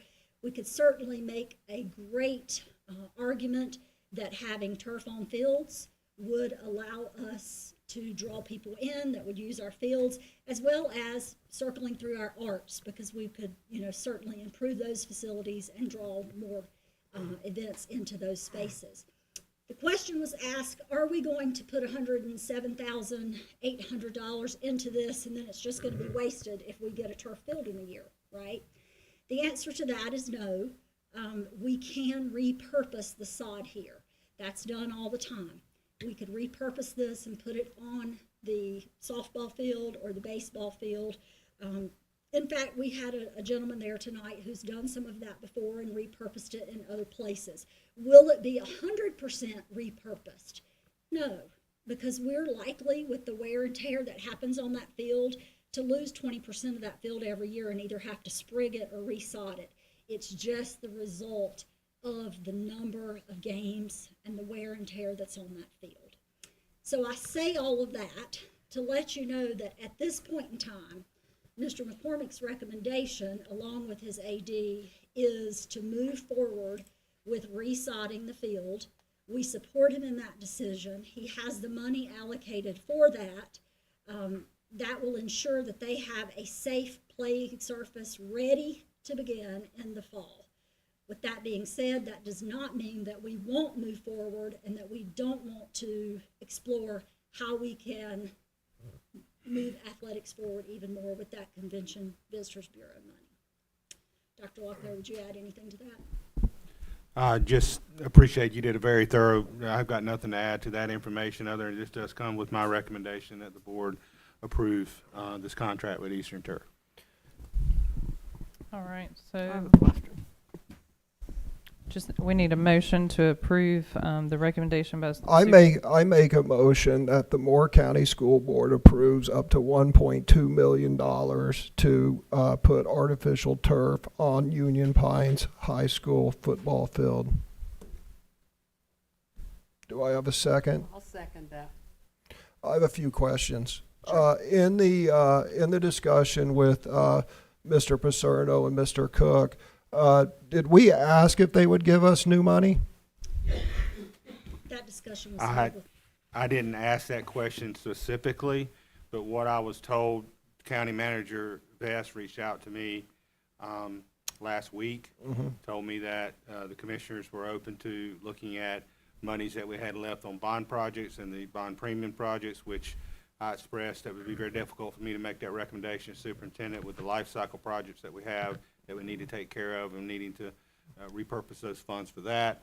The same discussion was take place Friday with Chair Calcutt, Vice Chair Davis, and the discussion then went to talking about Convention and Visitors Bureau Right. grants So- and the opportunity there. So nobody on this board or the central office asked the chair or vice chair, any county commissioners, hey guys, I understand about the bond fund and I understand this and that, but for the following reasons, XXX, will you guys give us $1.2 million for this project? No one asked that.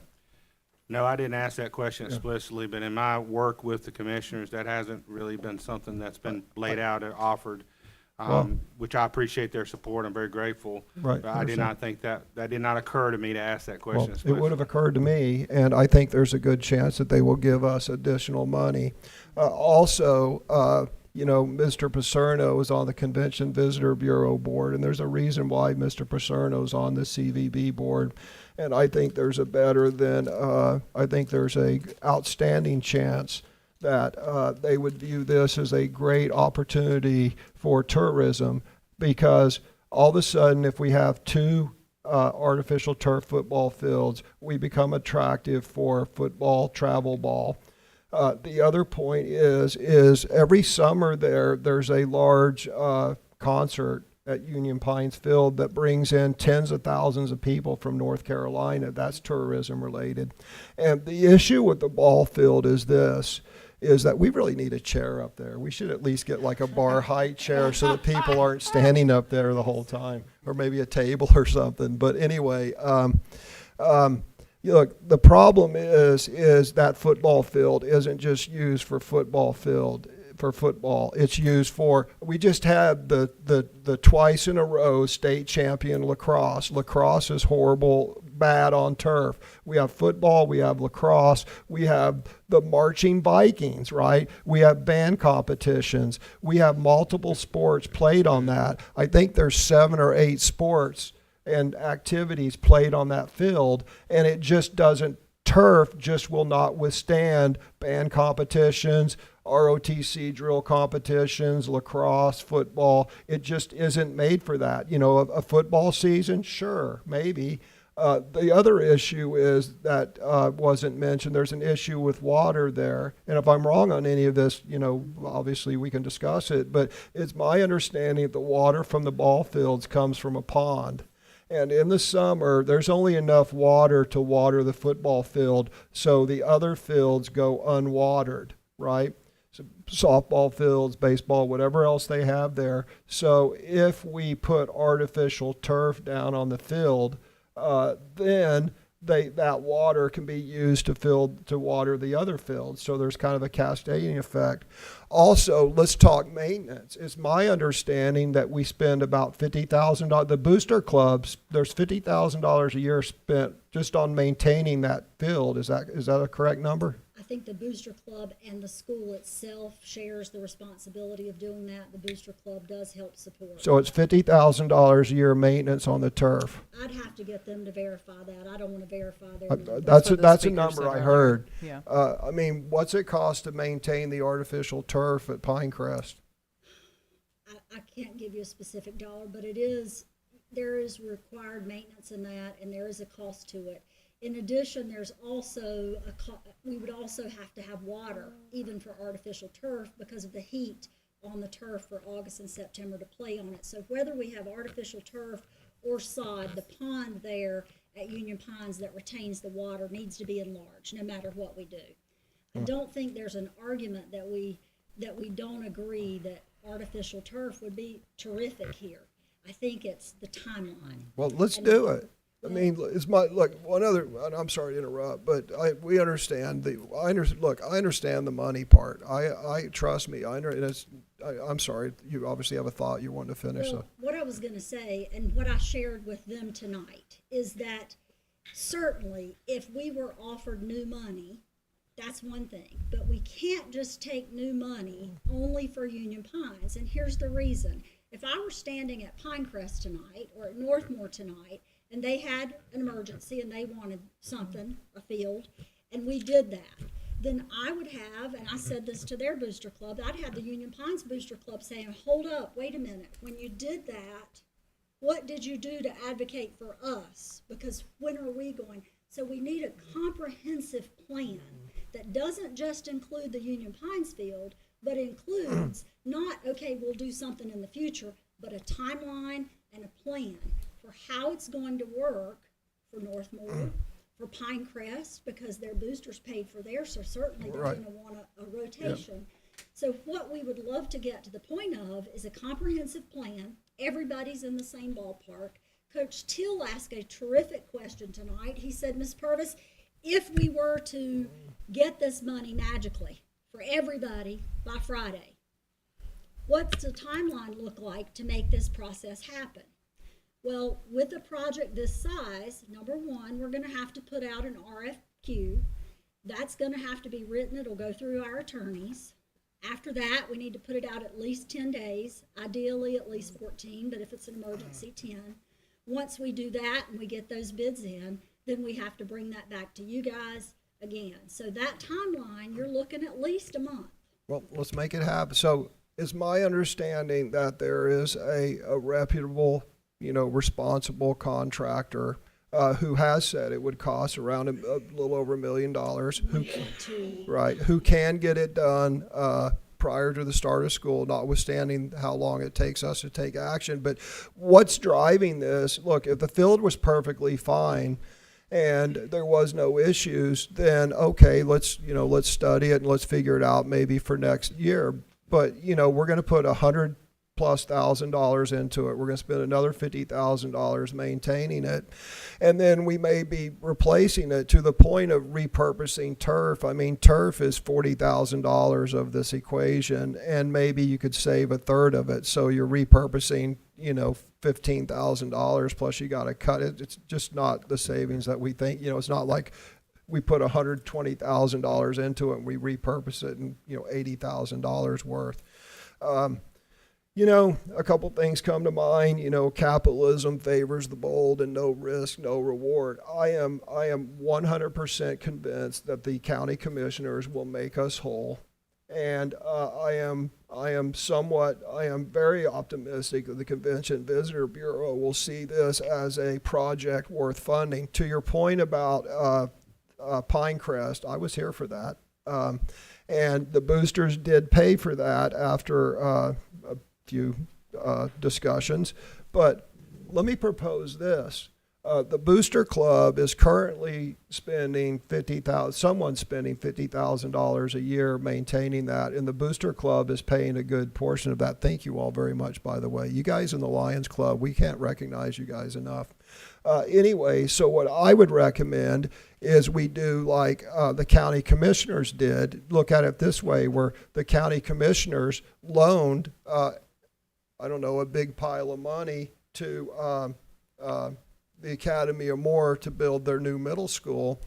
So why don't we, unfortunately we don't have much time, so, we would have to pass this and just kind of trust that it gets worked out in the next couple of weeks. But why not we do it, because there's a need for it, and with, all those activities. And then the Booster Club, we start accruing the replacement cost, and they're accruing money to replace it in 12 years, 14 years. So in effect, we're loaning them the money because they're going to pay to replace it. We're just starting the process. My point is, our student athletics are very important, and we have 7 or 8 teams and events that take advantage of this field, and it's just, I don't care how much turf you put on it, it just isn't going to hold up from what I've been told and what I believe. It just won't. And I think we can do it. It's 0.5% of our budget, of our operational budget, notwithstanding the money we have stashed here and there. We talked about the timeline to approve. Do you have a sense of the timeline to actually install turf? Chair of our president of their booster club shared tonight, if we were to be able to move on this by Friday, that they felt they could install it. But that doesn't take into consideration the timeline that legally we'd have to go through. So, go ahead. No, you go ahead first. Oh, no, sir, I'll save mine for after you. So, timeline to install, what is the timeline to install turf so it's ready in the fall? What is that timeline? Did they share They what that shared that is? it we'd need to pull the trigger on this by Friday, but Right. I'm not sure that includes all the legal that we would have to go through. That's what I'm asking. Correct. Yeah. And that's what I shared when Coach Till asked, what does this look like? The money magically appeared. We still have to go through that process with a project of this magnitude of issuing the RFP, of getting those formal bids in, and then bringing that back to the board. Madam Chair, may I offer a suggestion, just for clarity in please. this discussion? Can we refer to these as artificial turf and sod? Yes. Instead Yes. of turf and turf? Yes, thank you. Ms. Bruno, did you have something you wanted to say? Yes. Go ahead. I agree with David. I think if we're going to fix this, it should be done right, and it will last. Yeah, just Or questions? Question: if we get this project rolling and moving, and we come find out 1 October we're still not finished, what does that do to the rest of the schedule for sports? School Okay. would not be able to host any home games. All right. There'd If- be no game play without artificial turf or sod. We If- wouldn't have an if- alternate field we could use. So, We would play away games, a lot of away games, versus hosting a team. You would go to their place and play. You might be able to find an alternate field for some games and activities, but that would mean you'd have to reschedule it where you're playing all away games. Yeah. Thank you.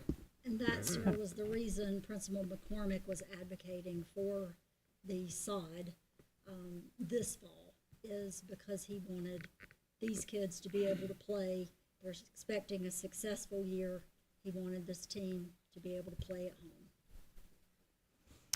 all right, my comments concerning this would be that Chair Calca and myself did meet with Manager Wayne Vest and Mr. Kirk Cook and Nick Pacerno one day last week. I don't remember.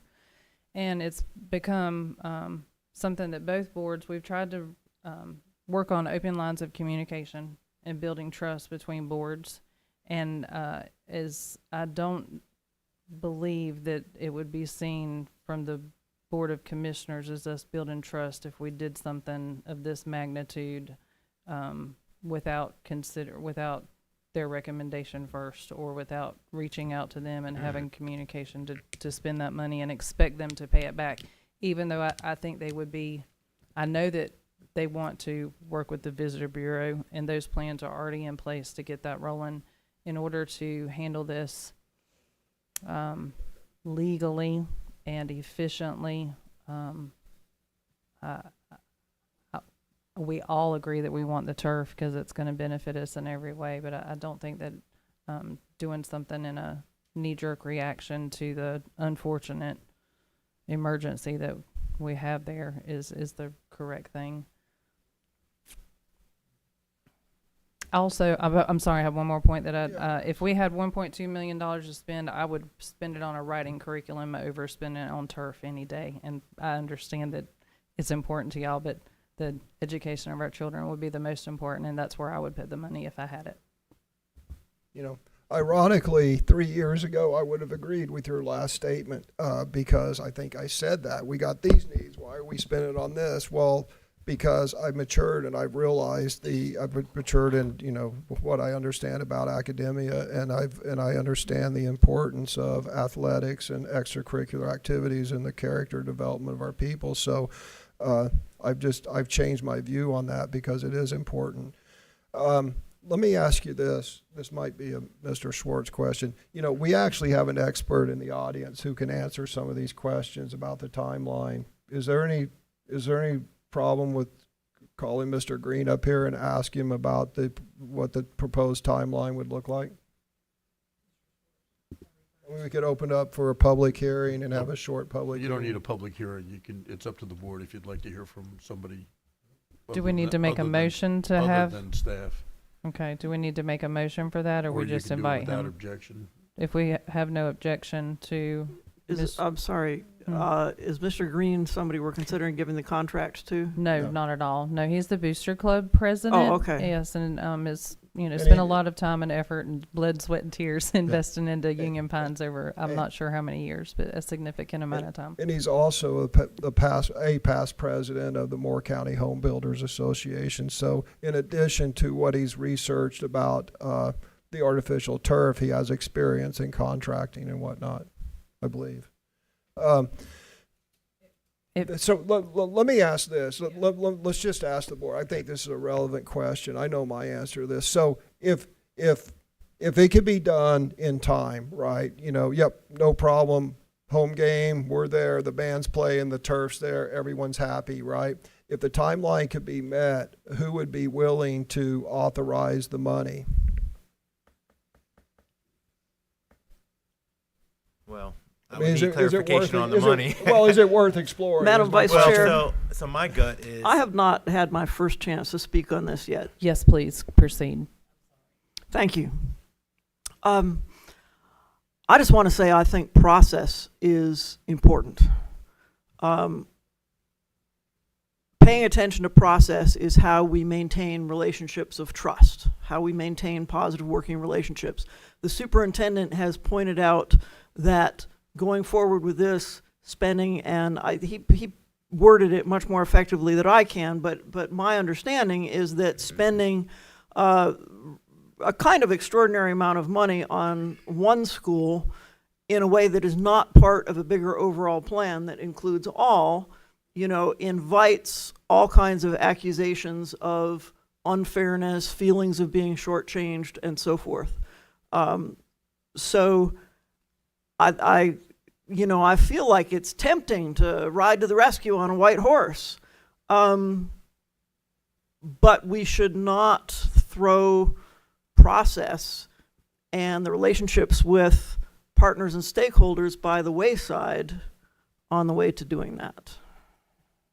In other words, I support the superintendent's recommendation. Thank you. That's See if it's achievable. Do we have a consensus of the board to invite Mr. Green up? 2 yeses. I have no objection. No objection. Mr. Green, please come. You missed your opportunity to speak earlier, but you have the floor now. I feel like we've done this. To the timeline, I do have a email from the company, because that was one of the more specific things before we even brought this and wanted to suggest it. We wanted to make sure that, yes, this is realistic and it can happen. His response at the time is, if he has a PO no later than Friday, June 13th, that is not requesting any money, just a PO for it, they would be able to start at this point, June 30th, for the install. That was assuming 2 to 3 weeks for permitting and design.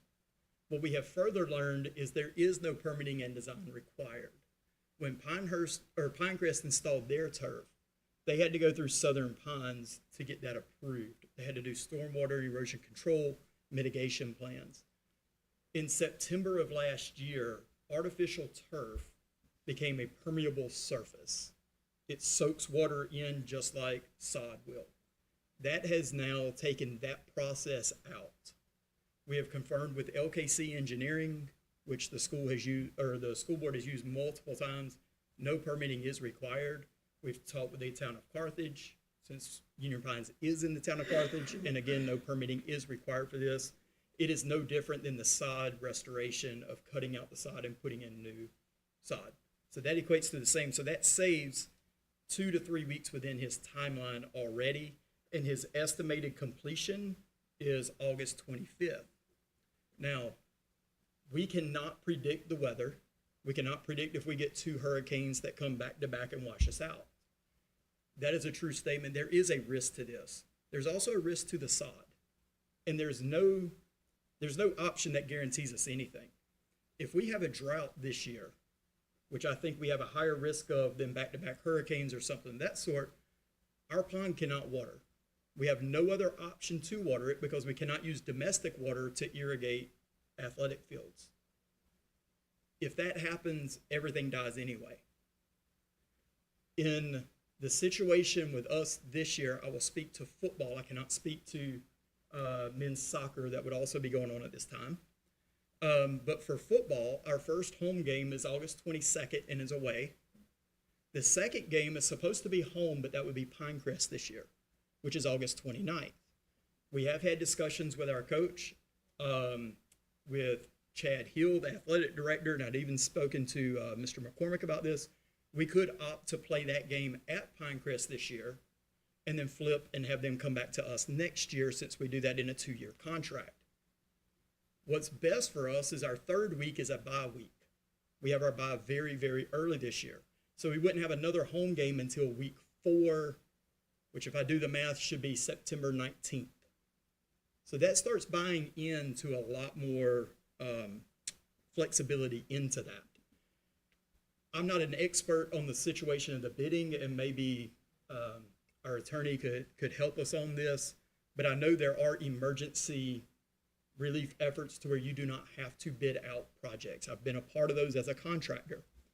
One of those examples is if a lift station goes out. We talk about Cameron Elementary School. If the lift station goes out on a Tuesday, we don't have to go through the full multi-week process for the RFQs and the RFPs. My understanding is you still have to get 3 bids. I think he's about to say that there's no emergency artificial turf provision, I think, might be the ruling from the attorney. Commissioners, Yeah, we're not gonna qualify for an emergency on so this. according to the commissioners' conversation, they saw it as a life safety issue because the field is not playable right now. It is a life safety issue for the athletes, and that's where the emergency came into. It is not a situation of can they go to the bathroom, can we have school, but in their mind for that. That doesn't speak for you guys.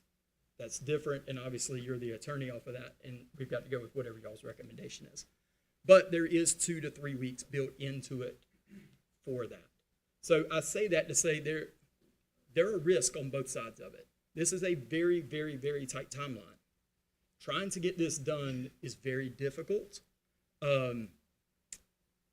But I think, and I feel with my conversations and with everybody involved, if everybody's moving in the right direction, if we're all pulling the same direction on this rope, going to the same goal, we can and will get there in time, and we can make it happen.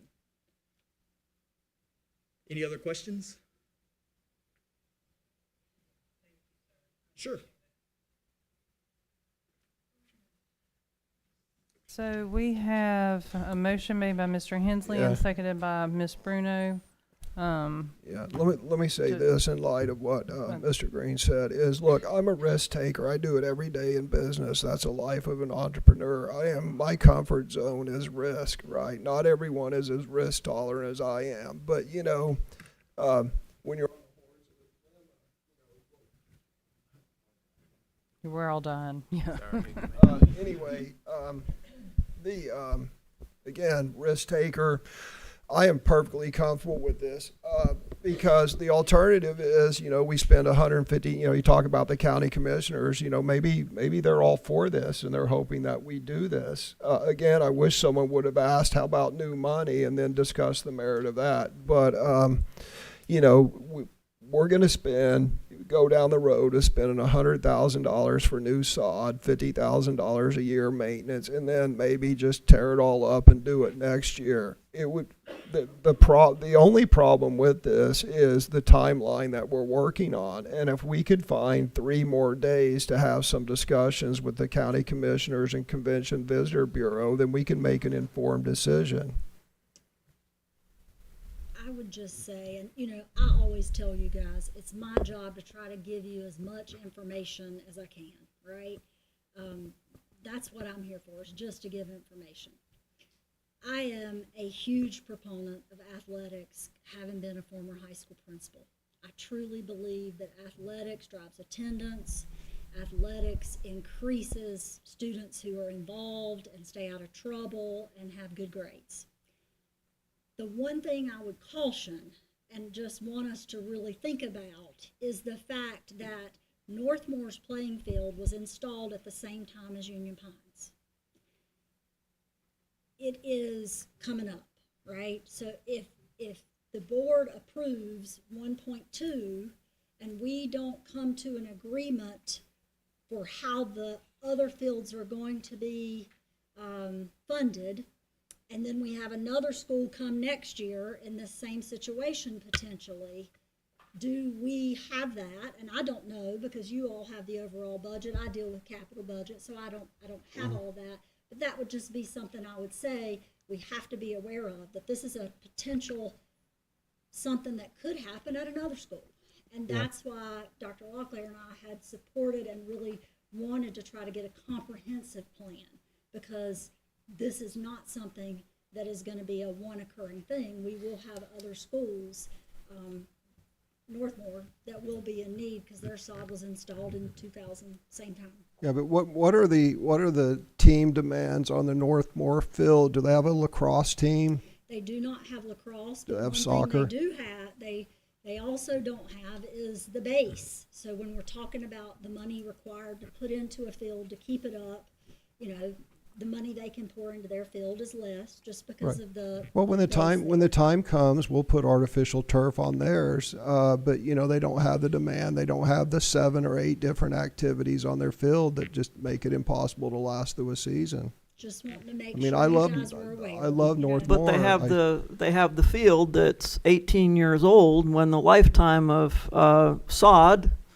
live turf is 10 to 15. Yeah, well, we spent Is that, we spent fescue? we spent lots of money renovating Vermeer? Northmore and didn't spend any money renovating Union Pines over the last 6 or 7 years too. So money isn't always equally distributed at the same time. I mean, Northmore got all kinds of renovations that Union Pines got zero or very few. All right, Mr. Johnson, did you have something? Yeah, I just wanted to say, I have in my head swung back and forth at least 4 times on this issue. I am in my heart someone who is willing to take a calculated risk. You have parents that are clearly in favor of moving forward with a turf solution. There are talks that are in motion. And so when I started the conversation, that's where my heart leans. But the more we talk about it, the risk I worry about is the timeline. The timeline kills me on this. I wish we had gotten this in front of us earlier, because the risk I'm worried about is the kids being able to play in the fall. I'm really worried about the kids being able to play in the fall and start the season off. And it sounds like with the recommendation from Mr. McCormick and the superintendent that if we move forward with this recommendation, that would be a risk we would take off the table, is the kids not being able to play and get started in the fall. So that's where my head is currently. Not saying I won't flip back based on more information, but the timeline really, because the process we have to take for approving a $1.2 million project, I would not feel comfortable doing due diligence on that amount of money unless we had that in front of us and we could get that timeline correct, personally. But I'm not saying I won't change my mind in the next 5 minutes, but that's where my head is. All right, I do believe that, Mr. Benway, you've not had a time to discuss, correct? Go ahead. Yeah, please. Am I accurate to say that the turf issue at Union Pines has been a chronic problem over the years? Over the last 2 years, they've had to replace, Mr. McCormick shared that they spent $20,000 last year. They've had to replace about 20% of the field just because of wear and tear. They've sprigged it or had to replace sod. So yes, I mean, that is something that's typical when you have that level and that amount of play. Sure, okay. It's to be expected. But this year, they weren't expecting this, but it was a perfect storm of some maintenance issues, the thatch that was there, some things that could have been done a little different, compounded by the fact that the sod is old, and the weather at the same time. So it was really just a perfect storm of things that happened. They were not expecting it to be replaced this year and needing it this year, but he'd been saving for it because he knew it was, going to be imminent in the near future. So in my mind, that translates into a greater increased risk to sod next year even if it's new. I'm sort of a Donald Trump kind of approach. I like to give an incentive for getting the job done early, perhaps. Maybe that can be worked into the equation. Anyway, that's just my inputs. This Dr. Miller from NC State, did he do a written report? He did. Does this cover everything in his report? Does his report talk, did his report say just replace the grass? I mean, are we doing everything his report says in this $100,000 project?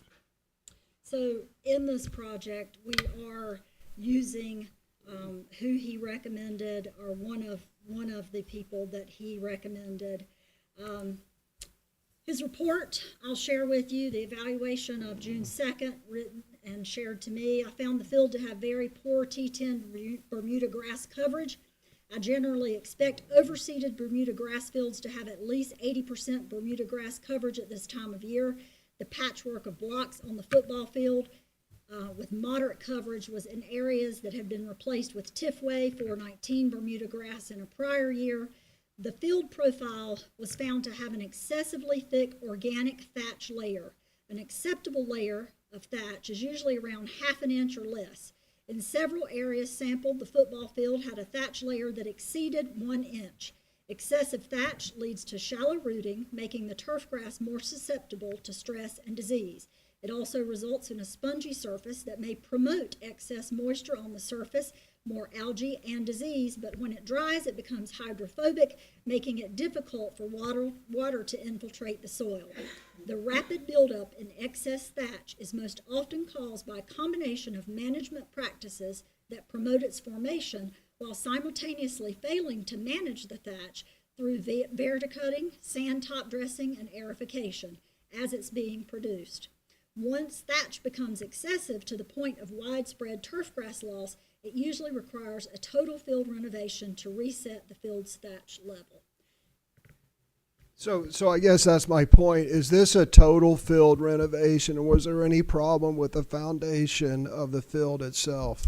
So this will be a total. They will come in, take that out, and then as you see on the attachment, they'll remove the layer, they'll prep and install the sod, they'll add sand and laser level it. I also spoke with one of the booster supporters, Jerry Williams, who's done extensive work in our district. He helped install the Pinecrest track as well as the Northmore track, and was part of installing the original sod on the Northmore field. He's also volunteered to do any additional tilling that needs to happen to that soil to ensure that it drains well if that should come up. So if anyone, just one last point, if anyone's concerned about how we're going to pay for this, let's just look in the out years a little bit. The innovative high school, there's going to be in 3 years, there's going to be 100 students there, junior year, and then the following year, there's going to be another 100 students there that we don't educate. You know, Sand Hills Community College is providing the junior, senior education, and we get $13,500 for each one of those students, even though Sand Hills is educating them. So that's a lot of money. Plus, since we don't have to educate them, but at a bare minimum, that's four teachers we don't have to get at $75,000 each. So that's $600,000 a year that we're saving in labor once the innovative high school gets up and running. So my point is, there'll be cash to pay for this. There's always cash to pay for things.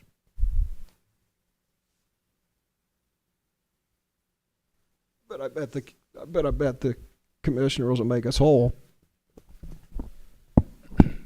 Madam Vice Chair, if I could give you my recommendation on the motion on the table, just as Mrs. Purvis has expressed, I'm just as passionate about the extracurricular opportunities that our students have at the high school level, whether it be our athletic programs, or whether it be our arts programs, or JRTC, marching band, etc. It's incredible programs, passionate about that. I cannot recommend that the board endorse and approve us moving forward and just saying we're going to spend up to $1.2 million on our turf field without a clearly laid out plan with the commissioners, and a plan that would also include our other two high schools and the needs there. You know, as I've already expressed, I want to restate the question you asked me. Did you ask them, would they just give us $1.2 million? Didn't ask that, but I did say if we want to sit down and put a plan together of how we would fund these major projects at all three of our high schools in an athletics and arts perspective, I welcome that and would do that at any moment. So I did say that, and no one said to me, well, we'll give you $1.2 million. So, you know, I didn't ask that question explicitly, but I did put out, you know, that, hey, we're welcome to sit down and develop that plan at any time. Where the conversation did go was discussing the Convention and Visitors Bureau and the grant opportunities there. So as superintendent, I can't recommend that. My recommendation still stays with putting in the sod and then looking at how we can develop a comprehensive plan moving forward, whether that be with additional money from the commissioners or the Convention and Visitors Bureau on where we move forward in supporting these major projects at all three of our high schools. All right, with that being said, my last comment is if there were no other solution, if there was not a sod field, right, that we could install before the turf, then I would go full steam ahead to White Horse Rescue, what you guys are doing. But I do believe in processes. I believe we need to work cohesively as a governing body, not in knee-jerk reactions if they're not necessary. And I'm going to follow the superintendent's recommendation. At this time, we'll need a vote on Mr. Hensley's proposal to go ahead with a $1.2 million, seconded by Ms. Bruno. And I guess show of hands maybe, or ayes. If all in favor, say aye. Aye. All opposed? No. Nay. 3-3. How's that go, sir? Motion fails. Motion fails. All right, so now we move to the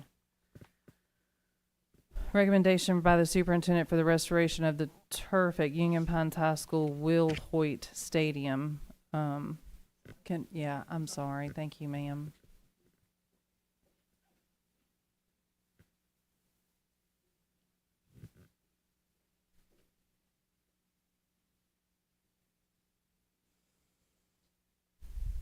Superintendent's, recommended that the board consider a motion award a contract for installation of the new sod at the Union Pines football field to Eastern Turf in the amount of $67,800. Do I have a motion? I move that we award the contract for installation of the new sod for the Union Pines football field to Eastern Turf in the amount of $67,800. Do I have a second? All right, do we need discussion? All in favor? Aye. Aye. Okay. Opposed? Okay. Vote 4-2. Ayes have it. Okay, moving on now to section 7, reports, information, and discussion. Mr. Hensley, I would like to remove this from the agenda. Thank you. Well, hold on. There was a bit of misunderstanding when I requested this to be. I was unclear actually when I requested this to be added to the agenda. I meant that the slides that I had previously had be added to it, and they were not. And I didn't discover that until Sunday. So let's just put it on the agenda for June, Okay. and I will separately submit my slides. Okay. So no need to cover it tonight. Thank you. Thank you, sir. Moving on to item, excuse me. I'm sorry, yes, but put it on the agenda for June? Mm-hmm. June 30. For the June 30 for the special meeting? Okay.